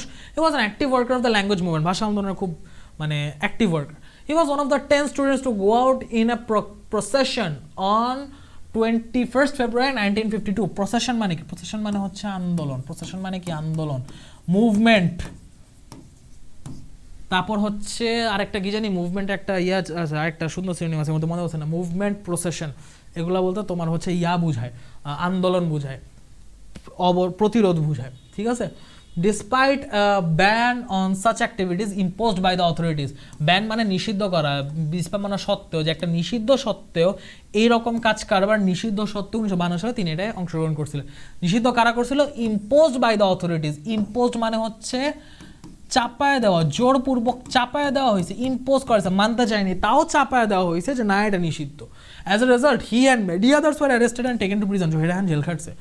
Rahman was also present at the historical meeting of Amtola in 21st February 1952. 1952 সালে 21 ফেব্রুয়ারি যে আমতলা মিটিংটা হয়েছিল সেটাতেও তিনি ছিলেন।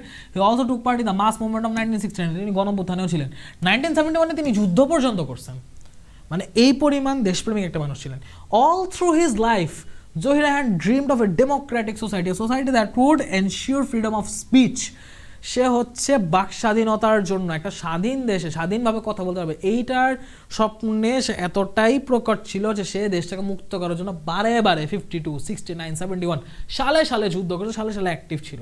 হি had many dreams about his film industry too. এখন কথা হচ্ছে সে একজন ফিল্ম মেকার, তার এই ড্রিমও ছিল, তার ফিল্ম ইন্ডাস্ট্রিতেও ছিল। তো ইঁদুর যখন ব্লেন্ড হবে তখন কি হবে? এমন একজন ফিল্ম মেকার যে দেশাত্মবোধক ফিল্ম বানায়।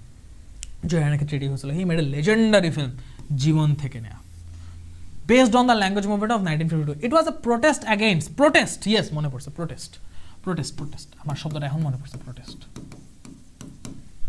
protest against the autocratic government, autocratic মানে স্বৈরাচারী সরকার, then ruling our country। ওই সময় আমাদের যে তৎকালীন স্বৈরাচারী সরকার আমাদের উপর শাসন করেছিল, তাদের বিরুদ্ধে একটা আন্দোলন, একটা প্রোটেস্ট, একটা নীরব প্রোটেস্ট ছিল হচ্ছে এই জীবন থেকে নেওয়া, ঠিক আছে? The family portrait in that film symbolically represented east Pakistan. ওইখানে সে যে ফ্যামিলিটা বানিয়েছে, ফ্যামিলির সদস্যগুলোকে দেখাইছে, সেটা দিয়েই হচ্ছে সে হচ্ছে বাংলাদেশ, পাকিস্তান, এই শাসনগুলো হচ্ছে সে প্রতীকী অর্থে ফুটায় তুলছে, যে কারণে এটা খুব বড় একটা প্রোটেস্ট হিসেবে কাজ করছে। The family was ruled by an autocrat who had to go to prison for her conspiracy, ঠিক আছে? তো ওই ঘটনার কথাটা বললো আর কি, ঠিক আছে? তো this the Zahir Raihan, the legendary Zahir Raihan. During liberation war in 1971 the film was shown outside Bangladesh. এই ফিল্মটা বাংলাদেশের বাইরে দেখানো হয়েছে, মানুষ বুঝতে পারে কি হইতেছে। Celebrated film makers like Satyajit Ray, Mrinal Sen, Ritwik ঘোষক, Ritwik Ghatak appreciated the film. এরকম বড় বড় মানে ওয়ার্ল্ড ক্লাস ফিল্ম মেকার্স বর্তমানে যেমন ক্রিস্টোফার নোলান আছে, ওই সময় হচ্ছে ইনারা ছিলেন, ঠিক আছে। তো উনারা হচ্ছে সেলিব্রেটেড ফিল্ম মেকার, উনারা এটাকে অ্যাপ্রিসিয়েট করছে, ঠিক আছে। সাপোজ এমন যদি হয় যে বাংলাদেশের কোনো একটা ফিল্ম ক্রিস্টোফার নোলান অ্যাপ্রিসিয়েট করছে, তুমি কী বলবা যে ভাই মানে লেজেন্ডারি ফিল্ম বানাইছে। জহির রায়হানের অবস্থা ছিল এরকম, সে যে ফিল্মটা বানাইছে জীবন থেকে নেওয়া, এটা সত্যজিৎ রায়, মৃণাল সেন মানে এদের মতো ওয়ার্ল্ড ক্লাস আইডল লেভেলের ফিল্ম মেকাররা হচ্ছে সেলিব্রেট করছে, মানে অ্যাপ্রিসিয়েট করছে, sorry. Raihan gived all the money the film made to the freedom fighters trust. Freedom fighters ট্রাস্টে সে হচ্ছে এই ফিল্ম যা যা মানি মেড করছিল সব কিছু দিয়ে দিয়েছে। Besides his great documentary on Pakistani atrocities মানে স্বৈরাচার, স্টপ জেনোসাইড, এটা একটা ডকুমেন্টারি ছিল, ঠিক আছে, একটা যে কি বলে এটাকে আর্ট ফিল্ম জাতীয় একটা ডকুমেন্টারি ছিল। Help create world sentiment in favour of our liberation war, ঠিক আছে, help create world sentiment of our liberation war. এটা পৃথিবীতে যখন প্রচার হয়েছে তখন মানুষ দেখে পাকিস্তানের বিরুদ্ধে মানে বাংলাদেশের জন্য একটা সেন্টিমেন্ট, তাদের একটা সহানুভূতি কাজ করেছে, পাকিস্তান এরকম অত্যাচার করছে, অত্যাচারটা সরাসরি হচ্ছে বাহির দেশ পর্যন্ত সে পৌঁছা দিছে।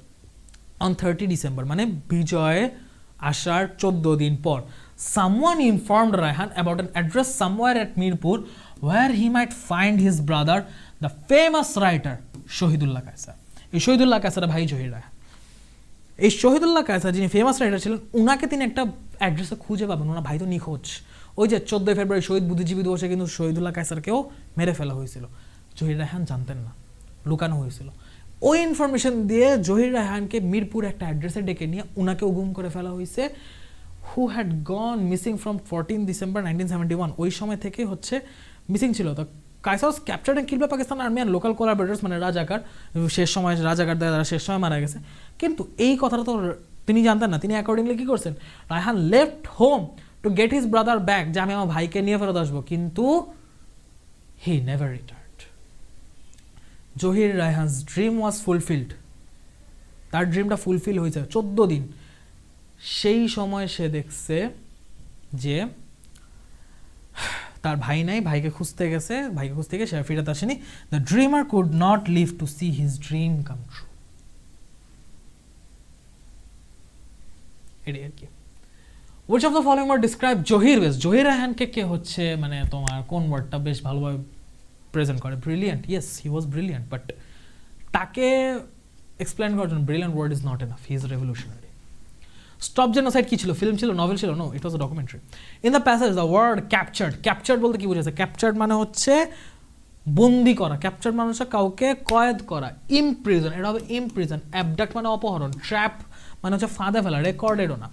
উত্তর হবে হচ্ছে তোমার ইমপ্রিজন, উত্তর হবে imprison. What is the main theme of the passage?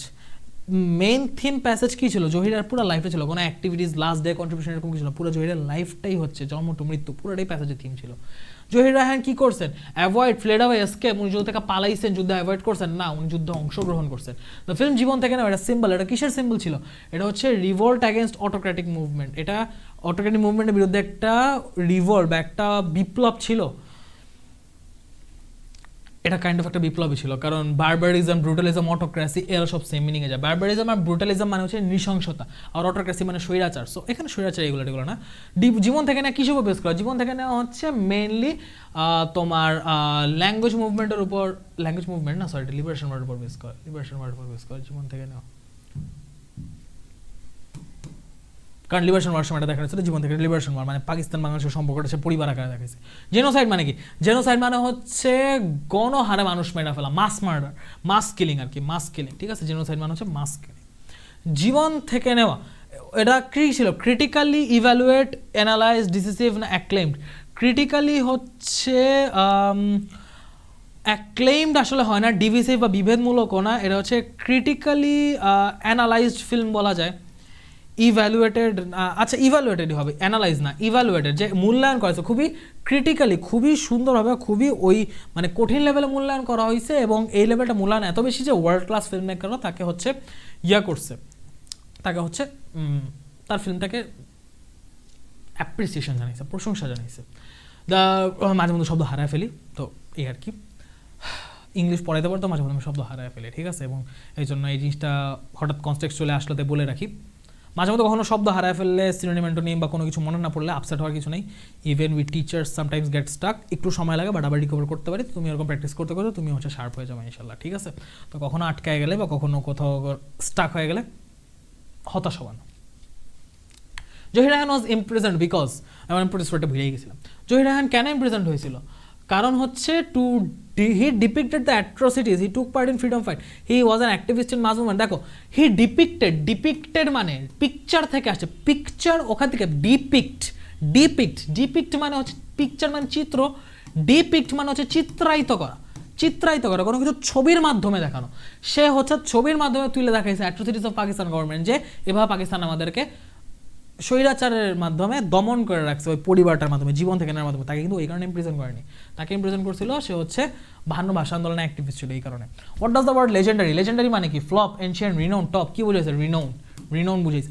Legendary কথাটার মূল অর্থ হচ্ছে লোকগীতি বা লোককথা, লোককথা।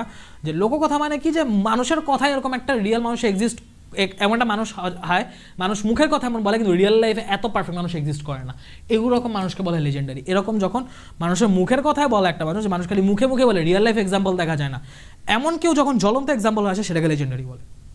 জহির রায়হান এরকম একজন ছিল। What does the expression Zahir Raihan dreamed of the democracy society, এটা কি বোঝায়? এটা বোঝায় যে তিনি একটা ইন্ডিপেন্ডেন্ট না, যে একটা ডেমোক্রেটিক সোসাইটি যেটা হচ্ছে freedom of speech and will থাকবে, সেটা হচ্ছে he dreamed of an independent country, freedom fighting না, did a lot to ensure freedom of speech and will, not like that, সে পুরো দেশটা স্বাধীন করার জন্য কাজ করছে। এটা 3 নাম্বারটাই অ্যান্সার হবে। শুরুতে এইটা দেখে একটু ফ্লিঞ্চড হয়ে গেছিলাম, বাট ঠিক আছে, 3 নাম্বারটাই অ্যান্সার হবে। Okay, who was Zahir Raihan? Revolutionary film maker, patriot, activist, 3টাই দিবা। Why did Zohir Rahan leave home on 13 September to find his brother? কেন সে বেরিয়েছিল? To find his brother, তার শহীদুল্লাহ কাছে যে ভাইটা ছিল, সেই ভাইটাকে খুঁজতে, যে হচ্ছে কবে থেকে নিয়েছিল? 14ই ডিসেম্বর। পুরো কথাটা বলবা, সে কেন খুঁজতে পেরেছে? ব্রাদারকে খুঁজতে কেন বেরিয়েছে?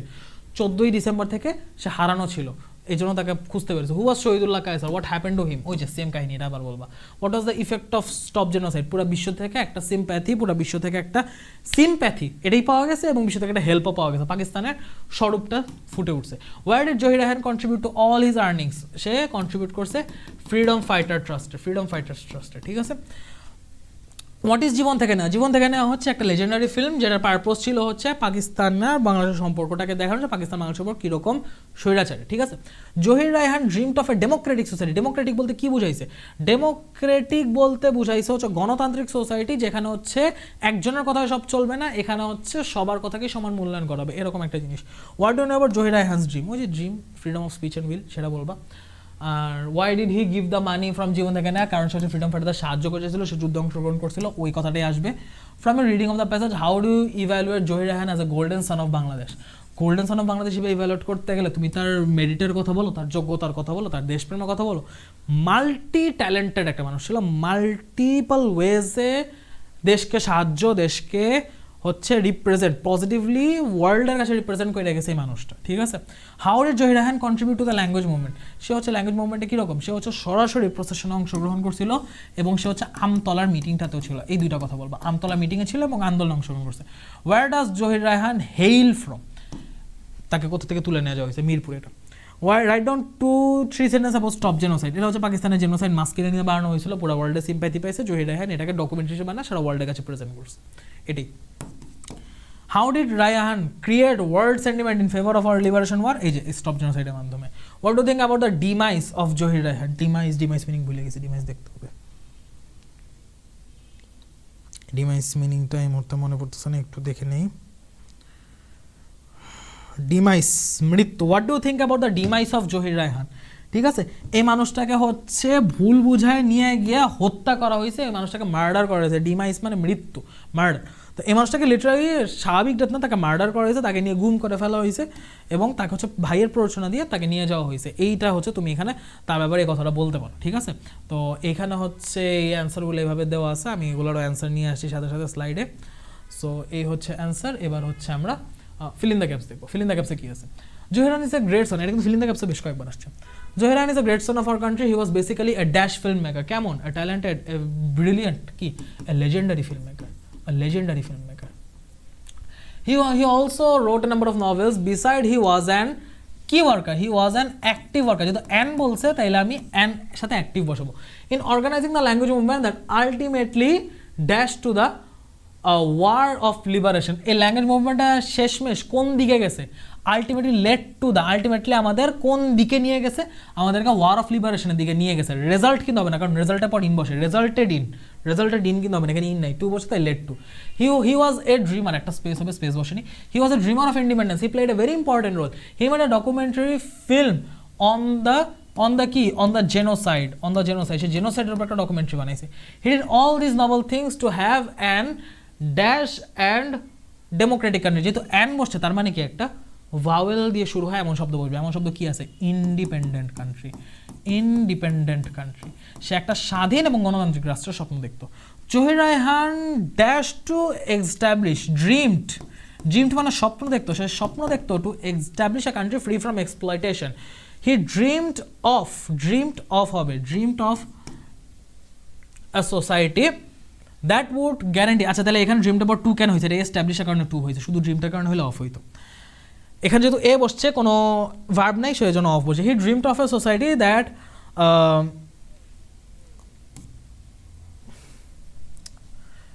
হচ্ছে that would guarantee freedom of freedom of speech. He dash part in, he took part in মানে অংশগ্রহণ করছে। He took part in different movements to achieve this goal. He wanted to build world opinion in favour of our liberation war. কি war? Liberation war. With this view in mind, he made his famous documentary Stop Genocide that was dash to create, that was key মানে world sentiment create করার জন্য সেটা কি হয়েছে? সেটা successful হয়েছে। That was successful, যেটা সাকসেসফুল ছিল পুরো ওয়ার্ল্ডের হচ্ছে সেন্টিমেন্ট, পুরো ওয়ার্ল্ডের সহানুভূতি ক্রিয়েট করতে। সেন্টিমেন্ট মানে সিম্প্যাথি, সেন্টিমেন্ট মানে হচ্ছে সিম্প্যাথি বা সহানুভূতি, ঠিক আছে? এটা ক্রিয়েট করতে সে এই মুভিটা, ডকুমেন্টারিটা সাকসেসফুল ছিল, ঠিক আছে? ডকুমেন্টারি সাকসেসফুল ছিল। সো ইউনিট 10 আমাদের এ পর্যন্তই। এখন হচ্ছে আমরা ইউনিট 13-এ যাব। সো আসো আমরা এবার ইউনিট 13 শুরু করি। ইউনিট 13-এ মেইনলি আমাদের কি লাগে? ইউনিট 13-এ হচ্ছে আমাদের মেইনলি যে লেসন 3 খুব সম্ভবত, লেসন 3 না 1, লেসন 1 খুব সম্ভবত, লেসন 1 যেটা আছে লোনলিনেস, ওইটা লাগে। লেসন 1 যেটা আছে লোনলিনেস, সেটা লাগে। কালে ভদ্র স্টোরি অফ অ্যান আওয়ার দেখা যায়, বাট মোটামুটি হচ্ছে এই লোনলিনেসের যে প্যাসেজটা এটি আসার সম্ভাবনা সবচেয়ে বেশি, ঠিক আছে? এছাড়া যদি এখান থেকে পড়তে চাও, ওই স্টোরি অফ অ্যান আওয়ার যেটা আছে লেসন 3 সেটা পড়তে পারো, বাট এছাড়া আমি বলবো এই একটা প্যাসেজই এখান থেকে এনাফ। যেহেতু লাস্ট মোমেন্ট পড়ার সময় কম, তুমি খুব বেশি ভলিউমের পড়া একবারে কনজিউম করে রাখতে পারবা না, মনে রাখতে পারবা না, অন্য পড়া ভুলে যাবা। সো যেটা যেটা দরকার ওগুলোই রিপিটেটিভলি দেখো, ওগুলোই আসবে। সো আসো আমরা শুরু করি। What is loneliness? এখানে 3টা জিনিস, কজেস, ইফেক্ট, প্রিভেনশন। লোনলিনেসটা কি, কেন হয়, লোনলিনেস হইলে কি হয়, এটা কমাবো কীভাবে, কারণ এটা হইলে যেটা হয় সেটা খুব নেগেটিভ একটা ইফেক্ট হয়, তো আমি এটা কমাবো কীভাবে, এটা নিয়ে হচ্ছে পুরো প্যাসেজটা। কে বলছে? লিন্ডসে মগলিন। এটার উচ্চারণ হচ্ছে মগলিন বা মজলিন, এরকম কিছু একটা উচ্চারণ হবে, মজলিন উচ্চারণ হওয়ার কথা, ঠিক আছে? হোয়াট এভার, ছোট মানুষ আমি এত জানি না, হোয়াট এভার। আসলে আমরা শুরু করি। Loneliness is A universal emotion, মানে কি? এটা দুনিয়ার সার্বজনীন একটা অনুভূতি, একটা আবেগ যেটা সবাই ফিল করে। ইমোশন বলতে অনুভূতি বা আবেগ বুঝাইতেছি, যে একটা মেন্টাল স্টেট যেটা সবাই ফিল করে, ঠিক আছে? দুনিয়ার সবাই।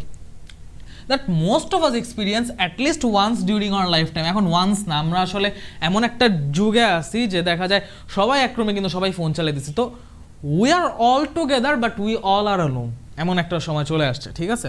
তো actually once in a life time কি multiple times in a life time হচ্ছে আমরা লোনলিনেসটা ফিল করি। Although certain events such as an illness or a pandemic can make it feel more pervasive, ঠিক আছে? যে তোমার যে কোনো একটা সার্টেন ইভেন্ট, যে একটা অসুস্থতা বলো, একটা মহামারী বলো, তখন হচ্ছে একাকিত্ব, নিঃসঙ্গতা, শূন্যতা আরও বেশি তীব্রভাবে ফিল হয়। It make it feel more pervasive. If you are currently experiencing feeling of loneliness, you are not alone. মানে কেউ লোনলিনেসটা একাকিত্ব একা ফিল করতেছে এমন না, বুঝছো? মানে কেউ একজন একাকিত্ব যে ফিল করতেছে, এইটা শুধু সেই ফিল করতেছে, বাকিরা করতেছে না। It's not like that. You are not alone. In fact, a 2020 study by Cigna found that 61% of Americans reported being lonely in 2019, up from 54% in 2018. ওই যে বললাম, যত তোমার প্রযুক্তির আপগ্রেড, তত মানুষ হচ্ছে নিজের সময়গুলা মানে ফিজিক্যাল ইন্টারাকশন, ফিজিক্যালি একটা মানুষের সাথে সরাসরি কথা বলা, সরাসরি গল্প বা কালাপ, সেইটার যে যুগ, সেইখান থেকে ডিভাইস সেন্ট্রিক একটা লাইফে শিফট করতেছে। তো লোনলিনেস বাড়ার কারণ আছে, একটা ডেইলি লাইফে ডেইলি কমিউনিকেশন আমাদের কিন্তু কমে গেছে। দেখা যায় একটা মানুষের সাথে আমাদের অর্ধেক কথা মেসেজ হয়, বাকি অর্ধেক সরাসরি হয়। ইভেন উই আর কি বলা যায়, ইভেন উই আর ইন্টারাক্টিং বা উই আর মিটিং ডেইলি, ফ্রেন্ডসদের সাথেও এমন অবস্থা, ঠিক আছে? যে দেখা হওয়ার পর দেখা যায় হ্যাঁ কিছুক্ষণ গল্প, তারপর আবার ফোন চালিয়ে দিয়েছি, কারণ ফোনেও অনেক কথা হয়ে যায় টাইম টু টাইম, ঠিক আছে? তারপর ফোন চালানোর একটা অভ্যাস, সব মিলা তোমার একটা সময় দেখা যায় তো 2 থেকে 3 ঘন্টা স্ক্রিন টাইম উঠলেই হচ্ছে তোমার সেটা বেশি স্ক্রিন টাইম হইতো। এখন কিন্তু 7, 8, 9 আওয়ার্স পর্যন্ত নর্মাল হয়ে গেছে, বাট একটা সময় 3 আওয়ার্সই এক্সেসিভ ছিল। ইভেন যারা হচ্ছে তোমার আগের থেকে ধরো কম্পিউটার চালাতো, কম্পিউটারে গেম খেলতো বা মোবাইলে গেম খেলতো, ওই রকম স্পেসিফিক অ্যাডিক্টেড মানুষ বা ওই রকম মানে ইনভলভড, অ্যাডিক্টেড বললাম এই কারণে কারণ ওই সময় স্ক্রিন টাইম সবার এত লো ছিল, 3 থেকে 4 ঘন্টা কেউ স্ক্রিনে থাকা মানে অ্যাডিক্টিভ। এখন মানুষের মিনিমাম 3-4 ঘন্টা স্ক্রিন টাইম বললে আমরা আরও মানুষের প্রোডাক্টিভ বলি, এমন একটা অবস্থা হয়ে গেছে। তো এই স্ক্রিন টাইম বাড়ছে, এটা কিসের সময় দখল করছে? আমাদের ইন্টারাকশনের সময়টা দখল করছে, আমাদের যে একটা মানে বাস্তব জীবন, যান্ত্রিক জীবনের বাইরে যে আমাদের রেগুলার লাইফ, সেই সময়টা দখল করছে। লোনলিনেস আরও বেড়ে গেছে, যে কারণে 1 বছরে সেটা 54% থেকে 61%-এ রাইজ করছে। No matter what events are occurring around you, understanding loneliness and its risks is important for recognizing when you may need support. আল্লাহ আমাদেরকে সোশ্যাল একটা বিইং বা সামাজিক জীব হিসেবে বানাইছেন, ঠিক আছে? আমরা যদি সামাজিক জীব, সামাজিক মানে একা থাকতে পারে না, ইন্টারেক্টিভ, মানুষের সাথে হচ্ছে মিলে মিশে কথাবার্তা বলে অনেক মানুষের মধ্যে সে থাকবে, এটাই হচ্ছে তার স্বাভাবিক সহজাত কি বলা যায় ইনস্টিংক্ট, এটাই তার স্বাভাবিক প্রবৃত্তি, ঠিক আছে? সে একা থাকতে পারবে না। তো এখন কেউ যখন লোনলি হয়ে যায়, তখন তার মধ্যে যেসব বিরূপ রিয়াকশন দেখা যায়, এইটা খুব সিভিয়ার লেভেল পর্যন্ত যাইতে পারে, ঠিক আছে? ইমোশনাল ইমব্যালেন্স বলো, ডিপ্রেশন বলো, ফ্রাস্ট্রেশন বলো, অনেক দিকে যাইতে পারে। তো এই জন্যই বলছে যে এটা ইম্পর্টেন্ট ফর রিকগনাইজিং, এটা শনাক্ত করা খুবই জরুরি, when you may need support. অনেক সময় দেখা যায় যে নিজের লোনলিনেস নিজে একা কাটায় উঠাও যায় না, আমরা মাঝে মধ্যে লোনলি ফিল করি, আবার লোনলিনেসটা চলে যায়, আবার ফিল করি, আবার চলে যায়, একটা ইন্টারমিটেন্ট ফিল। কিন্তু কিছু ক্ষেত্রে লোনলিনেস এত সিভিয়ার হয় যে কোনোভাবে এটা আমরা নিজেরা দূর করতে পারি না, তখন we need extra support. Read on to learn what loneliness is causes, long-term risk, ways to cope with the emotions that may come up when you are lonely. যে লোনলিনেস এটা কি আসলে, এখানে হচ্ছে আমরা পড়তে পড়তে জানবো যে লোনলিনেস কি, এটা কারণ কি, লং টার্ম দীর্ঘমেয়াদী ঝুঁকিগুলো কি, ওয়েজ টু কোপ উইথ মানে হচ্ছে তোমার এটার সাথে হচ্ছে মানিয়ে চলা। এখন মানিয়ে চলা বলতে তুমি লোনলিনেসটা মানিয়ে চলবা, নট লাইক দ্যাট, লোনলিনেসটা যথাসম্ভব মিনিমাইজ করা যায়, এটার সাথে যথাসম্ভব অভিযোজন খাপ খাইয়ে নেওয়া যায়, ঠিক আছে? এটাকে যতটুকু মোকাবেলা করা যায়, ঠিক আছে? মোকাবেলা ওয়ার্ডটা এখানে আসলে ইউজ করা better. Ways to cope with the emotions that may come up when you are lonely. Lonely অবস্থায় যেসব ইমোশনসগুলো আমাদের মধ্যে আসে, সেগুলো যেন আমরা হচ্ছে কোপ করতে পারি। What is loneliness? লোনলিনেসটা আসলে কি? The American psychological association APA এটা ডিফাইন করছে যে loneliness is the effective and cognitive discomfort or uneasiness from being or perceiving oneself to be alone or otherwise solitary.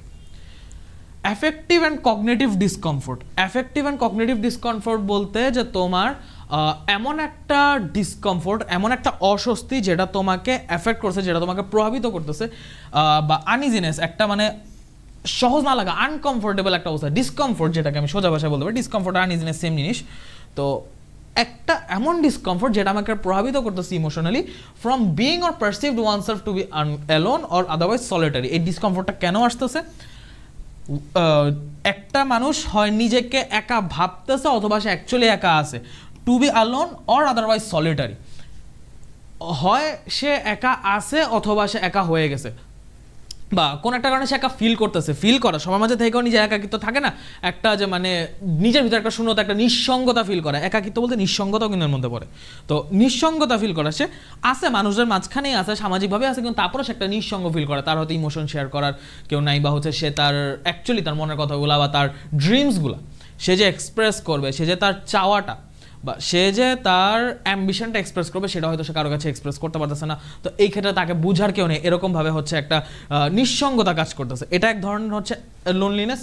আরেকটা হচ্ছে ফিজিক্যালি সে একা সলিটারি, এটা এক ধরনের লোনলিনেস। তো দুইটাকে হচ্ছে এখানে সংজ্ঞায়িত করা হয়েছে। In other words, loneliness is the mental or emotional discomfort you may experience from either being alone or feeling as though you are alone.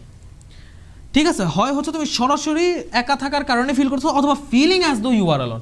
যে অ্যাজ দো মানে কিন্তু অবাস্তব অর্থে জানো যে তোমার অ্যাকচুয়ালি তুমি একা না, বাট তোমার মনে হইতেছে তুমি একা। এই অ্যাজ দো, অ্যাজ ইফ, এরা হচ্ছে অবাস্তব যেন বুঝাইতে ইউজ হয়, যে তুমি একা না কিন্তু তোমার মনে হচ্ছে যেন তুমি একা, তুমি নিঃসঙ্গ, সেটাকে আমরা অ্যাজ ও অ্যাজ ইফ দিয়ে প্রকাশ করবো, যে you are feeling as though you are alone, as if you are alone. ঠিক আছে, এখন দেখো একটা প্যাসেজ হচ্ছে নর্মালি স্পেসিফিক কয়েকটা জিনিস স্পেসিফিক কয়েকটা টপিক পড়লেই হয়, বাট ইনার মিনিংটা জানলে হয় কি, এটা যেমন আমাদেরকে হচ্ছে বিভিন্ন কোয়েশ্চেন সলভিং, বিভিন্ন হচ্ছে যে অ্যান্সার করা পার্টগুলো থাকে সেগুলোতে হেল্প করে থিঙ্কিং করতে, প্লাস হচ্ছে কিছু কিছু জিনিস অ্যাকচুয়ালি আমাদের জন্য একটা অ্যালার্ম বা রিমাইন্ডার হিসেবেও কাজ করে। ঠিক আছে, তো স্ক্রিন টাইম ব্যাপারটা এই জন্য এক্সট্রা করে এই জন্যই বলা, যে যেহেতু কন্টেক্সচুয়ালি কথাবার্তা আসছে শেয়ার করা। ফুল টাইম পড়াইলে হচ্ছে মনোটনে চলে আসে, সো আমরা হচ্ছে সাথে একটু এক্সট্রা কারিকুলার কথাবার্তা বলতেছি, খারাপ কি, তাই না? লোনলিনেস ভার্সেস বিইং অ্যালোন, এদেরকে একটু আলাদা করছে, যে although loneliness and being alone, একটা হচ্ছে কি বলা যায় একাকিত্ব, আরেকটা হচ্ছে নিঃসঙ্গতা। এই একাকিত্ব আর নিঃসঙ্গতা, এই দুইটা আমরা নর্মালি মিলাই ফেলি, কনফিউজ হয়ে যাই, কিন্তু অ্যাকচুয়ালি দুইটা সেম না, একটু আলাদা। কীরকম? Being alone does not necessarily mean someone is lonely.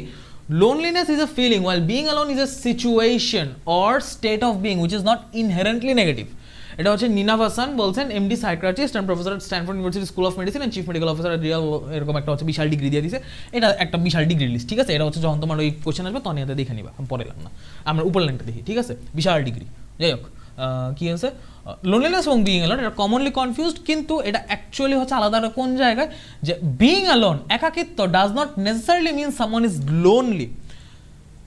Loneliness is a feeling, loneliness হচ্ছে একটা অনুভূতি, নিঃসঙ্গতাকে একটা অনুভূতি, কিন্তু একাকিত্ব হচ্ছে একটা সিচুয়েশন, একাকিত্ব একটা পরিস্থিতি, একাকিত্ব হচ্ছে একটা পরিস্থিতি, একটা সিচুয়েশন, কিন্তু নিঃসঙ্গতা এটা একটা ফিলিং, এটা একটা ইমোশন, এটা একটা অনুভূতি। তুমি একা থাইকাও তুমি ফিল করতে পারো যে না আমি নিঃসঙ্গ না, আমার নিঃসঙ্গতা কাজ করতেছে না, তুমি একা থাইকাও আলহামদুলিল্লাহ সেটা ফিল করতে পারো।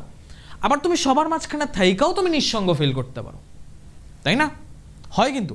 সো দুইটা কিন্তু সেম না।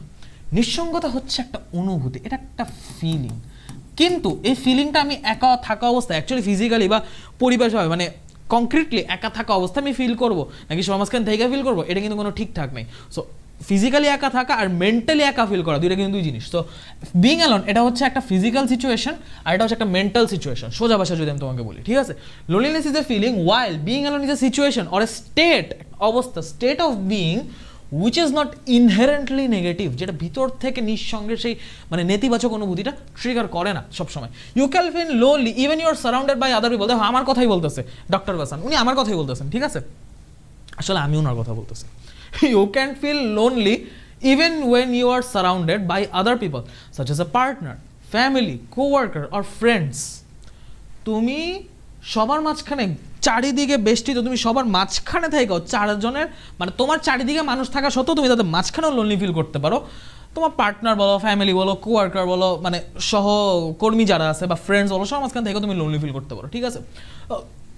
সোজা একটা উদাহরণ দিই, তোমরা চারজন ফ্রেন্ড তিনজন মিলে গল্প করতেছো, তুমি একা বসে রয়েছো, you are left out, you are just left out feel করতেছো, ঠিক আছে? You are just feeling left out. যাই হোক, it is also possible to be alone but not feel lonely. তুমি একা আসো বাট তুমি লোনলি ফিল করতেছো না। সাপোজ আমি যে স্টুডিওতে তোমাদের ক্লাস নিচ্ছি, এই স্টুডিওতে কিন্তু আমি এখন একা, ঠিক আছে? স্টুডিওতে আমি একা দ্বারা তোমার সাথে ক্লাস নিচ্ছি, বাট আলহামদুলিল্লাহ I am not feeling lonely. Interactively একটা সেশন মনে হচ্ছে আমার কাছে, যে না I am talking to someone, I am not feeling lonely. Okay, so এটাই, it is possible to be alone but not feel lonely. She adds, তিনি এটা এই কথাটা যোগ করছেন। For example, if you are by yourself but connecting to others through group communication or activities like volunteering, you don't feel lonely. এই যে connecting to others, তোমাদের সাথে ক্লাসের মাধ্যমে কানেক্টেড, আমি লোনলি কেন ফিল করবো, তাই না? দেখো মানে আসলে আমি তার কথা কি বলবো, মানে সে আমার কথা না, আমি তার কথা বলতেছি, এটাই হচ্ছে প্রমাণ হয়ে গেল এবার যে if you are by yourself but connecting to others through good communication or activities like volunteering, তুমি স্বেচ্ছাসেবক হয়ে বা হচ্ছে অন্য যে কোনো মাধ্যমে তুমি কারো উপকার করার মাধ্যমে বা কারোর সাথে একটা ভালো যোগাযোগের মাধ্যমে তুমি ধরো কানেক্টেড আসো, সংযুক্ত আছো, তুমি বিচ্ছিন্ন না, তুমি মানুষ থেকে বা ইন্টারাকশন থেকে, সোশ্যাল ইন্টারাকশন থেকে তুমি বিচ্ছিন্ন না, তুমি অ্যালোন থাকো বসে লোনলি ফিল করবে না। এবং এই জিনিসটা এখন হচ্ছে আরেকটু ইজিয়ার বা রেলেভেন্ট হয়ে গেছে ফোন থাকার কারণে, যে দেখা যায় যে আমরা ফোনের মাধ্যমে অনেক বেশি কানেক্টেড থাকি। হ্যাঁ, আমরা কানেক্টেড থাকি, এটা ভালো, এটা এক ধরনের socialisation, but too much of virtual connectivity makes the whole life virtual, এটাই হচ্ছে প্রবলেম। আমরা অনেক বেশি ফোনের সময় দিই, এটাই হচ্ছে আমাদের সমস্যা, যে দেখা যায় যে ফোনে সবার সাথে কানেক্টেড থাইকা, মেসেঞ্জার বা হোয়াটসঅ্যাপ, ইনস্টাগ্রাম, এগুলো সবার সাথে কানেক্টেড থাইকা আমরা লোনলি ফিল করি, একা ফিল করি, ঠিক আছে? তো দিজ আর দ্য ফ্যাক্টস, ঠিক আছে? এই জন্য একটু আলোচনা করা। হোয়াট কজেস লোনলিনেসটা কেন হয়? দেয়ার আর ভ্যারিয়াস ডেমোগ্রাফিক ফ্যাক্টরস, ঠিক আছে? ভ্যারিয়াস ডেমোগ্রাফিক ফ্যাক্টরস, ডেমোগ্রাফিক মানে কিন্তু আমার ডেমোক্রেটিক না, গণতান্ত্রিক না, ডেমোগ্রাফিক মানে হচ্ছে তোমার জীবন সংক্রান্ত বিভিন্ন ফ্যাক্টরস আছে, that may contribute to loneliness. বিভিন্ন কারণে তোমার বিভিন্ন অবস্থায়, বিভিন্ন সিচুয়েশনে লোনলিনেস ফিল হইতে পারে। Although doctor Vasan notes that anyone can feel lonely at any time in their life, যে কোনো টাইমে যে কোনো মানুষ যে কোনো সময় লোনলি ফিল করতে পারে, আর এখন তো মুড সুইং আরও বেশি হয়, ঠিক আছে? A few groups that stand out as having an increased risk of loneliness include young adults, mothers with young children, and the elderly. Immigrants are also at higher risk for loneliness, continues Dr. Vasan. মানে উনি বলতেছেন যে লোনলিনেসের জন্য কাদের risk বেশি বা কারা loneliness feel করার chance বেশি? Young adult, because they are going through a transition period from childhood to adulthood. এই ট্রানজিশন পিরিয়ডে লটস অফ ইমোশনস ট্রিগার, যেটা সে হচ্ছে প্রপারলি কাউকে প্রকাশ করতে পারে না বা নিজের কোয়েশ্চেন্সগুলোরও অ্যান্সার পায় না, ঠিক আছে? এগুলা পজিটিভ হচ্ছে নেগেটিভ ইম্প্যাক্ট বেশি ফেলে, বাট কথা হচ্ছে এই সময় একটা লোনলিনেস বা একটা মানে লেফট আউট ফিলিং কাজ করে, ঠিক আছে? যে আমি আমার ইমোশনগুলো প্রকাশ করতে পারতেছি না। মাদার্স উইথ ইয়াং চিলড্রেন, এক্ষেত্রে হচ্ছে মায়েদের সাথে ছোট বাচ্চা, ইয়াং চিলড্রেন বলতে একদম ছোট বাচ্চা, সেক্ষেত্রে হচ্ছে হয় কি এত ছোট বাচ্চা যে তার সাথে খেলতেছে, কথা বলছে, একটা মানুষ, বাট হচ্ছে ও তো আমার কথা বুঝতেছে না, ওর কাছে তো আমি ভাব প্রকাশ করতে পারতেছি না। তো দেখা যায় যে একটা ফ্যামিলি চিন্তা করো, বাবা মা এবং একটা ছোট বাচ্চা সন্তান। বাবা কাজে গেছে, সারাদিন পর আসবে, কিন্তু মা হচ্ছে বাসায় ছোট বাচ্চার সাথে। এখন সারাদিন মা ছোট বাচ্চার সাথে থাকলে সবাই ভাববে বা সে নিজেও জানে সে একটা মানুষের সাথে আছে, বাট ওই মানুষটা এতটা ছোট, এতটা ইম্যাচিউর, ছোট বাচ্চা কি বুঝবে? তো তাকে কিন্তু সেই মানুষটা তার মনের ভাবটা প্রকাশ করতে পারছে না, তার সাথে কথা বলতে বা সোশ্যাল ইন্টারাকশন যেটা সেটা কিন্তু সে বাচ্চার সাথে করতে পারতেছে না। তো এই ক্ষেত্রে সে মায়ের মধ্যেও একটা লোনলিনেস গ্রো করতে পারে, একটা রিস্ক থাকে। দ্য এল্ডারলি, বয়স হয়ে গেছে এমন মানুষদের মধ্যে, আমাদের দাদা দাদু, নানা নানু, তাদের মধ্যে দেখা যায় তার যখন বয়স হয়ে যায়, তারা যখন দেখে যে তারা শারীরিকভাবে দুর্বল আছে, তাদের মানসিকভাবে একটা দুর্বলতা, একটা নিঃসঙ্গতা কাজ করে। তাদের বয়সী অনেক মানুষ যখন মারা যায়, তাদের বয়সে দেখা যায় অল্প কয়েকজন মাত্র বেঁচে আছে, বা অনেকে দেখা যায় তাদের পরিবার মানুষ বেঁচেও নেয়, সেক্ষেত্রে তাদের মধ্যেও একটা মানে একাকিত্ব, নিঃসঙ্গতা চেপে বসে, ঠিক আছে? তো এই জিনিসটা, immigrants are also at higher risk for loneliness, যেহেতু তারা দেশ ছেড়ে থাকে, দেশের বাহিরে নিজের পরিবার ছেড়ে থাকে, সো এক্ষেত্রেও হচ্ছে একটা লোনলিনেস কাজ করে। এবং নট অনলি ইমিগ্রেন্টস, যারা হচ্ছে তোমার বাবা মা ছেড়ে শুধুমাত্র এক দেশ থেকে আরেক দেশ না, এক জেলা থেকে আরেক জেলায়ও থাকে, লাইক এই মেডিকেলে বলো বা বিভিন্ন ইঞ্জিনিয়ারিং কলেজ বলো, ভার্সিটি বলো, ইভেন কলেজ লাইফেও, ইন্টার লাইফেও হচ্ছে অনেকেই তোমার হলে বা হোস্টেলে উঠে ওখানে থেকে পড়াশোনা করে, বাবা মা থেকে দূরে থাকে, সেই ক্ষেত্রে একটা হচ্ছে লোনলিনেস, একটা এমটিনেস কাজ করে, সেক্ষেত্রে একটা হায়ার রিস্ক ফর লোনলিনেস থেকে যায়। ওকে, রিয়েল লাইফ সিচুয়েশনস বললাম। You may experience loneliness for a variety of reason, তুমি অনেক এরকম অনেক কারণ আছে যদি বলতে থাকি লোনলিনেস ফিল করা, but you can often stem from a major life stem, it can often stem, এটা হচ্ছে লাইফ চেঞ্জ, মেজর একটা লাইফ চেঞ্জের মাধ্যমেও এটা হচ্ছে গড়ে উঠতে পারে বা এটা হচ্ছে জন্ম নিতে পারে, ঠিক আছে? স্টেম শব্দটা যদি আমি বলি, এটা যে স্টেম সেল পড়ছো না, বিভাজনক্ষম কোষ, যেটা আস্তে আস্তে বিভাজনে বৃদ্ধি পায়, তো এখানে স্টেম বলতে তোমার বৃদ্ধি পাওয়া বা হচ্ছে একটা কিছু থেকে উদ্ভূত হয়ে সেখান থেকে বাড়া বুঝাইছে, যে এটা একটা জায়গা থেকে, একটা ঘটনা থেকে, মেজর একটা লাইফ চেঞ্জ থেকে উদ্ভূত হয়ে সেখান থেকে জিনিসটা অরিজিন হয়ে তারপর বেড়ে গেল, সেখান থেকে মেনলি লোনলিনেসটা আসলো, ঠিক আছে? লোনলিনেস আসা যায়, কিন্তু একটা মেজর লাইফের কোনো একটা ঘটনাগুলো যার কারণে লোনলিনেসটা একদম মানে একটা সিভিয়ার লেভেলে বা একটা হচ্ছে রিমার্কেবল লেভেলে পৌঁছাইলো। 2020 স্টাডি বা ইউনিভার্সিটি অফ এডিনবার্গ সাজেস্ট 2020 সালে ইউনিভার্সিটি একটা স্টাডি করছে, সেটা সাজেস্ট করে the cause of loneliness differ depending on the age of the individual.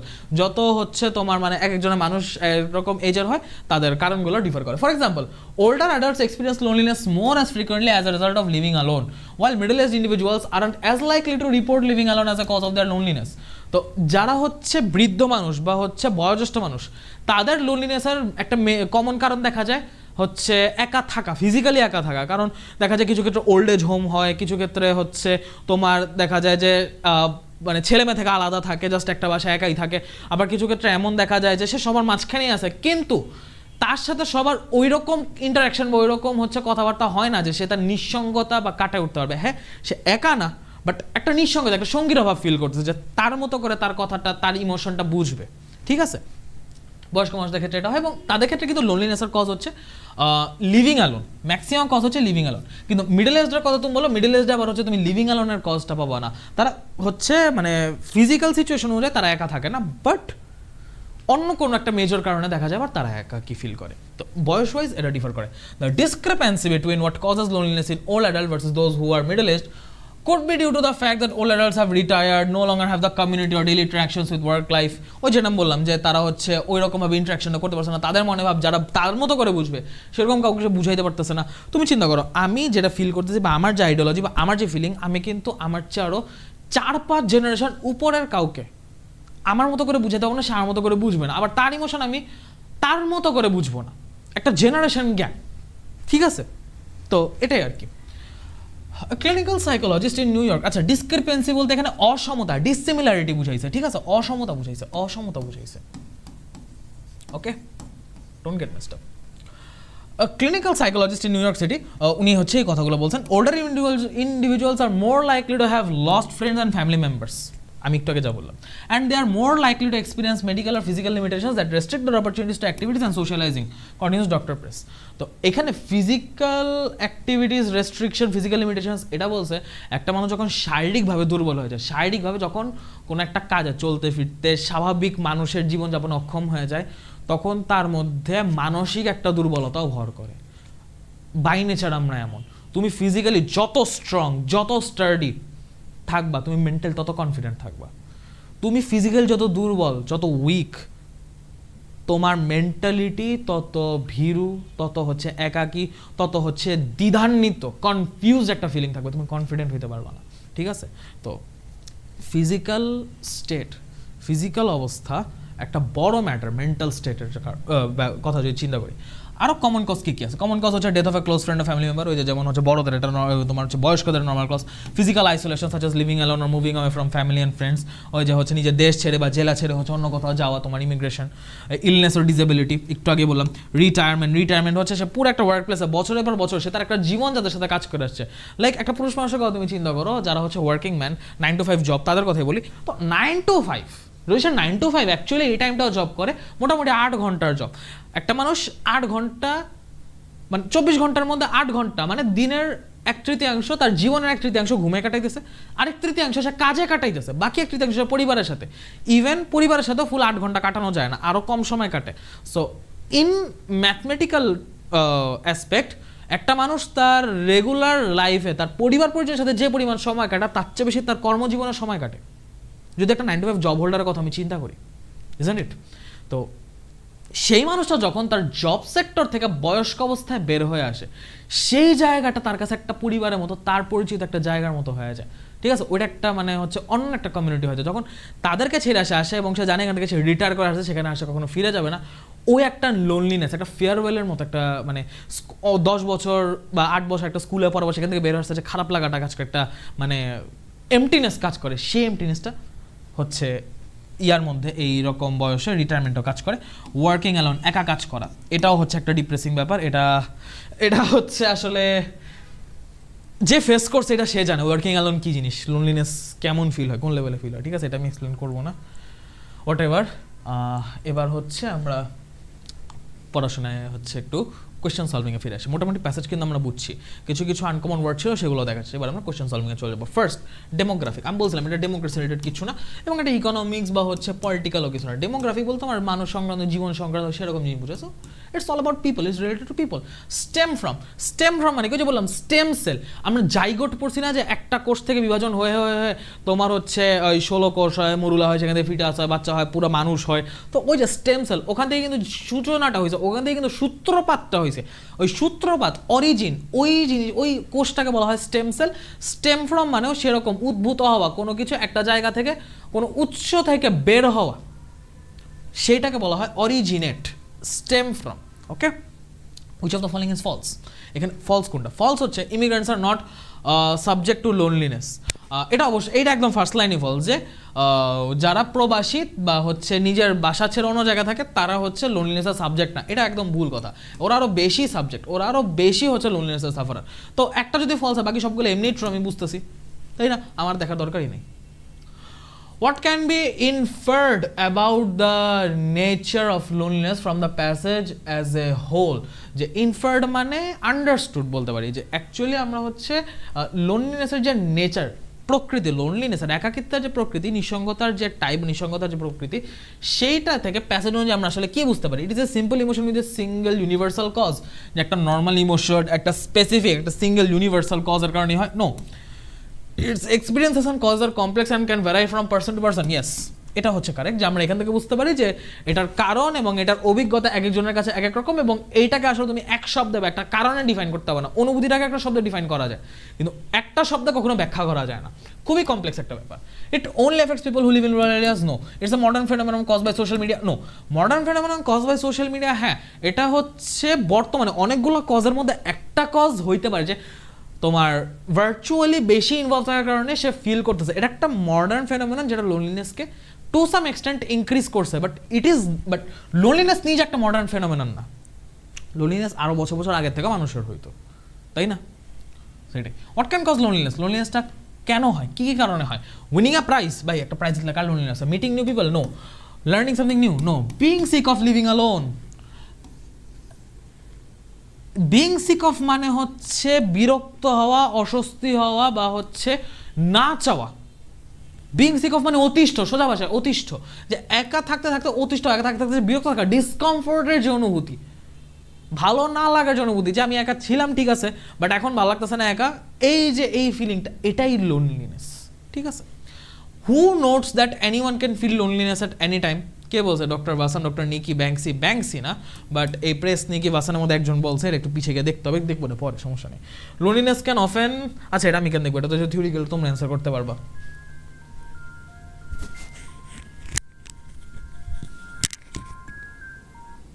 হ্যাঁ, আসসালামু আলাইকুম। হ্যালো, হ্যাঁ আমি তো মেসেজ দিছি। কি বলো? আচ্ছা ঠিক আছে, আমি পৌঁছেছি। আল্লাহ হাফেজ।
তারপর 7 নাম্বার যেটা বলতেছিলাম, যে লোনলিনেস, তারপর 7 নাম্বার যেটা, loneliness can often dash from a major life change, যে এটা অফেন ড্যাশ ফ্রম, এটা অফেন কি করতে পারে, একটা মেজর লাইফ চেঞ্জ থেকে লোনলিনেস কি হয়, খুঁজে পাওয়া যায় বা আবিষ্কৃত হয়, অর্জিত হয়, নাকি সিম মানে অনুভূত হয় বা মনে হয়, এরকম না, স্টেম উদ্ভূত, অরিজিনেট হয়।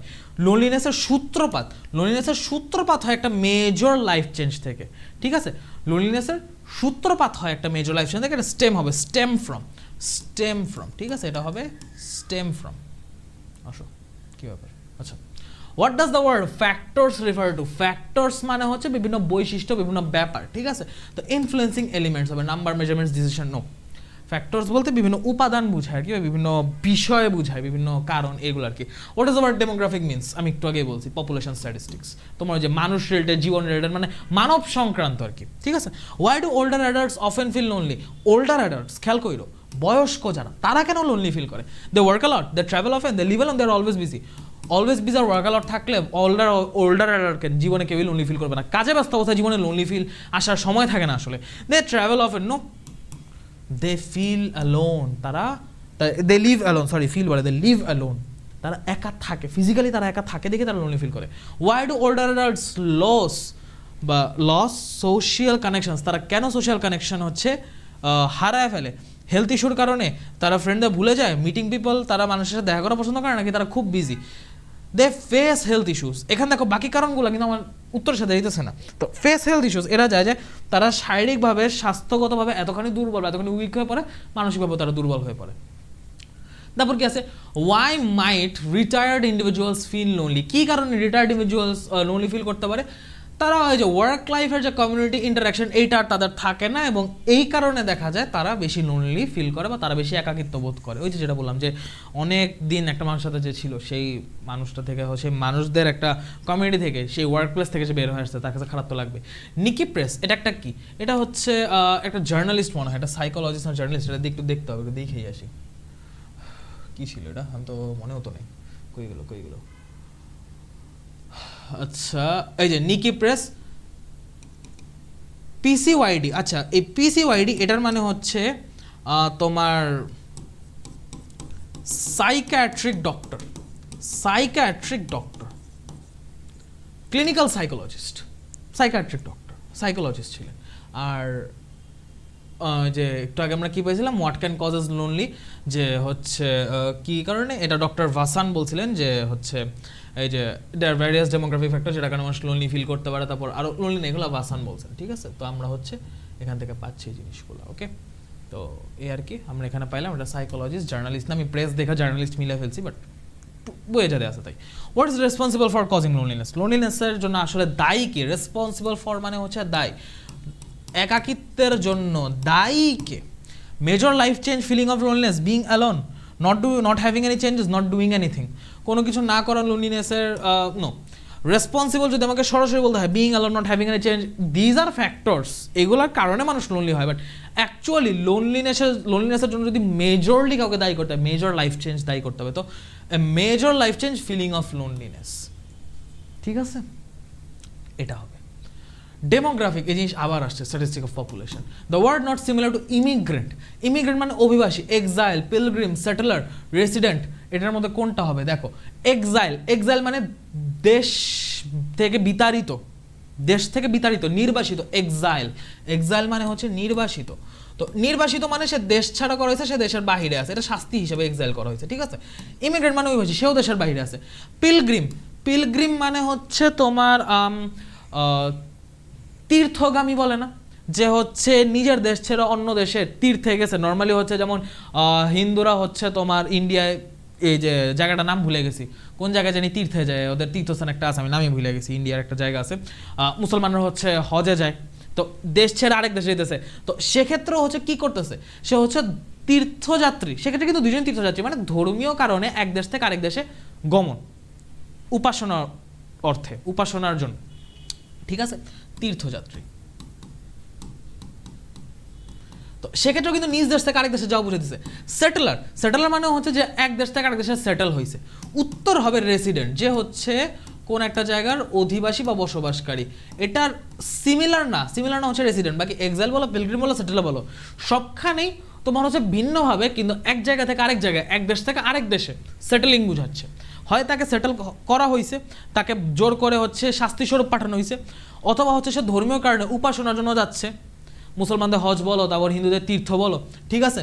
সেটেলার বলো, সে হচ্ছে কোনো একটা অন্য দেশে গিয়ে সেটেল হয়েছে, অন্য দেশে গিয়ে হচ্ছে পিআর পে ওদিকে হচ্ছে থেকে যেতেছে, তো এটাও এক দেশ থেকে আরেক দেশ। বাট রেসিডেন্ট মানে যে জায়গাটা সে জায়গাতেই।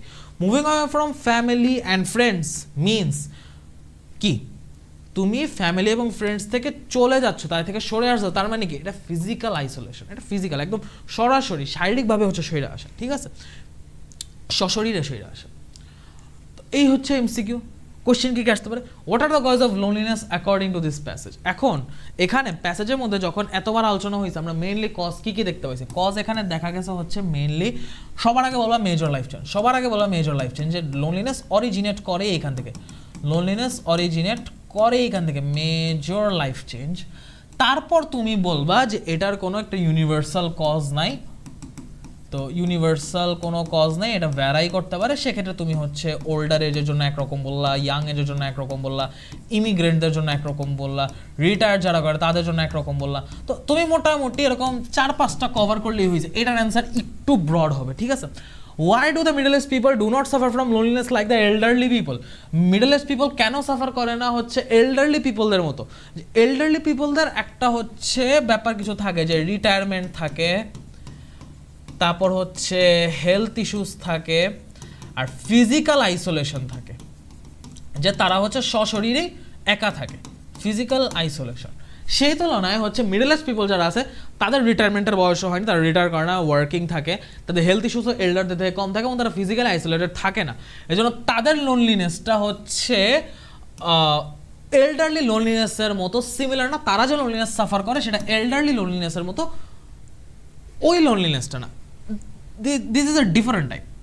Explain the statement. Anyone can feel lonely at any time in their life.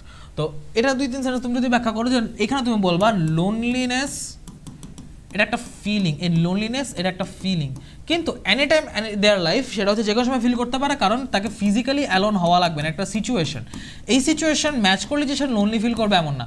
সে সবার মাঝখানে থেকেও নিঃসঙ্গ ফিল করতে পারে, আবার সে একা থেকেও নিঃসঙ্গ ফিল না করতে পারে, ঠিক আছে, নিঃসঙ্গ ফিল না করতে পারে। তো এই দুটো যে একটা একটার সাথে ইন্টার কানেক্টেড না, অল্টার বা হচ্ছে তোমার মানে অপোজিটও হইতে পারে, এই অপোজিশনটা তুমি হচ্ছে এখানে 2-3 সেন্টেন্সে ব্যাখ্যা করবে, বাট কনসেপ্ট তো বুঝছো, ঠিক আছে। What demographic factors contribute to loneliness? What demographic factor, যে লোনলিনেসের জন্য কী কী ডেমোগ্রাফিক ফ্যাক্টর হচ্ছে তোমার কন্ট্রিবিউট করে? তো এখানে ডেমোগ্রাফিক ফ্যাক্টর হচ্ছে তোমার অনেক রকম ফ্যাক্টর আছে। তোমার হচ্ছে ওই যে যা বললাম, যে এই যে এখানে যা বলছি, যে এটা কোনো ইউনিভার্সাল কজ নেই, ওল্ডদের জন্য একরকম ফ্যাক্টর, ইয়াংদের জন্য একরকম, ইমিগ্রেন্টদের জন্য একরকম, তারপর যারা হচ্ছে ইমিগ্রেন্ট বলার পর সাথে আরও কী আছে, রিটায়ার্ড, ওই যে এল্ডারলি পিপল, আচ্ছা ওরা তো ওল্ড এজ চলেই আসছে, রিটায়ার্ড পিপল আছে, তারপর হচ্ছে তোমার ওয়ার্কিং অ্যালোন, একা একা কাজ করতেছে, সেইটা আছে, ঠিক আছে। তো এগুলা হু আর মেনলি সাসেপ্টিবল টু, সাসেপ্টিবল মানে হচ্ছে তোমার ভালনারেবল বা হচ্ছে কি বলা যায়, যদি সুন্দর ভাষায় বলি সাসেপ্টিবল টু মানে হচ্ছে তোমার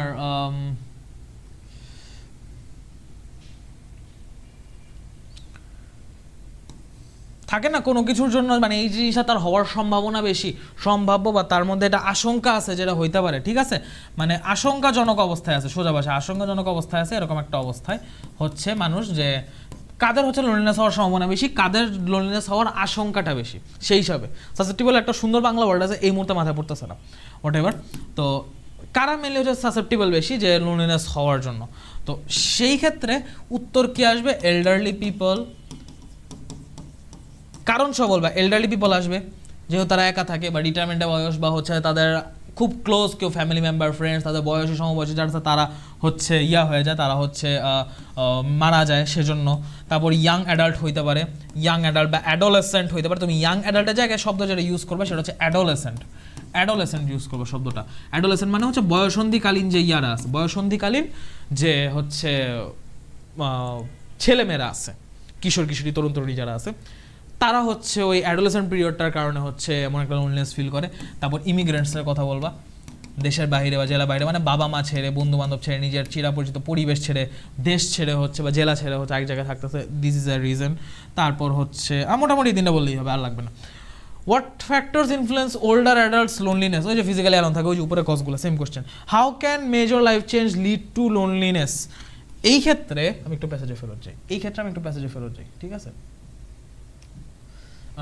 প্যাসেজ কোথায়? ওকে, মেজর লাইফ চেঞ্জ বলতে তোমার হচ্ছে লাইফের কোনো একটা বড় ইনসিডেন্টও হইতে পারে, লাইফের ফেজও হইতে পারে। দেখো মেজর লাইফ চেঞ্জের পর এখানে কি বলছে, এখানে প্রথমে বলছে লোনলিনেস ভ্যারাইটি রিজনের কারণে এক্সপিরিয়েন্স করতে পারি, বাট এটা প্রায় স্টেম ফ্রম কি একটা major life change. Trend study কি বলছে যে causes loneliness differ from individuals, differ from individuals, ঠিক আছে, যে ইন্ডিভিজুয়াল অনুযায়ী বয়সটা ডিফার করে। তার মানে কি, তোমার বয়স যখন চেঞ্জ হইতেছে ওই বয়স অনুযায়ী তোমার লাইফটা চেঞ্জ হইতেছে, এবং ওই বয়সের চেঞ্জই যে মেজর লাইফ চেঞ্জগুলো সেগুলো তোমাকে ইফেক্ট করছে। হ্যাঁ, কোনো উল্লেখযোগ্য ঘটনাও থাকতে পারে, বাট যদি সেরকম উল্লেখযোগ্য ঘটনা না থাকে সেক্ষেত্রে তোমার এই যে জীবন পরিক্রমায় তুমি বয়স আস্তে আস্তে একটা মানুষ ছোটো, সেখান থেকে বড় হয়, বৃদ্ধ হয়, এই পরিক্রমাতেও বেশ কিছু লাইফ চেঞ্জ তোমার নিজের সাথে বলো বা তোমার পরিবারের সাথে বলো ঘটতেছে, ঠিক আছে।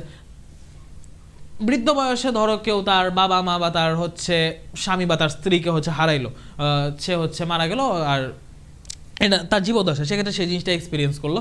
তো এই যে তার বয়সও হয়েছে আবার সেই জিনিসটা এক্সপিরিয়েন্স করছে, এই একটা লাইফ চেঞ্জ। এরকম মেজর লাইফ চেঞ্জগুলো হচ্ছে তার জীবনে একটা লোনলিনেস ক্রিয়েট করবে। সে অনেক বছর কাজ করার পর রিটায়ার করছে, এটা হচ্ছে লোনলিনেস ক্রিয়েট করবে। তারপর হচ্ছে ইলনেস, ডিসেবিলিটি, কোনো একটা মেজর অ্যাক্সিডেন্ট বা এমনিও শরীর দুর্বল হয় বা শরীরে কোনো রোগ ধরা পড়া, এগুলো লোনলিনেস ক্রিয়েট করবে।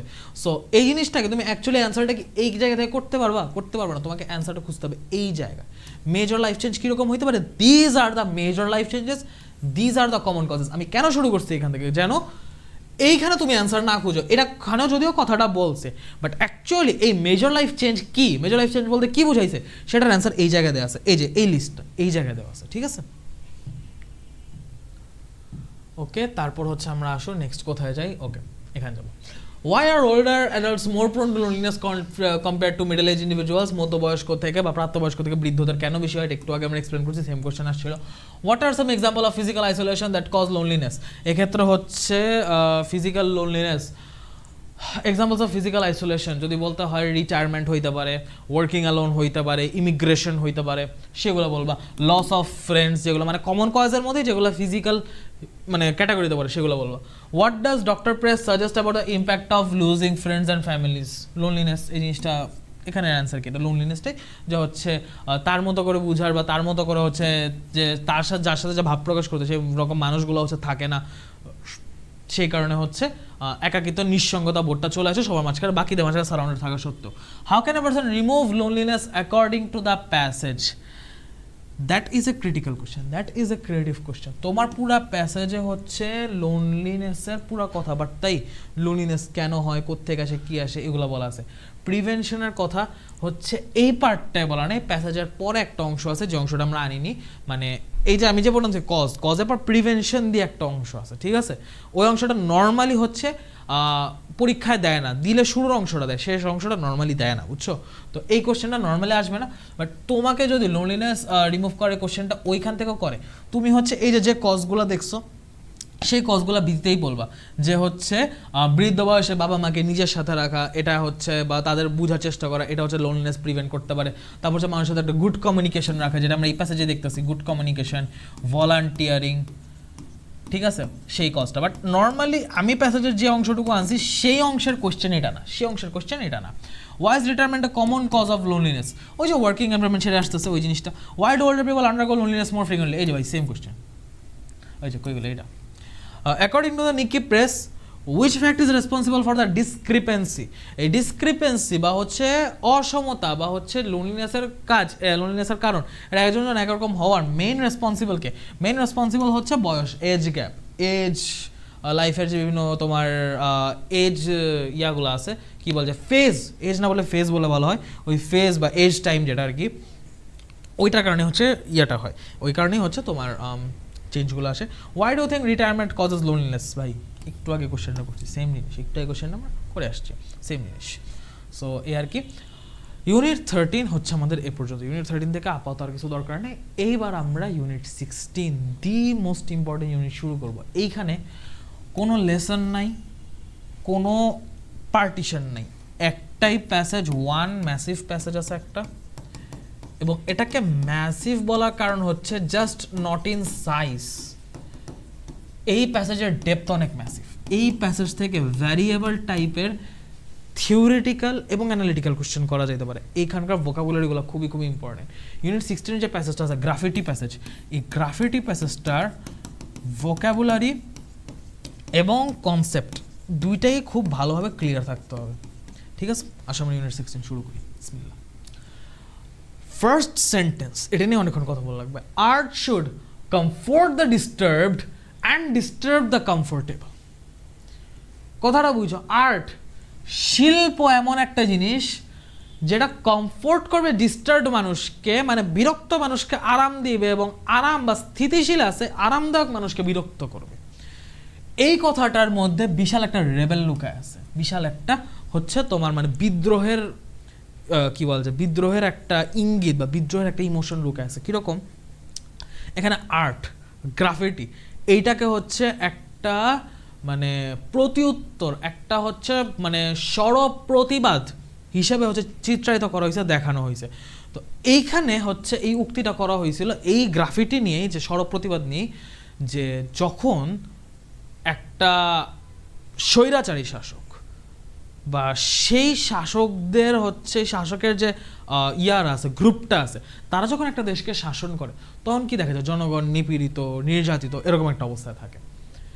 এখানে আর্ট বলতে এমন একটা জিনিসকে বোঝানো হয়েছে যে এই শাসন শোষণের অবস্থায় যে আর্টটা হবে সেটা হচ্ছে যারা শোষিত হচ্ছে, যারা ডিস্টার্বড, তারা কমফোর্ট ফিল করবে যে আমাদের কথাটা বলা হচ্ছে, কিন্তু যারা কমফোর্টেবল, শাসন শোষণ চালাইতেছে, তারা হচ্ছে ডিস্টার্ব ফিল করবে যে আমাদের বিরুদ্ধে কথাবার্তা হচ্ছে। তো যারা কমফোর্টেবল এবং যারা ডিস্টার্বড, তাদের ইমোশন বুঝেছে যে art should comfort the disturbed but disturb the comfortable. বুঝতে পারছো, কথাটা হচ্ছে ওই সেন্সে বলা হয়েছে। এবং কে বলছে, রাইটস দ্য সিউডোনিমাস স্ট্রিট আর্টিস্ট ব্যাংকসি। ব্যাংকসি নামে হচ্ছে একজন স্ট্রিট আর্টিস্ট। স্ট্রিট আর্টিস্ট মানে হচ্ছে তোমার রাস্তায় যে হচ্ছে ইয়াকে যে হচ্ছে তোমার শিল্পকর্মগুলো বা দেয়ালে হচ্ছে আঁকে, যে দেয়ালিকা বা রাস্তায় যে ওয়াল আর্টগুলো, স্ট্রিট আর্টগুলো যে করে, সে আর্টিস্ট। সিউডোনিমাস, সিউডোনিমাস শব্দটা এই নিমাস পার্টটা আসছে নেম থেকে। নিমাস পার্টটা আসছে নেম থেকে। নিমাস মানে নামক, আর সিউডো মানে হচ্ছে তোমার কি বলা যায়, ভুল বা ফেক বা ছদ্ম। ফেক বা ছদ্ম মানে আসল না, নট রিয়াল, আনরিয়াল। তো সিউডোনিমাস ছদ্মনাম। এই ব্যাংকসি নামটা যে স্ট্রিট আর্টিস্টের, এটাও রিয়াল নাম না, এটা হচ্ছে ছদ্মনাম। সিউডোনিমাস স্ট্রিট আর্টিস্ট ব্যাংকসি হচ্ছে এই কথাটা বলছেন, art should comfort the disturbed and disturb the comfortable. একটা সেন্টিমেন্ট, একটা ইমোশন, একটা অনুভূতি দ্যাট এনক্যাপসুলেট মানে সংক্ষিপ্ত করা, পুরো কথাটাকে সংক্ষেপে বর্ণনা করা।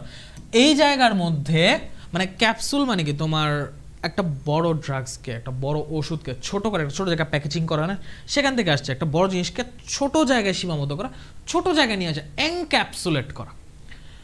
The spirit of graffiti's defiance. গ্রাফিটির যে একটা অবাধ্যতার সুর, একটা বিদ্রোহের সুর, এই বিদ্রোহের সুরটাকে এক কথায় ছোট করে নিয়ে আসছে এই লাইনটা, art should comfort the disturbed and disturb the comfortable. এই লাইনটা ভালো করে বোঝা দরকার, পরীক্ষায় আইসা পড়তে পারে যে এই লাইনটার কোয়েশ্চেন দিয়ে বলবে এক্সপ্লেইন দ্য লাইন, বা what does the first line of the passage means, explain it in your way. এটা জিজ্ঞেস করতে পারবে, এখান থেকে অন্যরকম কোয়েশ্চেন করতে পারে, আমরা দেখবো। এখান থেকে সব রকম কোয়েশ্চেন আসা possible, feel in the gaps বলো, তারপর হচ্ছে কোয়েশ্চেন আনসার বলো, এমসিকিউ বলো, এখান থেকে আসা সম্ভাবনা সবচেয়ে বেশি। On 16 July 2024, Abu Said, an unarmed organizer of the student movement from Quetta Reform at Begum Rock University in Rangpur, was shot and killed by police as he stood with his arms stretched out, leaving his mother Marwana Begum shell-shocked and crying, "My son only wanted a job. If you don't want to give him a job, then don't. But why did you kill him?" বিশাল বড় একটা sentence, ভেঙে ভেঙে বলি। On July 2024, 2024 সালের 16 July, Abu Saeed, an unarmed organizer of student movement from Quetta Reform at Begum Rock University in Rangpur, আর জিনিস খেয়াল করো, এই জায়গায় আমি একটু পার্টস অফ স্পিচ একটা নলেজ দিচ্ছি। এটা তো সময়ের কথা বলে দিছে, এটা একটা অ্যাডভার্ব, এই কথাটা বা Abu Said was shot and killed by the police. Main sentence হচ্ছে আবু সাইদ কি হয়েছে, Abu Said was shot and killed by the police as he stood with his arm stretched out. সে তার দুই হাত ছড়া পুলিশের গুলির সামনে দাঁড়াইছে দেখেই পুলিশ তাকে গুলি করছে, মেরে ফেলছে। ঠিক আছে, তো এখন এই যে কথাটা Abu Said was shot and killed by the police, এটুকুই কিন্তু মেইন কথা। বাট এই দেখো, দুই কমার মাঝখানে আবু সাইদ কে, বা আবু সাইদ মানুষটা আসলে ওনার মর্মটা কি, এখানে ওনাকে মেনশন করার মর্মটা বা ওনাকে মেনশন করার গুরুত্বটা, ইম্পর্টেন্সটা কি, সে আবার ওনার সম্পর্কে আরও এক্সট্রা ইনফরমেশন দেওয়া হচ্ছে একটা unarmed organizer of student movements for quota reform, যে কোটা সংস্কার আন্দোলনের একজন নিরস্ত্র আহ্বায়ক, একজন নিরস্ত্র পরিচালক। উনি বেগম রোকেয়া ইউনিভার্সিটি, রংপুর যে বেগম রোকেয়া ইউনিভার্সিটি ছিল সেখান থেকে যে ছাত্র আন্দোলন হয়েছে কোটা সংস্কারের জন্য, কোটা সংস্কার ছাত্র আন্দোলন, বৈষম্য বিরোধী ছাত্র আন্দোলন যেটা আমরা বলি, সেই আন্দোলনের একজন নিরস্ত্র অর্গানাইজার ছিলেন। এই পুরো কথাটা যে কমার মাঝখানে বলা হয়েছে এটাকে আমরা অ্যাপোজিটিভ বলি। আমি একটু আগেও হচ্ছে তোমাদেরকে ওই আগের পার্টে কোন একটা প্যাসেজ তোমাদের অ্যাপোজিটিভ কথাটা বলছিলাম, এই যে একটা অ্যাপোজিটিভ দিছে, এটা কারণে সেন্টেন্সটা বেশি লম্বা হয়েছে। মেইন সেন্টেন্স কিন্তু Abu Said was shot and kill by the police এ পর্যন্ত।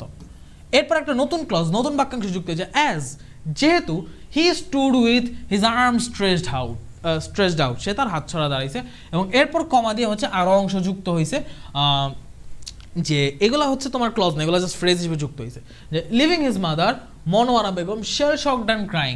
এখানে আরেকটা অ্যাপোজিটিভ, যে লিভিং হিজ মাদার, তার মাকে মনোয়ারা বেগম, উনাকে শেল শকড বজ্রাহত অ্যান্ড ক্রাইং, ওই অবস্থায় তিনি রেখে গেছেন, মানে ছেড়ে চলে গেছেন, যেহেতু ইন্তেকাল করছেন এর মানে কি পিতা মাতাকে ছেড়ে চলে যাওয়া। তো তার মা হচ্ছে বজ্রাহত, মানে একদম মর্মাহত হয়ে কান্না করতেছিল এবং বলছিল আমার ছেলে শুধুমাত্র একটা চাকরি চাইছিল, আপনারা তাকে চাকরি দিবেন না, দিতে মন চায় না, দিয়েন না, মেরে ফেললেন কেন? পুলিশের সামনে হাত তুলে দাঁড়াইছে তাই মেরে ফেলছে, আমি সহজে বলতেছি, বাট কেন মারবে? সে আন্দোলন করতে, সে কোনো অস্ত্র নিয়ে আসে, সে পুলিশকে হামলা করেনি, সে শুধু প্রতিবাদ জানাইছে, সেই কারণে তাকে গুলি করে মারা হয়েছে। এই জন্য জিজ্ঞেস করছে যে একটা চাকরি তো চাইছিল, আপনি চাকরি দিবেন না, ঠিক আছে দিয়েন না, ওয়াই ডিড ইউ কিল হিম? এই কেন মারা গেছে, কেন মারা হয়েছে, এই মৃত্যুটা অবৈধ, অন্যায়, এটার প্রতিবাদ 2024 যে গ্রাফিটির মাধ্যমে হয়েছে, মানে অন্যান্য প্রতিবাদ সাথে হচ্ছে গ্রাফিটির মাধ্যমে 2024 থেকে প্রতিবাদ হয়েছে, ইটস নট লাইক দ্যাট, এটা আরও আগের থেকে হইতেছে। Since the 1960s graffiti in Bangladesh has served as a powerful voice for resistance. 1960 থেকে গ্রাফিটি, স্ট্রিট আর্ট হচ্ছে একটা জোরালো প্রতিবাদ, যে দেয়ালের মধ্যে যে লেখাটি লিখে গেছে হাজারো মানুষের মনের কথা একজন সে সাহস করে লিখে গেছে, প্রতিবাদ জানায় গেছে।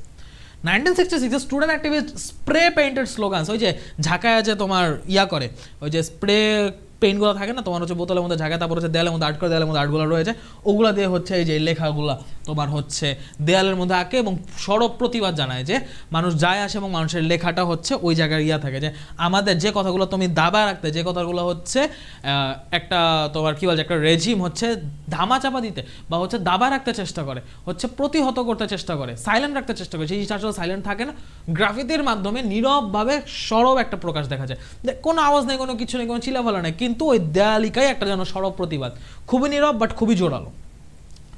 তো স্টুডেন্ট অ্যাক্টিভিস্ট কি করছে, spray painted slogans like down with Ayub Khan on walls, using graffiti as a covert means of protest against repressive regime, যে একটা কভার্ট, একটা হচ্ছে তোমার কি বলা যায়, সোজা ভাষায় যদি বলি তোমার হচ্ছে মানে আত্মগোপন করে বা গুপ্ত অবস্থায় বা হচ্ছে তোমার নিজের পরিচয় না দিয়ে, ধরা না পড়ে, লুকিয়ে লুকিয়েই যে হচ্ছে একটা সরব প্রতিবাদ সবার পক্ষ থেকে করা যায়, এবং একটা প্রোটেস্ট, একটা হচ্ছে আন্দোলন বা একটা ওই যে প্রতিবাদ যেটা করা যায়, একটা রিপ্রেসিভ রিজিম, একটা মানে শাসক বা হচ্ছে একটা তোমার হচ্ছে কি বলা যায় স্বৈরাচারী সরকার, আমি সোজা ভাষা বলি, একটা স্বৈরাচারী যে সরকার বা শাসনামল থাকে, স্বৈরাচারী শাসনামল, সেই শাসনামলের বিরুদ্ধে যে প্রোটেস্ট, সেটার জন্য এই গ্রাফিতি সেই সময় থেকে একটা কভার্ট মিনস হিসেবে কাজ করতেছে।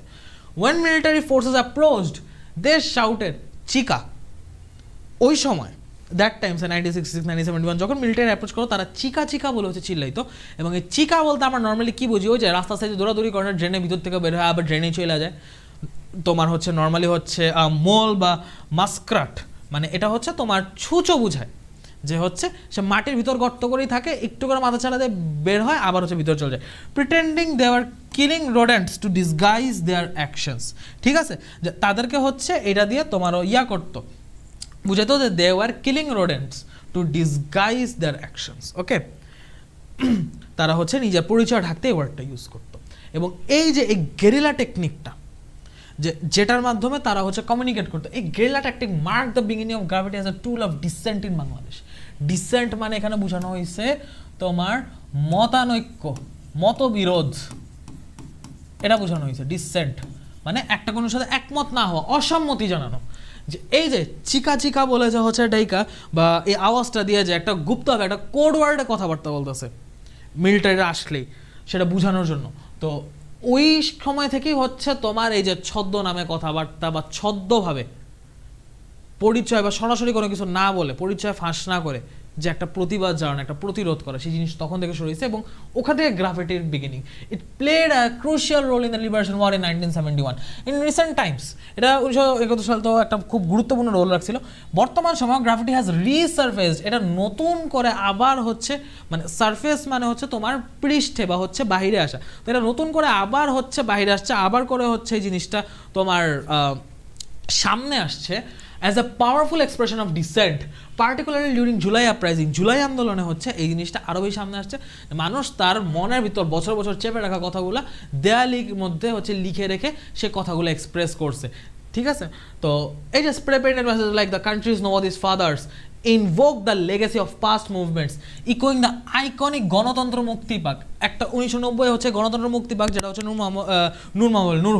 নূর হোসেন হচ্ছে নিজের গায়ে লেখে হচ্ছে করছিল, প্রতিবাদ জানাইছিল যে সবার কথাটাই সে নিজের গায়ে লিখে একটা মানে প্ল্যাকার্ড হিসেবে একটা ভিজুয়াল প্রোটেস্ট সে হচ্ছে দেখাইছে। তো ওরকম স্প্রে পেইন্ট হিসেবেও যে এই দেশটা কারো হচ্ছে বাবার না, সেই জিনিসটাও তোমার হচ্ছে লিখে লিখে করা হয়েছে,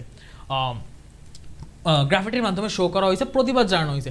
famous written on the body of professor Noor Hossain during the Ershad regime, যে এরশাদ শাসনামলে হচ্ছে গণতন্ত্র মুক্তিবাদ কথাটা বলা হয়েছে। রেজিম মানে শাসনামল, রেজিম মানে কি? রেজিম মানে শাসনামল, ঠিক আছে? রেজিম মানে শাসনামল। Each stroke of paint carries forward a history of defiance that has shaped Bangladesh political landscape, drawing connections between past and present struggles for justice. যে এই যে গ্রাফিটি, এই একটা চিত্র যে শুধুমাত্র বর্তমান প্রতিবাদ বুঝাইতেছে, নট লাইক দ্যাট। এই চিত্র, এই তুলির প্রতিটা আচরের পিছনে শুধুমাত্র আমাদের 24-এর হিস্ট্রির, আমাদের 71-এর, 60-এর সবসময়কার প্রতিবাদের হিস্ট্রিগুলো হচ্ছে এইগুলার পিছিয়ে আছে। যে এই গ্রাফিতে আমাদের পাস্ট কি বলা যায়, পাস্ট যে প্রোটেস্ট এবং প্রেজেন্ট যে প্রোটেস্ট, এই দুইটাকে কানেক্ট করতেছে, এই লেগেসিটা বজায় রাখতেছে। গ্রাফিটির মাধ্যমে যে লেগেসি, স্ট্রাগলের লেগেসিটা বজায় রাখতেছে। এই হচ্ছে এই আওয়াজটা, জাস্টিসের জন্য, ন্যায়ের জন্য যে আন্দোলন, ন্যায়ের জন্য যে জীবন দেওয়া, ন্যায়ের জন্য যে নিজেদের স্যাক্রিফাইস করা, সেই জিনিসটা হচ্ছে প্রকাশ পাইতেছে। এবং প্রতিবার গ্রাফিটি করে এইভাবে হচ্ছে প্রতিবাদ, সর্বত প্রতিবাদের মাধ্যমে হচ্ছে প্রতিবার বাংলাদেশকে ধাপে ধাপে বিভিন্ন সময় বিভিন্ন ক্ষেত্রে তোমার হচ্ছে বিভিন্ন রকম অপশক্তি থেকে মুক্ত করা হয়েছে। গ্রাফিটিস পোটেন্সি, পোটেন্সি মানে হচ্ছে সম্ভাব্যতা বা সক্ষমতা, পোটেন্সি মানে সক্ষমতা। Graffiti's potency lies in its subversive guerrilla nature. Subversive guerrilla nature, subversive মানে হচ্ছে ধ্বংসাত্মক বা ডিস্ট্রাকটিভ। যে এইটা কতখানি ধ্বংসাত্মক সেইটার উপরই হচ্ছে এটার সক্ষমতা নির্ভর করে। আনলাইক ওয়াল আর্ট, মানে গ্রাফিটি হচ্ছে খুবই ডিস্ট্রাকটিভ একটা গেরিলা নেচারের জিনিস, যে হচ্ছে একটা street art, normal street art হচ্ছে খুব টিপিক্যালি অর্গানাইজড হয়, স্যাংশনড হয়। স্যাংশনড মানে হচ্ছে তোমার অ্যাপ্রুভড, ঠিক আছে? এটা অ্যাপ্রুভড হয়, যেটার কারণে হচ্ছে তোমার লিগালি মানুষ হচ্ছে স্ট্রিটের মধ্যে দেয়ালি আঁকে বা দেয়ালের মধ্যে বিভিন্ন চিত্রকর্ম করে, লিগালাইজড। গ্রাফিতে হচ্ছে তার পুরোপুরি opposite. Graffiti thrives on immediacy, spontaneity, the risk of persecution. পুরো গ্রাফিটির উল্টা, যে ইমিডিয়েটলি এটা হচ্ছে করতে হবে, স্পন্টেনিটি স্বতঃস্ফূর্তভাবে এটা হচ্ছে মানুষ করে, এবং এইটা একটা ধরা পড়ার বড় রিস্ক আছে। War wall art may take time and care, মানুষ যত্ন নিয়ে আস্তে ধীরে হচ্ছে সময় নিয়ে দেয়া লিখাকে, নর্মাল ওয়াল আর্টগুলো যেহেতু ওগুলো লিগাল, ওগুলো হচ্ছে মানে সরকার অনুমোদিত, কিন্তু গ্রাফিতি তো হচ্ছে যে সরকার আছে তারই বিরোধিতা, তাই না? তো এই ক্ষেত্রে হচ্ছে তোমার ধরা পড়ার বা এই ক্ষেত্রে হচ্ছে মানে ধরা পড়ে যাওয়ার একটা বড় চান্স থাকে, আটক হয়ে যাওয়ার, পরিচয় ফাঁস হয়ে যাওয়ার একটা চান্স থাকে। এই জন্য খুব ইমিডিয়েটলি আঁকতে হয়, এবং যারা আঁকে এরা খুব স্বতঃস্ফূর্তভাবে আঁকে, খুব দ্রুত হাতে আঁকে, এবং এই জিনিসটা খুবই স্পিডের সাথে হয়। যে গ্রাফিতি ইজ অফেন কুইক, এটা খুব দ্রুত, মানে খুব বেশি শৈল্পিক হয় না, খুব দ্রুত এটা আঁকা হয়, কারণ it requires speed and anonymity due to the threat of detection, যেন ধরতে না পড়ে। সেই জন্য এটাকে হচ্ছে খুব সন্তর্পণে খুব দ্রুত আইসা রাতের আধারে, যে কেউ নাই হঠাৎ করে আসলো, ধুমধাম আইকা দিয়ে প্রতিবাদ করে চলে গেলো, আইসা দেখে সকালবেলা এসে দেখে এটা লেখা, আবার মানে কোনোভাবে ধরতে পারতেছে না, একদিন দেখে এটা লেখা, একদিন দেখে ওইটা লেখা, এরকম জায়গায় জায়গায় বিভিন্ন খালি দেওয়ালগুলো হচ্ছে লেখায় লেখায় লেখায় ভরে গেছে, যেন সব জায়গা থেকে দেয়ালগুলা থেকে প্রতিবাদ উঠে আসতেছে, যেখানেই যেতে সবাই এক কথা, সবাই এক কথা, এক দফা এক দাবি, এক দফা এক দাবি, জায়গায় জায়গায় যেখানে মানুষ যাইতেছে সেম কথা। এবং এক একদিন যতই থামানোর চেষ্টা করতে পরের দিন দেখে আরও কতগুলো জায়গায় লেখা, মানে চারদিক থেকে যেন আওয়াজটা উঠে আসছে, মানুষের আওয়াজটা নীরবভাবে দেওয়াল থেকে উঠে আসতেছে। তো এত পাওয়ারফুল একটা কাজ হচ্ছে গ্রাফিতি, এবং এই জন্য এটার মধ্যে খুব স্পিড দরকার, একটা অ্যানোনিমিটি, একটা হচ্ছে বেনামি ব্যাপার, যে কে করছে কেউ জানে, নাম নাই, ধরাও পড়তে পারতেছেন। এটাই ইটস পারপোজ, এটার ইয়াটাই হচ্ছে, এটা পারপোজ বা এটার হচ্ছে কি বল যে এটার উদ্দেশ্যটাই হচ্ছে টু চ্যালেঞ্জ পাওয়ার, কাউন্টার সার্ভেলেন্স। এটা রীতিমতো একটা চ্যালেঞ্জ, রীতিমতো একটা হচ্ছে মুখোমুখি কনফ্রন্টেশন, যে তোমার এই শৃঙ্খলা বাহিনী, তোমার এই সুরক্ষা, তোমার এই ধরা পড়ার যে মানে তোমার যত রকম শক্তি আছে সেগুলোকে আমি কেয়ার করি না, ওগুলোর অ্যাগেনস্টে গিয়ে রীতিমতো এমনভাবে গ্রাফিটাইকে আসা যে পারলে আমারে ধরো, এইরকম টাইপের একটা অবস্থা। ঠিক আছে, রীতিমতো পাওয়ার, কাউন্টার সার্ভেলেন্স, এগুলোকে চ্যালেঞ্জ করা এবং ইনস্ক্রাইব, ব্যক্ত করা সেই মেসেজগুলো দ্যাট আর আদারওয়াইজ সেন্সর্ড আর সাপ্রেস, যেগুলোকে হচ্ছে দমায় রাখা হয়েছিল, চাপায় রাখা হয়েছিল, ঢেকে রাখা হয়েছিল, সেন্সর করা হয়েছিল বা সাপ্রেস করা হয়েছিল, সেই মেসেজগুলো হচ্ছে রীতিমতো পাওয়ারকে চ্যালেঞ্জ করে হচ্ছে ইয়া করা হয়েছে, রীতিমতো হচ্ছে পাওয়ারকে চ্যালেঞ্জ করে তোমার হচ্ছে মেসেজগুলোকে ইনস্ক্রাইব করা হয়েছে, মানুষের সামনে ব্যাখ্যা করা হয়েছে। So this is the power of graffiti. The July uprising brought new dimensions of this medium of dissent. এই যে তোমার প্রতিরোধের মাধ্যম বা অসম্মতি জানানো বা মতবিরোধের প্রকাশের যে মাধ্যম গ্রাফিটি, এটা জুলাই আপরাইজিং এটাকে একটা নতুন মাত্রায় নিয়ে গেছে। Spray paint slogan, defied erasure, embodying collective rage and revolutionary solidarity, যে রেভলিউশনারি সলিডারিটি এবং কালেকটিভ রেজ মানে হচ্ছে তোমার যে সম্মিলিত একটা আক্রোশ স্বৈরাচারের বিরুদ্ধে, সে সম্মিলিত আক্রোশটা একটা বিপ্লবী একাত্মতা মাধ্যমে, ঐক্যের মাধ্যমে। সলিডারিটি মানে হচ্ছে ঐক্য, সলিটিউড মানে একা পড়ছিলাম না, সলিডারিটি বলতে এখানে ঐক্য বুঝাইছে, যে সবাই এক, এই সবাই এক হয়ে একটা বৈপ্লবিক একটা আক্রোশের মাধ্যমে যে একটা স্বৈরাচারকে নামায় দিতে পারছে, এই জিনিসটা পুরা হচ্ছে গ্রাফিটিকে একটা নতুন মাত্রায় নিয়ে গেছে। গ্রাফিটির মাধ্যমে জায়গায় জায়গায় আর্ট, এবং এখনও হচ্ছে দেয়ালে দেয়ালে পুরা এলাকাতেই দেখা যাচ্ছে একদম টানা আর্ট হয়ে রয়েছে দেয়ালগুলো, এখনও জুলাইয়ের ইয়াগুলা, জুলাইয়ের যে চিত্রগুলো সেগুলো এখনও ফুটে রয়েছে। ঠিক আছে, তো এই জিনিসটা ইকোয়িং দ্য, এই জিনিসটা এই যে ডিমান্ডস লাইক এক দফা এক দাবি, স্বৈরাচার কবে যাবে, এই কথাগুলো সারফেসড অ্যাজ ক্রাইস ফর জাস্টিস, এগুলো হচ্ছে যে ন্যায়ের জন্য যে চিৎকার, ন্যায়ের জন্য যে আওয়াজ, হুঙ্কার, গর্জন, সে গর্জনটাকে যেন চিত্রায়িত করে। ইকোয়িং দ্য ফ্রেঞ্চ ফিলোসফার জ্যাকিস ডেরিডাস অ্যাসারশন, যে জ্যাকিস ডেরিডা নামে একজন হচ্ছে ফরাসি বা হচ্ছে ফ্রেঞ্চ ফরাসি দার্শনিক হচ্ছে বা ফরাসি ফিলোসফার দার্শনিক, হ্যাঁ ফরাসি দার্শনিকের কথাটাই জানে এখানে প্রতিধ্বনিত হয়েছে, যে what can not be said, যেটা বলা যায় না, must not be silenced but written, যে কথাগুলো মুখে বলে প্রকাশ করা যায় না সেগুলা লিখে প্রকাশ করা যায়, কিন্তু সাইলেন্ট কখনো করা যায় না, ওগুলো কোনোদিনই সাইলেন্ট করা যায় না। লিখার মাধ্যমে হলো, কলমের মাধ্যমে হলেও প্রকাশ পাবে। একদম শুরুতে আমি যে ছবিটা আনছিলাম, কলম হাতে যোদ্ধা, তো কলমের মাধ্যমে যে যুদ্ধ, তরবার ইচ্ছে পাওয়ারফুল, ওই কলম হাতে যুদ্ধরই একটা বড় ফর্ম হচ্ছে গ্রাফিটি।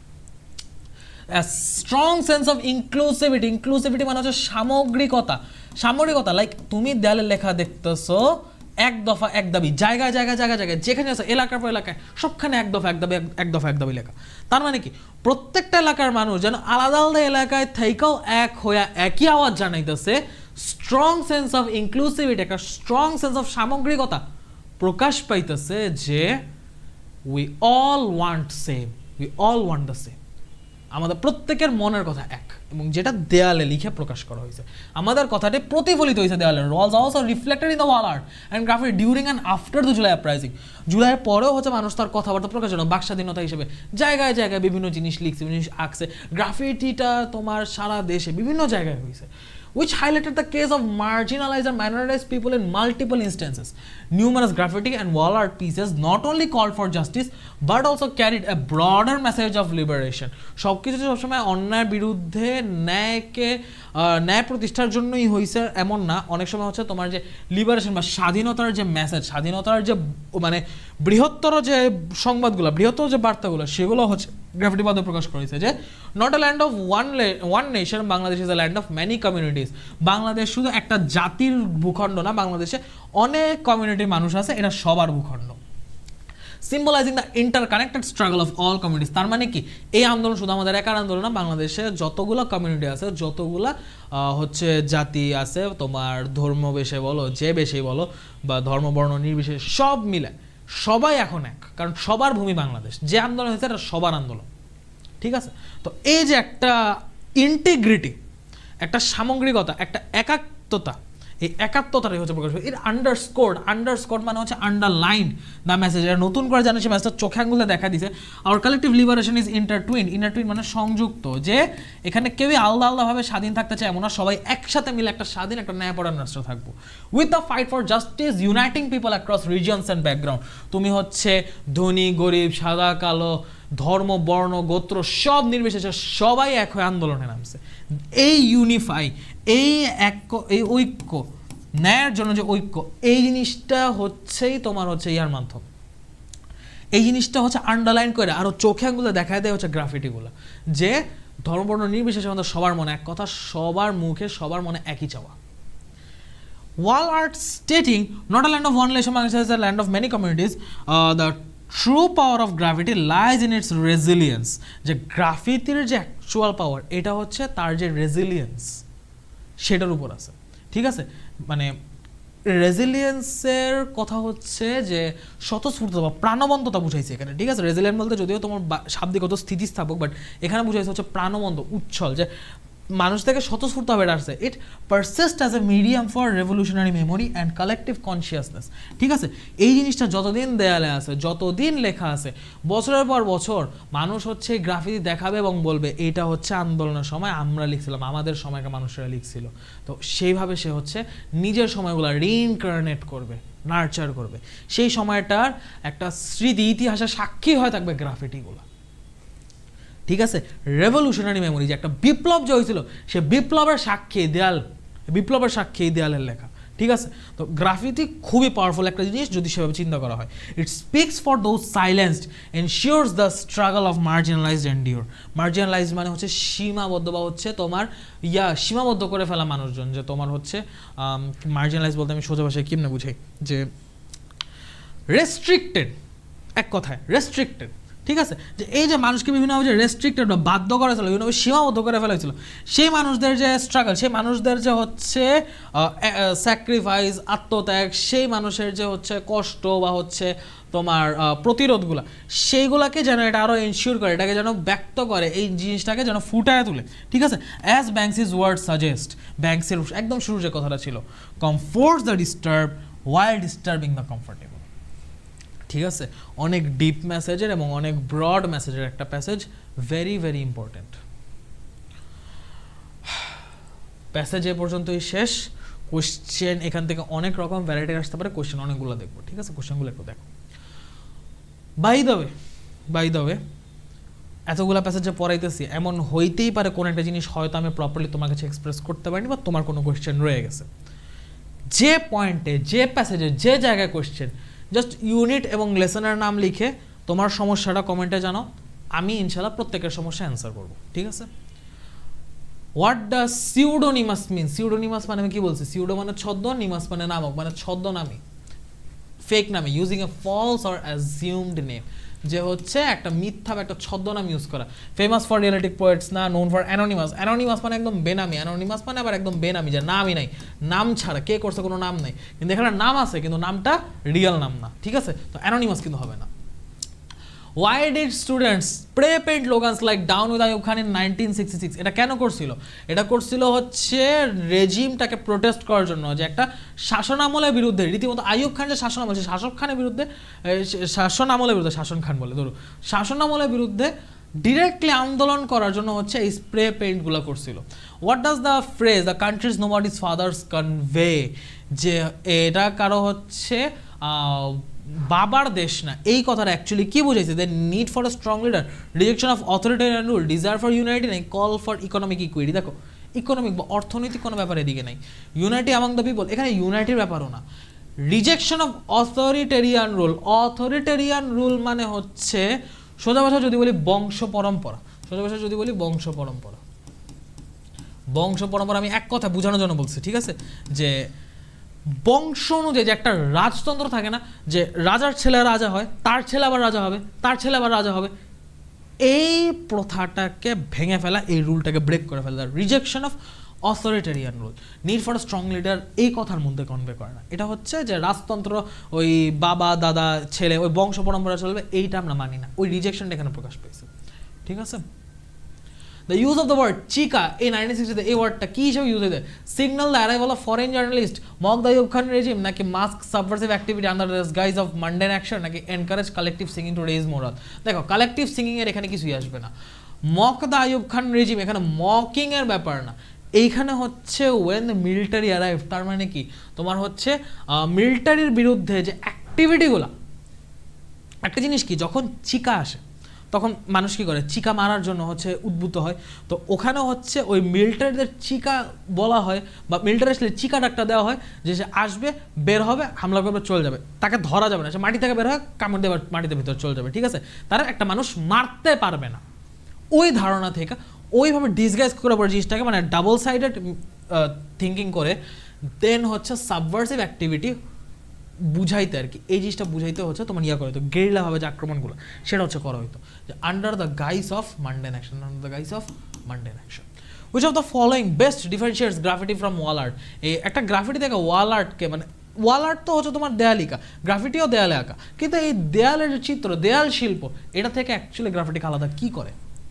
আলাদা করে graffiti government to approve, wall art is not, এটা উল্টা, ওয়াল আর্ট অ্যাপ্রুভ, গ্রাফিটি না। So এটা ভুল, wall art prioritises aesthetics, gravity prioritise resistance, gravity is methodical slow, wall art is impulsive. দেখো গ্র্যাভিটি কিন্তু মেথডিক্যাল স্লো না, gravity অনেক fast, quick, aggressive, ভুল। Wall art is anonymous, wall art always নাম দিয়ে হয়। সো আমার এই যে 2 নম্বর যেটা অপশন ছিল সেটাই কাজ, ওয়াল আর্ট হচ্ছে অ্যাস্থেটিক্স, সৌন্দর্য, নান্দনিকতাকে হচ্ছে কতটুকু দেখতে সুন্দর সেটাকে প্রায়োরিটি দেয়, কিন্তু গ্রাফিটি হচ্ছে রেজিস্ট্যান্স, প্রতিরোধকে প্রায়োরিটি দেয়। দেখতে সুন্দর লাগবে না, আমার কথা প্রকাশ পেয়েছে তাতেই হবে, ঠিক আছে। জুলাইয়ের যে গ্রাফিটি সবগুলো সুন্দর এমন না, কিছু কিছু জাস্ট নর্মাল স্প্রে দিয়ে একটা কথা লেখা, তাই না? তো কথাটাই হচ্ছে এখানে মূল। Which of the following best explains the symbolic significance of Abu Said's killing in the context of the text? এখানে symbolic significance আসলে কি বুঝাইছে, যে mark the end of student politics in Rangpur না, it represents the state's violent suppression of peaceful demands, এই 2 নম্বরটা বুঝাইছে যে একটা পিসফুল ডিমান্ড, একটা হচ্ছে শান্তিপূর্ণ নিরস্ত্র গুছানো একটা আন্দোলনেও কীরকম তীব্র, কীরকম উগ্র একটা হচ্ছে প্রতিবাদ, একটা সাপ্রেশন, দমন পীড়ন চালানো হয়েছে, সেইটাই হচ্ছে আবু সাইদের কিলিংয়ে রিপ্রেজেন্ট হয়েছে। যে আপনার আপত্তি ছিল সে হচ্ছে চাকরি পাবে না, তাকে চাকরি দিবেন না, কোটা নেই, সে আন্দোলন করতে নামছে, আপনি তাকে চাকরি দিয়েন না, মাইরা ফেললেন কেন? এত অ্যাগ্রেসিভ হওয়ার কারণ কি? সেই violent suppression of peaceful demands, এটাই হচ্ছে রিপ্রেজেন্ট হয়েছে আবু সাইদের মৃত্যুর মাধ্যমে, ঠিক আছে, আবু সাইদের মৃত্যুর মাধ্যমে এটাই হচ্ছে সিম্বলাইজ হয়েছে। দ্য স্লোগান গণতন্ত্র মুক্তি পাক, যেটা links Noor Hossain protest to the July uprising in order to, এই হচ্ছে নূর হোসেনের যে প্রোটেস্ট, এই স্লোগানের সাথে জুলাই আপরাইজিং কীভাবে মিলছে? Depict a continuity of political rebellion across generations such as modern graffiti has lost it's revolutionary meaning. কোনটা? মডার্ন গ্রাফিটি যে রেভলিউশনারি মিনিং হারা ফেলছে এমন না, বরং মডার্ন গ্রাফিটি এটাকে আরও রিসারফেস করছে, এটাকে আরও নতুন করে সামনে নিয়ে আসছে। নূর হোসেন ওয়াজ মিসআন্ডারস্টুড না, protest slogans have become purely symbolic. আচ্ছা, protest slogans have become purely symbolic, এটা পিওরলি সিম্বলিক কথাটা আসলে যায় না, এটা ডিপিক্ট হবে, যে ডিপিক্ট মানে চিত্রায়িত করে, ডিপিক্ট মানে চিত্রায়িত করে, ডিপিক্ট মানে হচ্ছে চিত্রায়িত করে, চিত্রায়িত কি করে? কন্টিনিউটি অফ পলিটিক্যাল রেবেলিয়ন, যে রাজনৈতিক যে বিদ্রোহগুলো বা রাজনীতিগত যে বিদ্রোহগুলো, সেই বিদ্রোহের যে ধারাবাহিকতা জেনারেশন বাই জেনারেশন, যে 1990 সালে সেই সময়কার যুবক ছাত্র জনতা নূর হোসেনরা করছে, বর্তমান সময়ে সেই নূর হোসেন আবার আবু সাইদ হিসেবে মুগ্ধ হিসেবে ফেরত আসছে, ঠিক আছে। তো ওই জিনিসগুলো পলিটিক্যাল রেবেলিয়নের কন্টিনিউটি অ্যাক্রস জেনারেশনস, সময় গেছে কিন্তু জেনারেশন ওয়াইজ এই লেগেসি বজায় আছে, সেই লেগেসিটা হচ্ছে প্রমাণ লিঙ্ক করছে জুলাই আপরাইজিংয়ের সাথে নূর হোসেনের গণতন্ত্র মুক্তি পাক এই কথাটা, ঠিক আছে, এগুলো আর কি। উইচ কোয়ালিটি গিভস গ্র্যাভিটিস পোটেন্সি, এটাকে পোটেন্সি কি দেয়?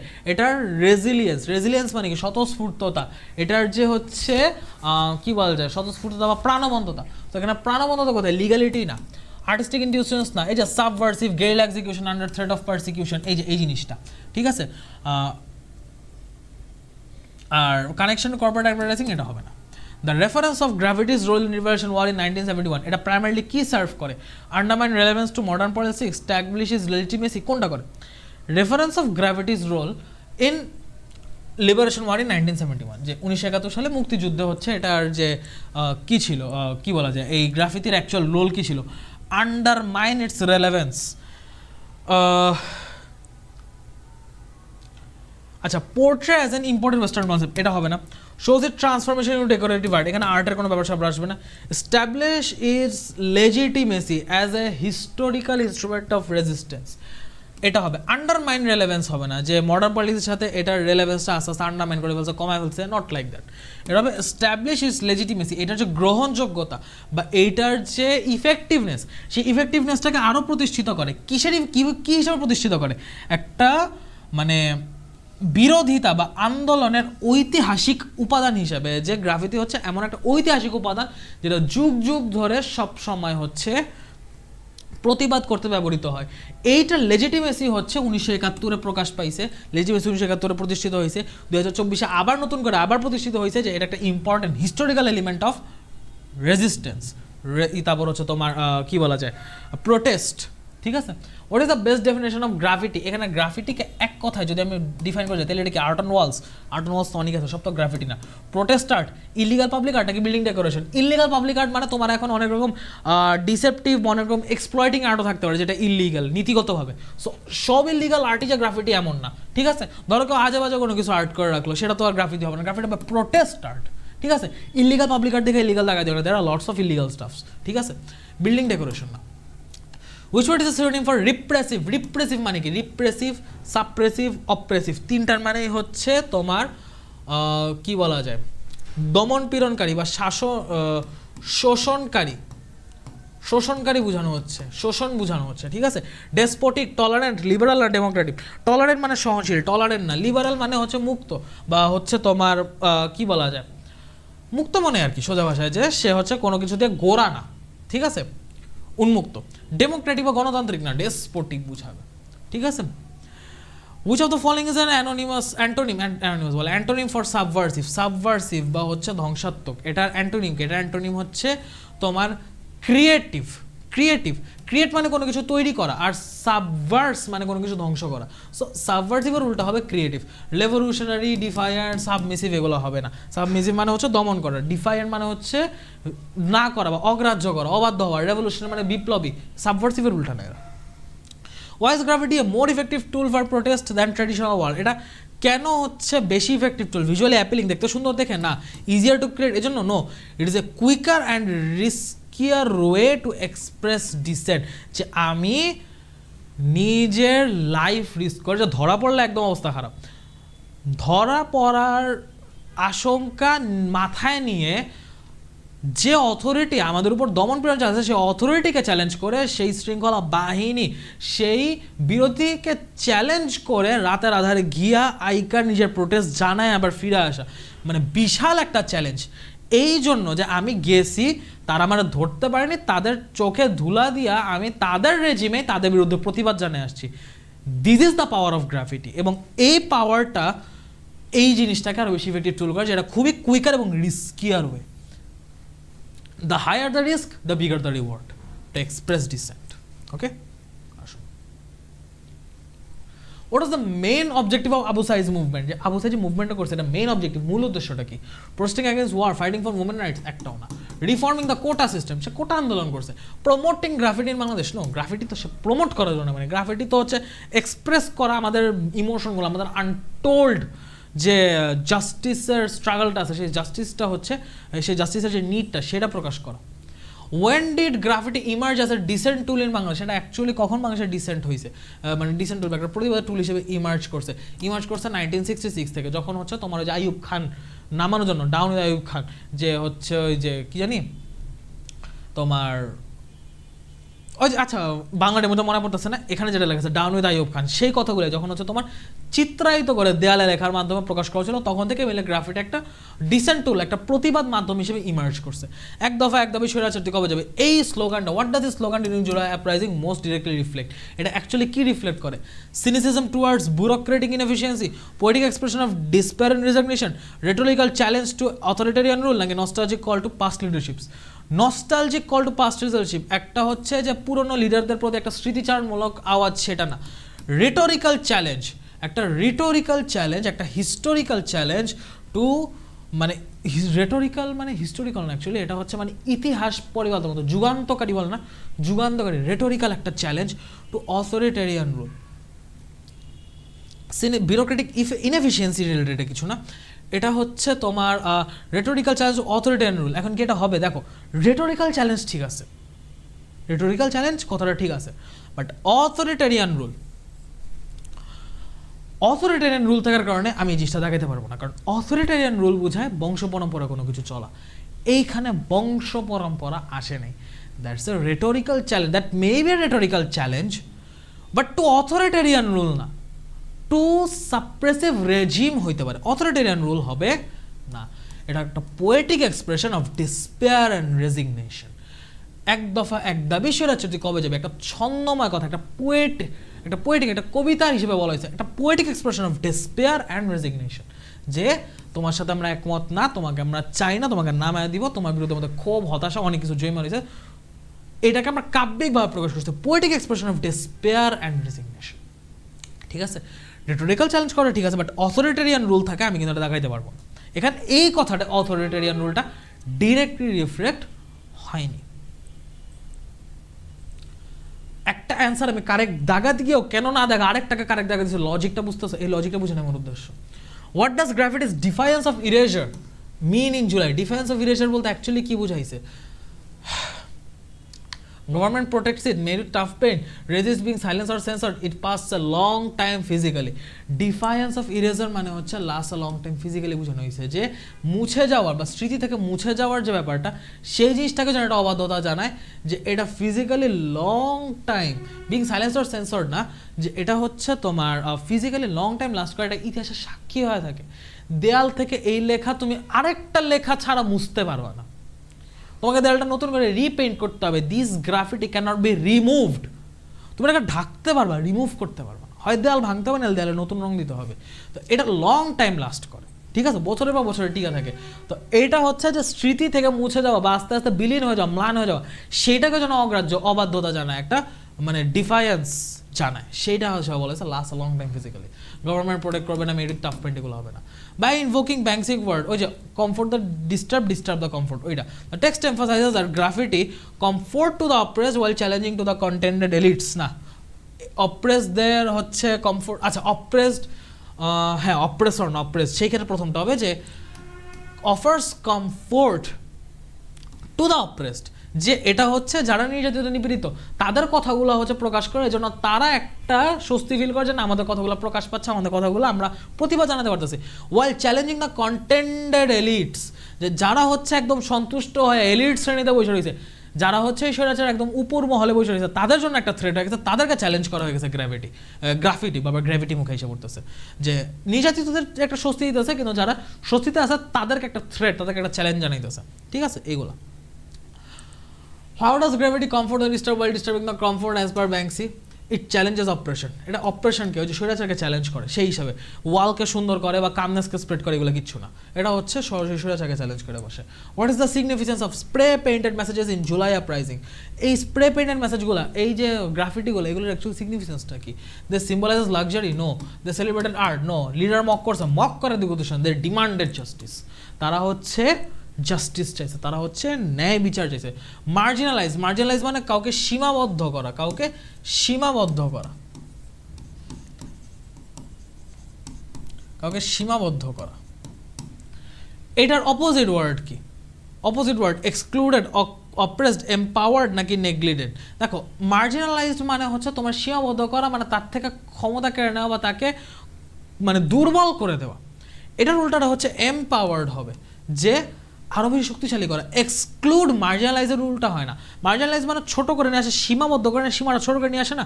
এক্সক্লুড মানে তো বাইরে নিয়ে যাওয়া। এক্সক্লুড অপোজিট না, অপোজিট হচ্ছে এটাকে বাড়ায় দেওয়া, এটাকে আরও এক্সপ্যান্ড করা। এক্সপ্যান্ডটা কিসের মাধ্যমে? পাওয়ারের মাধ্যমে। উত্তর হবে এম্পাওয়ার্ড। অপ্রেস, নেগলেক্ট, এক্সক্লুড এরা হবে না।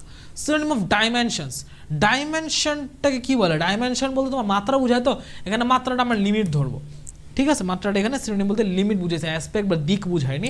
একটা নতুন ডাইমেনশন, নতুন মাত্রা, একটা নতুন সীমা যোগ করছে, এটা লিমিটটাকে আরও বেশি হায়ার লিমিটে নিয়ে গেছে, লিমিটলেস করে ফেলছে, ঠিক আছে।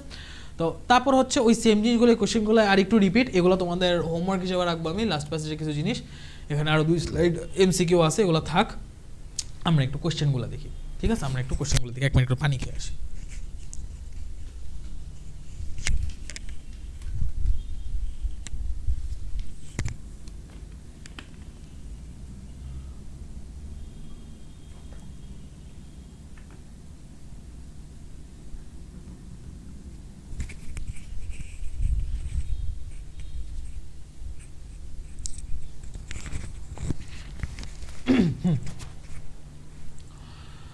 What do you understand by the saying art should comfort or disturb and disturb the comfortable? একদম শুরুতে আমি যে ব্যাখ্যাটা দিয়েছিলাম যে স্বৈরাচারের মাধ্যমে স্বৈরাচারী শাসন আমলে যারা কমফোর্টেবল আছে, যারা স্বৈরাচার করতেছে ক্ষমতাসীন হয়ে, তারা হচ্ছে এই আর্টের কারণে ডিসকমফোর্ট ফিল করতেছে, ডিস্টার্ব ফিল করতেছে, কিন্তু যারা অ্যাকচুয়ালি এই স্বৈরাচারের কারণে ডিস্টার্ব তারা কমফোর্ট ফিল করতেছে। তো ওই সেন্সে হচ্ছে তোমার এই কথাটাকে ব্যাখ্যা করতে, এবং এই কথা ব্যাখ্যাটা মোটামুটি 4-5 লাইন যাবে, ঠিক আছে? আমি এগুলো সবগুলোর অ্যান্সার লিখে তোমাকে সেই স্লাইডটা সহ প্রোভাইড করবো, চিন্তার কিছু নেই, স্লাইডটা পুরোটা দেওয়া হবে তোমাকে ইনশাল্লাহ। Who was Abu Said and what happened to him on July 16, 2024? এখানে তুমি হচ্ছে ইয়াটা বলবা, আনআর্মড অর্গানাইজার বলবা। তো আনআর্মড অর্গানাইজারের জায়গায় তুমি এদিকে ইউজ করতে পারো পিসফুল প্রোটেস্টার। তুমি এই জায়গায় ভিন্ন ওয়ার্ড ইউজ করো, প্যারাফ্রেজ করো, peaceful protester. What happened to him on July 16, 2024? সে যখন আন্দোলন করতেছিল পিসফুলি, আনআর্মড অবস্থায় পুলিশ তাকে গুলি করছে, সে পুলিশের সামনে 2 হাত ছড়া দাঁড়াইছে। এই জন্য who is Banksy and what is his views on art? এই যে এই কোশ্চেনটারই অ্যান্সার দিবা, এবং ব্যাংকসির একটা সিউডোনিমাস স্ট্রিট আর্টিস্ট, এই কথাটা বলবা, সিউডোনিমাস স্ট্রিট আর্টিস্ট, এই কথাটা সরাসরি বলবা। এবং ভিউটা কি? তার ভিউ হচ্ছে এই যে এই লাইনটা, যেটা হচ্ছে তোমার এই লাইনের যে ইমোশন সেটা ব্যাখ্যা করে যে স্বৈরাচারের যারা আছে তারা হচ্ছে ডিসকমফোর্ট ফিল করবে, কিন্তু যারা নির্যাতিত, নিপীড়িত, যারা অত্যাচারিত, তারা হচ্ছে একটা কমফোর্ট ফিল করবে, তাদের আওয়াজটা হচ্ছে প্রকাশিত হচ্ছে, তাদের প্রতিবাদটা জোরালো হচ্ছে। What is the main cause of July 2024 protest in Bangladesh? July 2024 protest in Bangladesh, এইটার ব্যাপারে তুমি বলবা যে এটা started from quota reform, started by হচ্ছে কোটা রিফর্ম মুভমেন্ট, কিন্তু এই কোটা রিফর্ম মুভমেন্টে একটা রিপ্রেসিভ, একটা সাপ্রেসিভ রেজিমের যে ভায়োলেন্ট এক্সপ্রেশন ছিল, ভায়োলেন্ট বা অ্যাগ্রেসিভ যে এক্সপ্রেশন ছিল, সেই অ্যাগ্রেসিভ এক্সপ্রেশনের প্রোটেস্টে পরে হচ্ছে একটা ন্যাশনাল আন্দোলন, পরে ন্যাশনাল আন্দোলন, জাতীয় পর্যায়ে আন্দোলন না, কিন্তু এটা হচ্ছে একটা ইউনাইটেড আন্দোলন হয়ে গেছে। সেই অ্যাগ্রেসিভ এক্সপ্রেশনের বিরুদ্ধে অ্যাগেনস্টে হচ্ছে তোমার মানে পরে হচ্ছে এটার অ্যাগেনস্টে গিয়ে আরও হচ্ছে ইউনিফাইড ম্যাসিভ একটা প্রোটেস্ট হয়েছে, মাস মুভমেন্ট হয়েছে, ইউনিফাইড মাস মুভমেন্ট হয়েছে, এবং এটার জন্য হচ্ছে July 2024 প্রোটেস্টটা হয়েছে। How did the mother of Abu Sayed express her mental agony? Mental agony তিনি প্রকাশ করছেন কোয়েশ্চেন করে, যে আপনি জব দিতেন না, জব না দিলে না দিয়েন, সমস্যা নেই, তাকে মেরে ফেললেন কেন? এই এক্সপ্রেশনটা হচ্ছে যন্ত্রণা প্রকাশ করে যে সে আপনাদের এমন কি ক্ষতি করছিল যে তার জান নিয়ে নিতে হইল। যে এই কথাটার মাধ্যমে তিনি প্রকাশ করছেন যে যতটুকু প্রোটেস্ট, যতটুকু প্রতিবাদ বা তার প্রতিবাদে যতটুকু রিয়াক্ট সরকারে করা উচিত ছিল, তার চেয়ে বেশি অ্যাগ্রেসিভ, তার চেয়ে বেশি সিভিয়ার ভায়োলেন্ট রিয়াক্ট সরকার করছে, এবং সেইটাতেই তার মানসিক যন্ত্রণা তিনি প্রকাশ করছেন, কাঁদতে কথাটা বলছেন। হাউ ডিড দ্য ওয়ার্ডস গণতন্ত্র মুক্তি পাক echo the spirit of democracy of the general people? যে মানুষের যে গণতান্ত্রিক যে গণতান্ত্রিক যে স্পিরিট, গণতান্ত্রিক যে চেতনা, সেই চেতনাটা অ্যাকচুয়ালি এখানে কীভাবে ইকো হয়েছে সেটা হচ্ছে, সবাই তো একসাথে কথাটা বলতে হবে না, সবার মনের কথাটাকেই অল্প শব্দে একটা জায়গায় লেখার মাধ্যমে চিত্রায়িত করে প্রকাশ করা হয়েছে। হাজার মানুষের কথা, হাজার মানুষের মনের কথা একটা লেখার মাধ্যমে ফুটে উঠে পুরো দেশের মানুষের কথাটাকে যেন এক কথায় এক্সপ্রেস করতেছে সরকারের কাছে, এক কথায় বলতেছে যে আমরা এটা মানি না, সবার কথা ওই এক জায়গায়, যে এইটা সবার মনের কথা।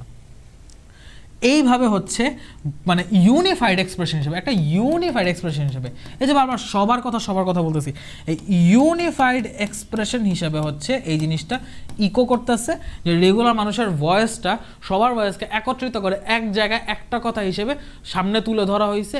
এই কথাটা আমরা সবাই প্রতিবাদ হিসেবে তোমাকে জানাইতেছি, লিখে আনছি, মানে আমরা প্রত্যেকে এই প্রতিবাদটা তোমাকে জানাই।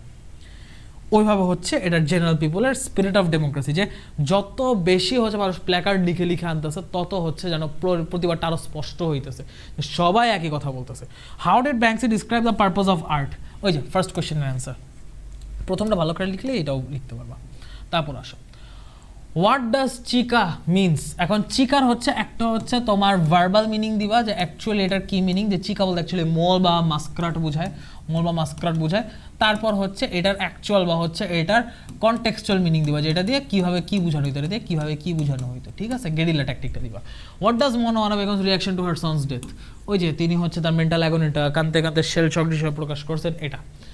Why was graffiti significant during the Liberation War of 1971? Significant ছিল কারণ এটা ছিল হচ্ছে কি বলা যায়, silent yet powerful visually loud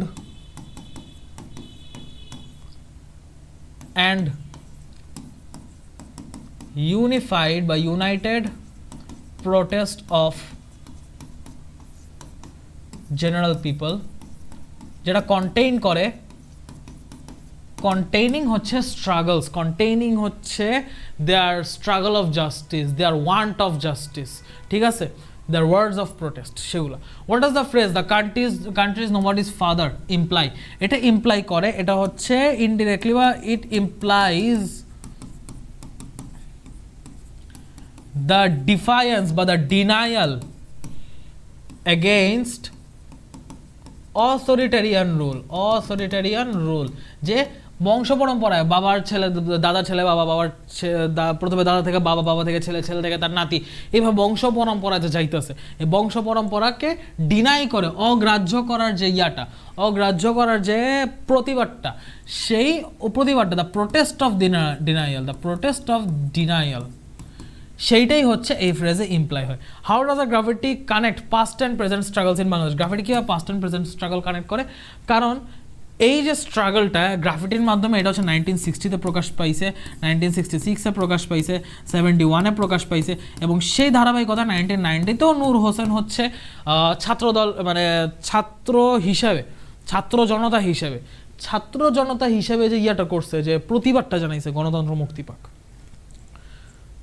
এই ছাত্র জনতা হিসেবে স্বৈরাচারের বিরুদ্ধে আওয়াজ তোলা, এই জিনিসটাই সেম ফরম্যাটে আবার 2024-এর জুলাইয়ে আবু সাঈদের মতো হাজার ছাত্র জনতার মাধ্যমে এই জিনিসটা আবার ফেরত আসছে। আবার হচ্ছে 2024-এ সেম ফরম্যাটে, সেম স্টাইলে, ওই সেম লেগাসিতে এই প্রোটেস্টটা জানানো হয়েছে, যে কারণে এই গ্রাফিটিটা তোমার একই সাথে প্রেজেন্ট স্ট্রাগল তো শো করাই, সাথে পাস্ট স্ট্রাগলকেও কানেক্ট করে, যে যুগ যুগ ধরে বাঙালিরা এই স্বাধীনতার জন্য, এই ন্যায় বিচারের জন্য, এই স্বৈরাচার থেকে মুক্তির জন্য যুগে যুগে বিভিন্নভাবে আন্দোলন করে আসতেছে, এবং হিস্টোরিক্যাল এলিমেন্টসের মাধ্যমে তারা এখনও নিজেদের সেই একাত্মতা, সেই ঐক্য, একটা মানে জনসমুদ্রের সবার যে একমত, এক দফা সেই জিনিসটা তারা ধরে রাখছে। ওই জিনিসটাই হচ্ছে গ্রাফিটির মেইন পাওয়ার, যেটা গ্রাফিটিকে পাস্ট এবং প্রেজেন্ট স্ট্রাগলের সাথেও কানেক্ট করতেছে এবং ফিউচার পর্যন্ত সেটাকে পারসিস্ট করাইতেছে। What happened to Abu Said mothers after his death? তিনি হচ্ছে প্রচণ্ড ভেঙে পড়ছেন, কান্না করছেন, তিনি তার মেন্টাল অ্যাগনি জানাইছেন, ওই যে পুরোনো প্রশ্নটা। What role did graffiti play in Bangladesh history? এটা হচ্ছে তোমার বাংলাদেশের হিস্ট্রিতে রেভলিউশনারি রোল ফেলছে, রেভলিউশনারি একটা রোল প্লে করছে, যে রেভলিউশনারি রোলটা তোমার হচ্ছে রীতিমতো একটা মানে কি বলা যায়, তোমার হচ্ছে ভেরি পাওয়ারফুল সাপ্রেসিভ রেজিমেরও এন্ড ঘটাইছে, রেজিমকেও হচ্ছে তোমার কনক্লুড করে ফেলছে, যে বড় বড় রেজিম, স্বৈরাচারী যেসব শাসনামল ছিল, সেই বড় বড় পাওয়ারফুল যুগে যুগে বিভিন্ন শাসনামল, স্বৈরাচারী শাসনামলকে হচ্ছে তোমার সমাপ্ত করে ওই জায়গা থামায় দিয়ে হচ্ছে যে রোলটা প্লে করা, সেই রোলটা হচ্ছে গ্রাফিটি অনেক ইম্পর্টেন্টলি, অনেক পাওয়ারফুলি প্লে করছিল। ঠিক আছে, আন্দোলনগুলা যেন দেয়ালে দেয়ালে অল টাইম মানে প্রকাশিত হচ্ছিল, ভিজুয়ালাইজ হচ্ছিল। ঠিক আছে, যেদিকেই তাকাই সেদিক থেকে যেন আন্দোলন, প্রতিরোধ, আওয়াজ তুলতেছে ছবির মাধ্যমে, চিত্রের মাধ্যমে, লেখার মাধ্যমে। এই পাওয়ারটা হচ্ছে গ্রাফিটি একটা খুবই সাইলেন্ট বাট পাওয়ারফুল টুল। ঠিক আছে, রেভলিউশনারি প্রোটেস্টিং বা ডিসেন্ট টুল। ডিসেন্ট শব্দটা ইউজ না করে তুমি ইউজ করবা হচ্ছে কি বলা যায়, ডিসেন্ট শব্দটা ইউজ না করে তুমি ইউজ করবা হচ্ছে প্রোটেস্ট টুল বা protest element, powerful protest element. Explain the sentence. Gravity thrives on immediacy, spontaneity and the risk of persecution. Persecution মানে ধরা পড়া, immediacy মানে খুব স্পিডে, খুব মানে আর্জেন্টলি, ইমিডিয়েট মানে একদম এই মাত্র যখন যা হয়েছে একদম ইনস্ট্যান্টলি করতে হবে, ইনস্ট্যান্সি। আর স্পন্টেনিটি মানে স্বতঃস্ফূর্ততা।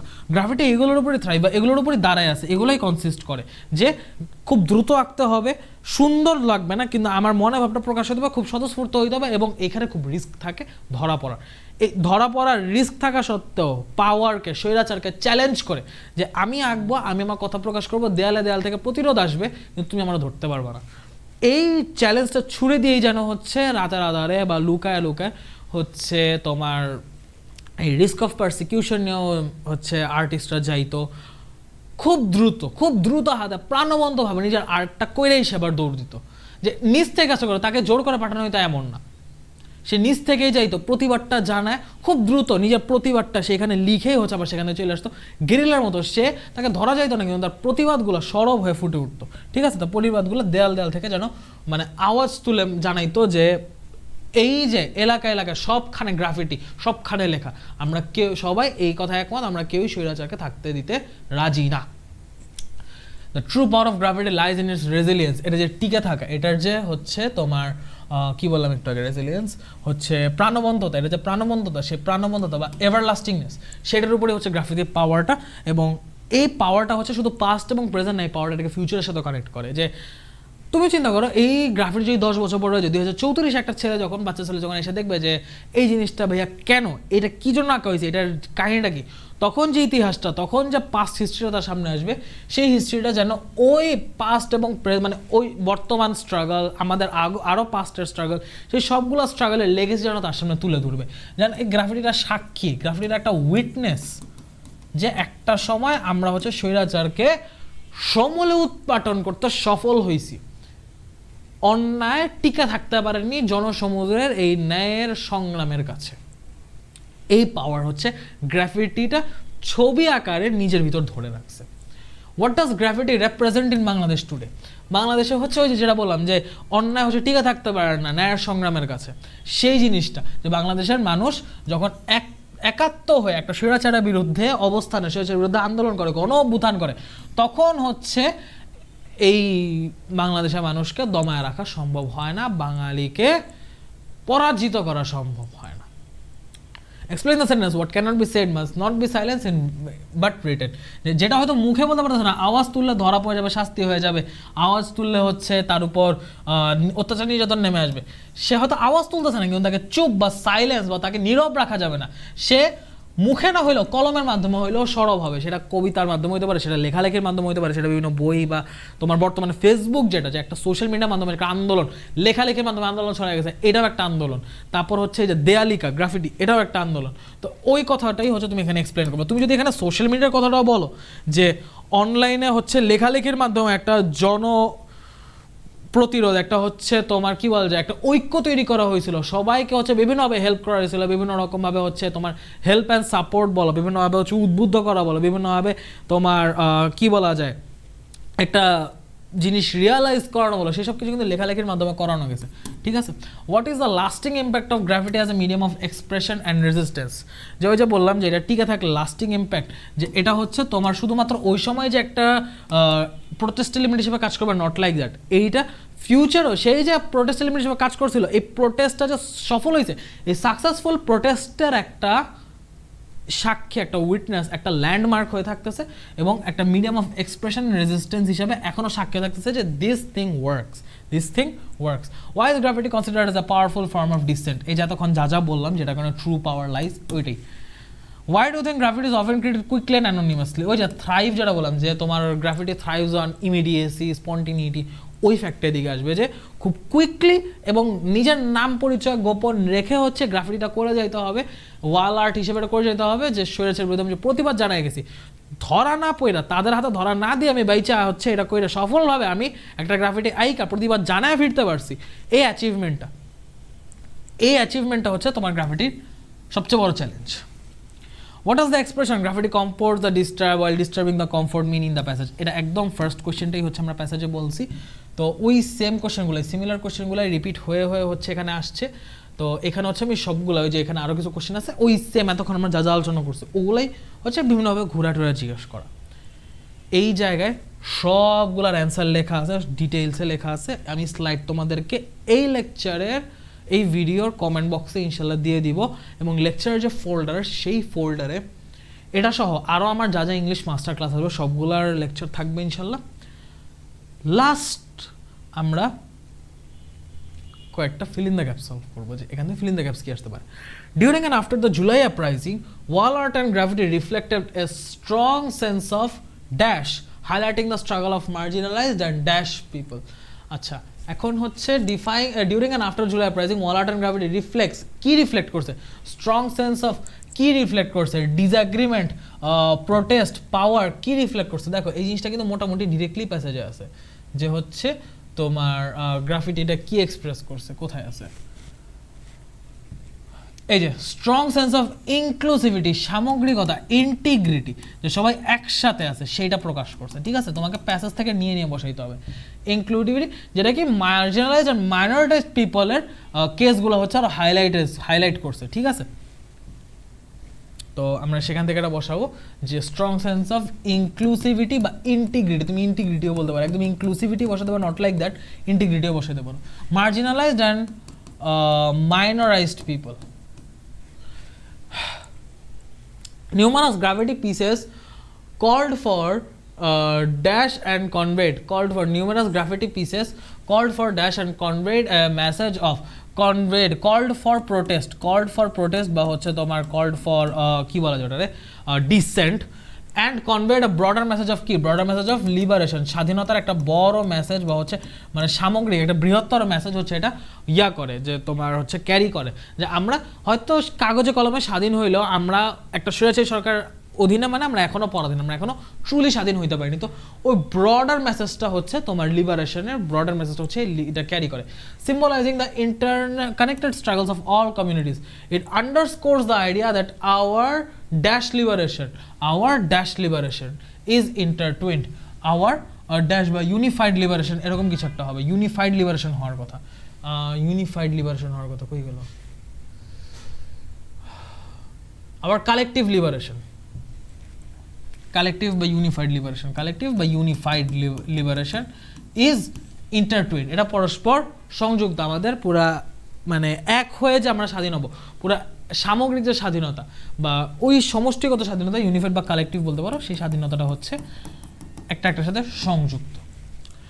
Graffiti during the July uprising become a tool to express dash it dash from wall art as it is spontaneous and often done in secrecy। কি বলছে? Graffiti during the July uprising, July আন্দোলনের সময় যে গ্রাফিটিগুলো করা হয়েছে, become a tool to express, কি express করতে use করা হতো? মনের ভাব এক্সপ্রেস করতে, যেটা এক্সপ্রেস করতে ইউজ হতো সেটা হচ্ছে প্রোটেস্ট, আন্দোলন, মতবিরোধ।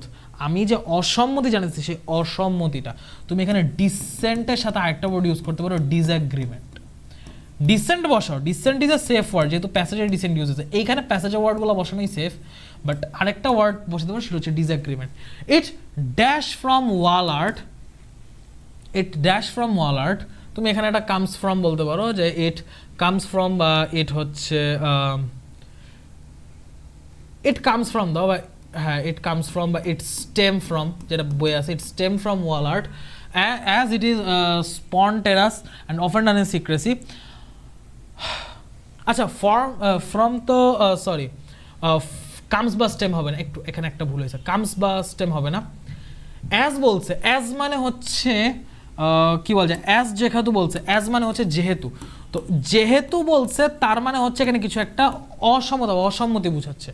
তো এটা স্পন্টেনাস আর অফেন্ড ইন সিক্রেসি, এই কারণে এটা ওয়াল আর্ট থেকে আলাদা, সেটা হবে ইট ডিফার্স ফ্রম, এটা একটু ভুল করছি, এটা ডিফার্স হবে, ভার্বটা একটু ভুল করছি, ডিফার্স হবে, যে এই জিনিসটা ওয়াল আর্ট থেকে আলাদা। কেন? যেহেতু এটা স্পন্টেনাস, এটা স্বতঃস্ফূর্ত এবং লুকায় করতে হয়, সিক্রেটলি করতে হয়, সিক্রেসি আছে।